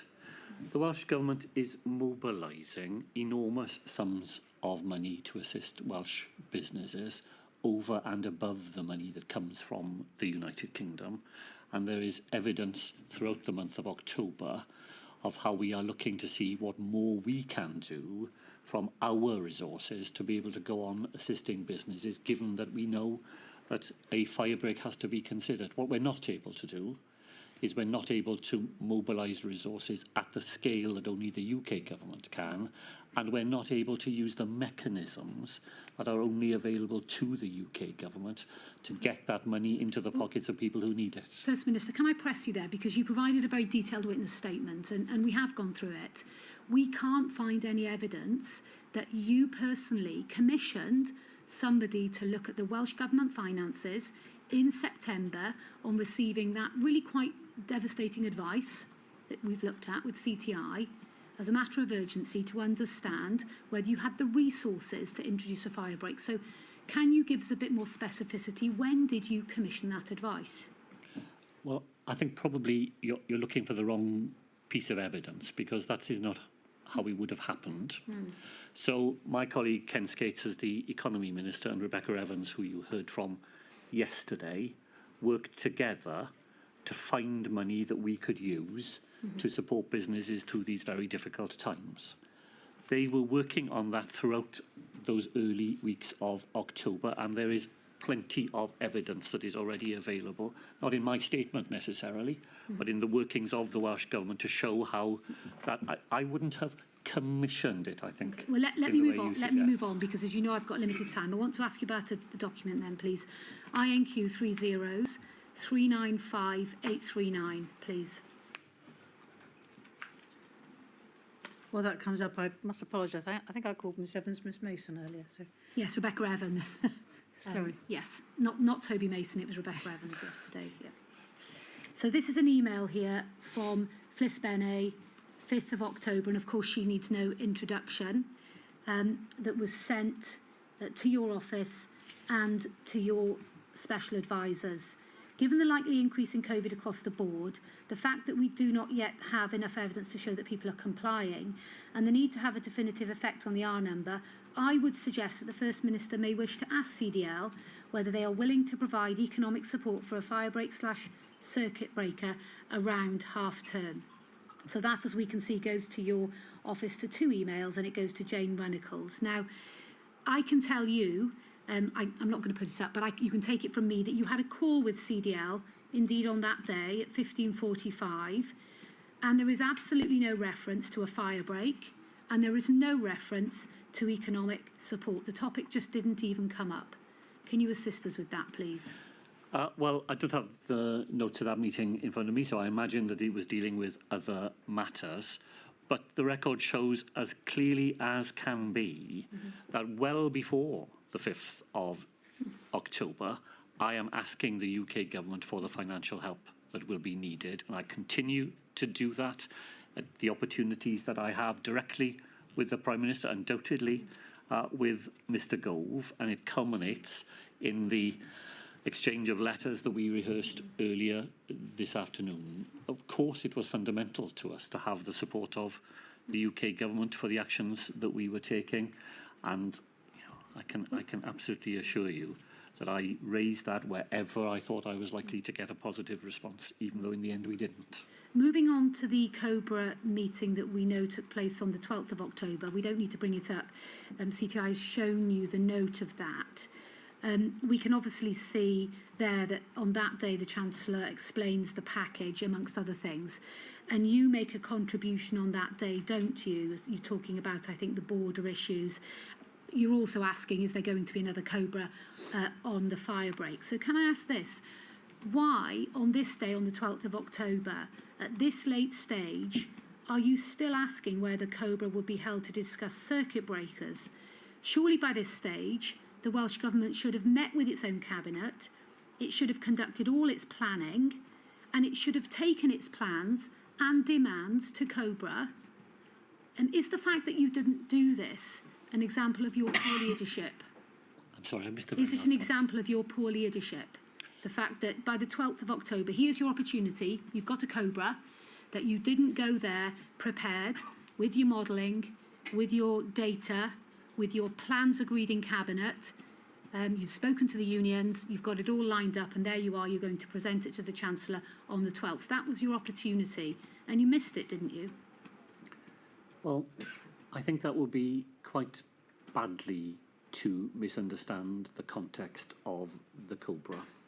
That would be so far in advance of the facts, and particularly where the UK government was, that it would have been an effort not only wasted, but very likely to be counterproductive. The reason I asked for a special meeting on the circuit breaker advice is the reason I provided earlier, which is that the Prime Minister was so emphatic in that meeting that he wasn't prepared to agree to a fire break, and that he wouldn't be willing to support the Welsh Government in our actions, that I needed to have another run at that argument with him separately from the wider set of issues that were discussed. Had I turned up there, not only to ask for the UK government's general support for that proposition, but with a detailed plan for doing so, I really don't think we would have had a hearing at all. Final document then, please. Can we look at INQ 30s 227 915?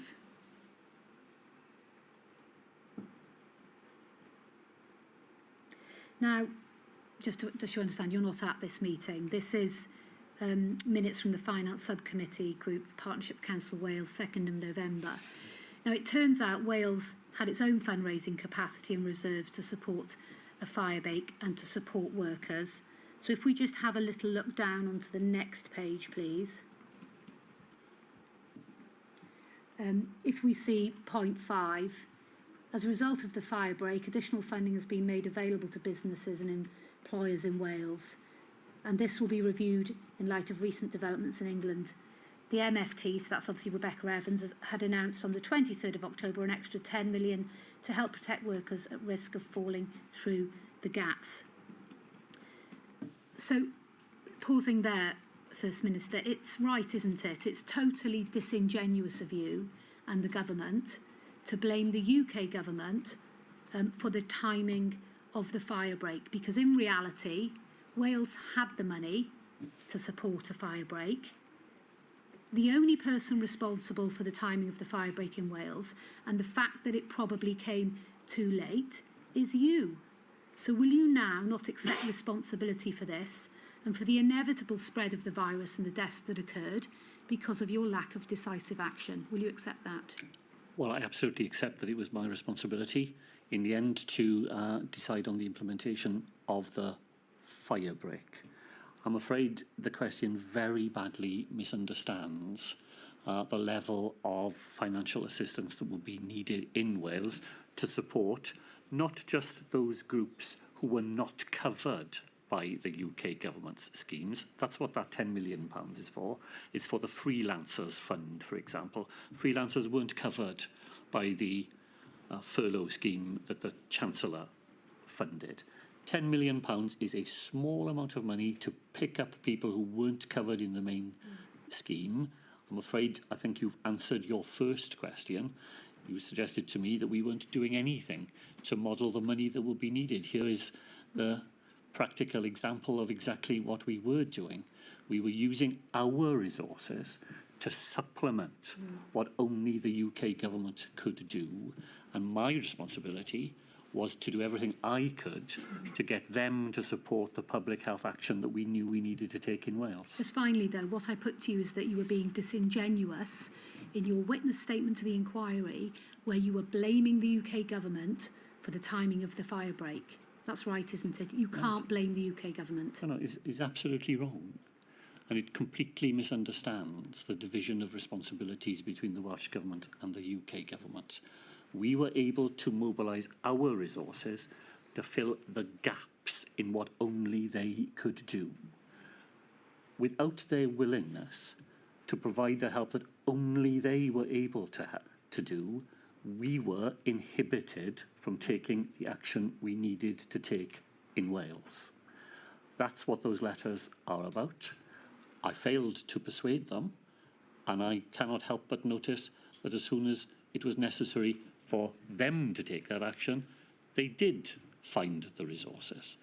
But my efforts at this point are all directed to asking the UK government, we've got to take this action, please will you help us? And there's no chance at all that the Welsh government can simply step into that space. We have neither the resources nor the mechanics. We cannot instruct HMRC to make payments to anybody. So it's not disingenuous in any sense at all. It is simply a factual explanation of where the responsibilities and the capabilities for action lay, and the fact that I wasn't able to persuade the UK government to take action that only they could take had an inhibiting effect on our ability to do what we wanted to do in Wales. Thank you, First Minister. Thank you, my lady. Thank you, Mr. Mr. Straw. Good afternoon. I represent John's Campaign and Care Rights UK. You mentioned towards, at the end of your evidence with Mr. Poole, that among other areas, the availability of authoritative evidence wasn't sufficiently present during the pandemic. Some stakeholders, including those involved in the care sector, considered that concerns they had raised weren't taken into account or weren't acted upon. Is this one of the areas in which not enough was done to obtain and make available evidence?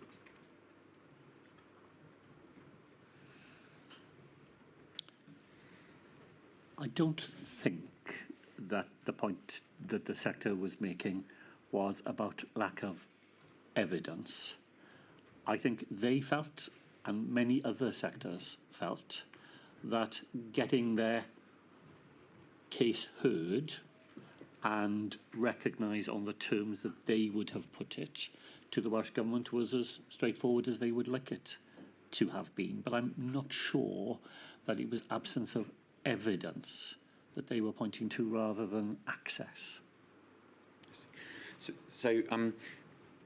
trying to understand then whether there was a point in the sort of chain of decision making where there was a problem. So they've said that they've made their concerns, and the concerns weren't acted upon, they weren't implemented. Is there some point in that chain where there was a problem? I think there are a whole series of difficult factors at this time. It's the sheer scale of everything that the Welsh Government is trying to respond to. The sector itself, as you know, is quite a disparate sector in Wales. The characteristic ownership pattern of care homes in Wales is not the pattern in England, where there are a small number of very large corporate providers. We've still got lots and lots of owners of care homes who have 1 or 2 care homes, and the sector has a job which it works hard to do to be able to represent the views of a very disparate audience.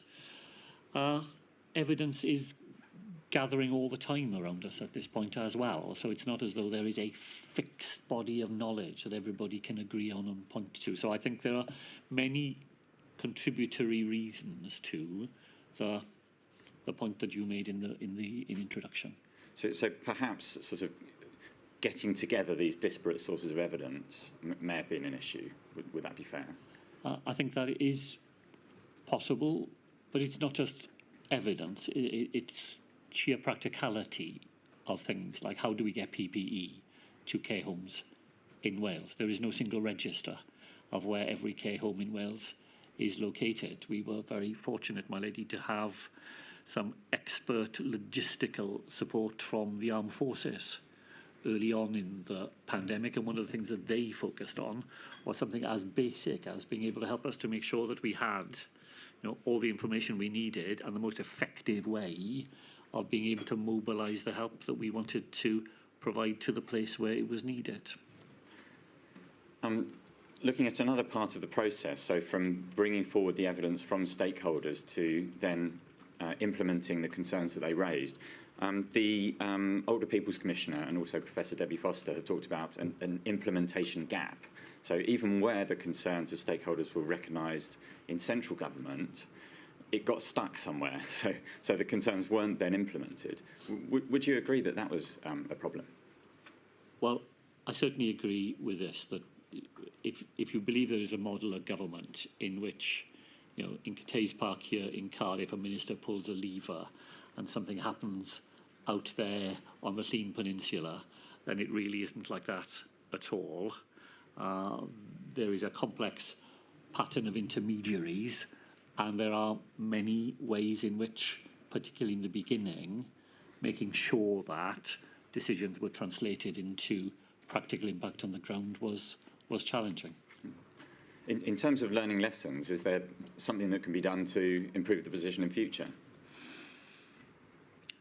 Well, I do think there are, and I think some of those things are the lessons that we learnt during the process itself. So just something as simple as there not being a central register of every care home in Wales. Each local authority would have its own register, but there isn't one consolidated place where that information is kept. So I think there are some very practical lessons that can be drawn from the experience, just in making sure we have those basic components in place so that then we can act more swiftly and more effectively than we were able, particularly in those early weeks. There's just one more question about this topic, and to try and illustrate the sort of broader systemic problems just with a specific example. A number of stakeholders raised concerns about the adverse impacts of bans on visits to those in care. And you yourself, on the 11th of November 2020, in a call with other First Ministers and Michael Gove, appeared to recognise the problems in that you drew attention to the really heartbreaking set of restrictions, as you put it, on care homes, on those in care, and suggested liberalising them by use of testing. Now, despite what you'd acknowledged at that point, there remained essentially a ban in place until May 2021. Does this illustrate any sort of broader issues in the systems in place? Could something have been done better to ensure that changes which had been recommended were put in place? Well, I hope so. I said right in the very beginning, I visited my mother on the 22nd of February at her 90th birthday. And I didn't see her again for many, many months. So, the heartbreak that people feel about being separated from people who mean such a lot to them is very real. I think there are two areas where I wished it was much, we could have done much better. I wish it was easier for people to visit into care homes, but I knew, because of the evidence I saw, that the importation of coronavirus into care homes full of vulnerable people was generally brought in by people who were coming in from the community to do so. So much as I would have wished myself not to have been standing outside a window trying to talk to somebody, I also knew that I would be a risk to them if I did go in. So that's what you're balancing. So I wish we had a better formula for it. We tried some practical things. We tried to find outdoor spaces where people could meet and things like that. They were, they're all things we should learn from and look at. And I very much wish that we could have found a different formula for people to be able to meet with loved ones in their final days or hours. Because of the time available, I'm going to have to move on. I've just got two more topics. The first concerns expert groups. So you explain how the Black and Minority Ethnic COVID-19 advisory group was formed, and that, of course, was a very important group. But those needing care were also at the sharp end of the pandemic and the response. I mean, just to take an example, in the first 3 months of the pandemic, statistics indicate that around 39% of deaths in the UK involving COVID-19 were deaths of care home residents. Would you agree that an equivalent advisory group, similar to the BAME group, should have been formed at an early stage? Well, we have the Older Persons Commissioner for Wales, who is specifically charged with representing the views of older people, and she has done an enormous amount with people who lived in care homes and worked in care homes, and was a very powerful voice for them throughout the pandemic. Personally, I'm a believer in, just as we have a schools council in every school in Wales, I'd have a care council in every care home in Wales myself, because I do think that the voice of people who live in those settings does need to be amplified. The idea that's put to me is one of them. But during the pandemic itself, we relied very much on the good offices of the Older Persons Commissioner, and she was a very powerful and I think effective voice on behalf of people in the care sector and beyond. Well, the suggestion of a care council is a very interesting one. The last topic, discharge from hospital into care homes. Firstly, you've discussed this already with Mr. Paul, so I've got just a couple of specific questions about it. You noted earlier that there was limited testing available at the time. But in fact, there were only a pretty limited number of people being discharged per day from hospital without prior testing. So some of them already had testing, the asymptomatic ones didn't. I think the figures are somewhere between 11 and 18 people being discharged a day, whereas in mid-March there were about 1,800 tests available, and the number increased. Would you agree that allocating this pretty tiny proportion of the tests to discharged patients was justified by the huge risks involved? Could make maybe one point I haven't made earlier, and I think sometimes in the sort of public prints on these matters, it appears as though what happened was in March that there was a wholesale discharge of people from hospitals into care homes. In fact, fewer people left care homes, fewer people left hospital for care homes in March and April 2020 than had left in the previous year. So actually, it wasn't, and this is a fair point that's being made. The numbers were not, were not enormous, and maybe the amount of testing that would have been needed could have been accommodated. That's not the advice that ministers had at the time, but I think it's a fair point that's being made. you fairly made the point earlier that these patients were unsafe in hospital because of what was happening. But there's a sort of slightly different question, which is about whether they should be tested, whether asymptomatic patients should be tested prior to discharge. Do you accept that taking the government and its scientific advisors collectively, so not you specifically, but the whole lot, that this was a mistake?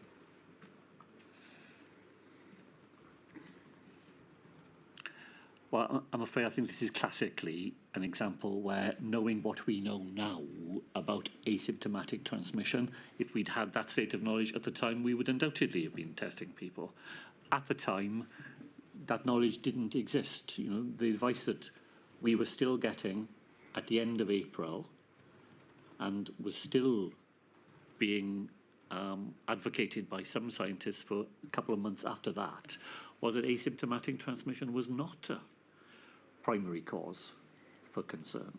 So it's a matter of what you know at the time, isn't it? Had we known at the time, I think we would have acted differently. But we didn't know at the time, and what we were told at the time would not have supported diverting tests from other purposes to testing asymptomatic people. Okay, I'm going to have to finish there, but thank you very much. Just before you sit down, Mr. Straw, in case I raise anything, sorry, Mr. Strick, haven't quite followed that. I thought you agreed with Mr. Straw that it was a fair point to make that given the limited number of those being discharged, they could have been tested because those with symptoms were tested. This is the point you're making, Mr. Straw, and I thought you agreed that it was a fair point, that those without symptoms were sufficiently low in numbers and I thought you agreed that could be accommodated. And then you seem to have said, but we weren't getting that advice at the time, therefore. So is it a fair point or isn't it? Well, it's a fair point in this way. It's not a fair point in that the evidence we had didn't say you would do that. But I think the point that was being put to me was, even though you have a limited amount of tests, the number of tests you would have to divert for this population could have been small enough to accommodate, even within the limited number of tests that you had. And you know, I think that is a fair point. I would need to go away and look at the numbers and look at the availability of tests to see whether that was a practical proposition. But as a basic proposition, you haven't got many tests, but you don't need many of them for this group. You know, it's a reasonable point to make as well. And we know how vulnerable people in care homes are. We do. Thank you. Thank you, Mr. Straw. Does that complete the questioning? It does, my lady, yes. Mr. Drakeford, thank you very much indeed for your help, both in this module and the previous module. I don't know what life has in store for you when you step down as First Minister, but obviously we wish you well. Thank you. Thank you. So does that complete the evidence for today? It does, my lady. And therefore tomorrow we turn to closing submissions at 10 o'clock, please. All rise.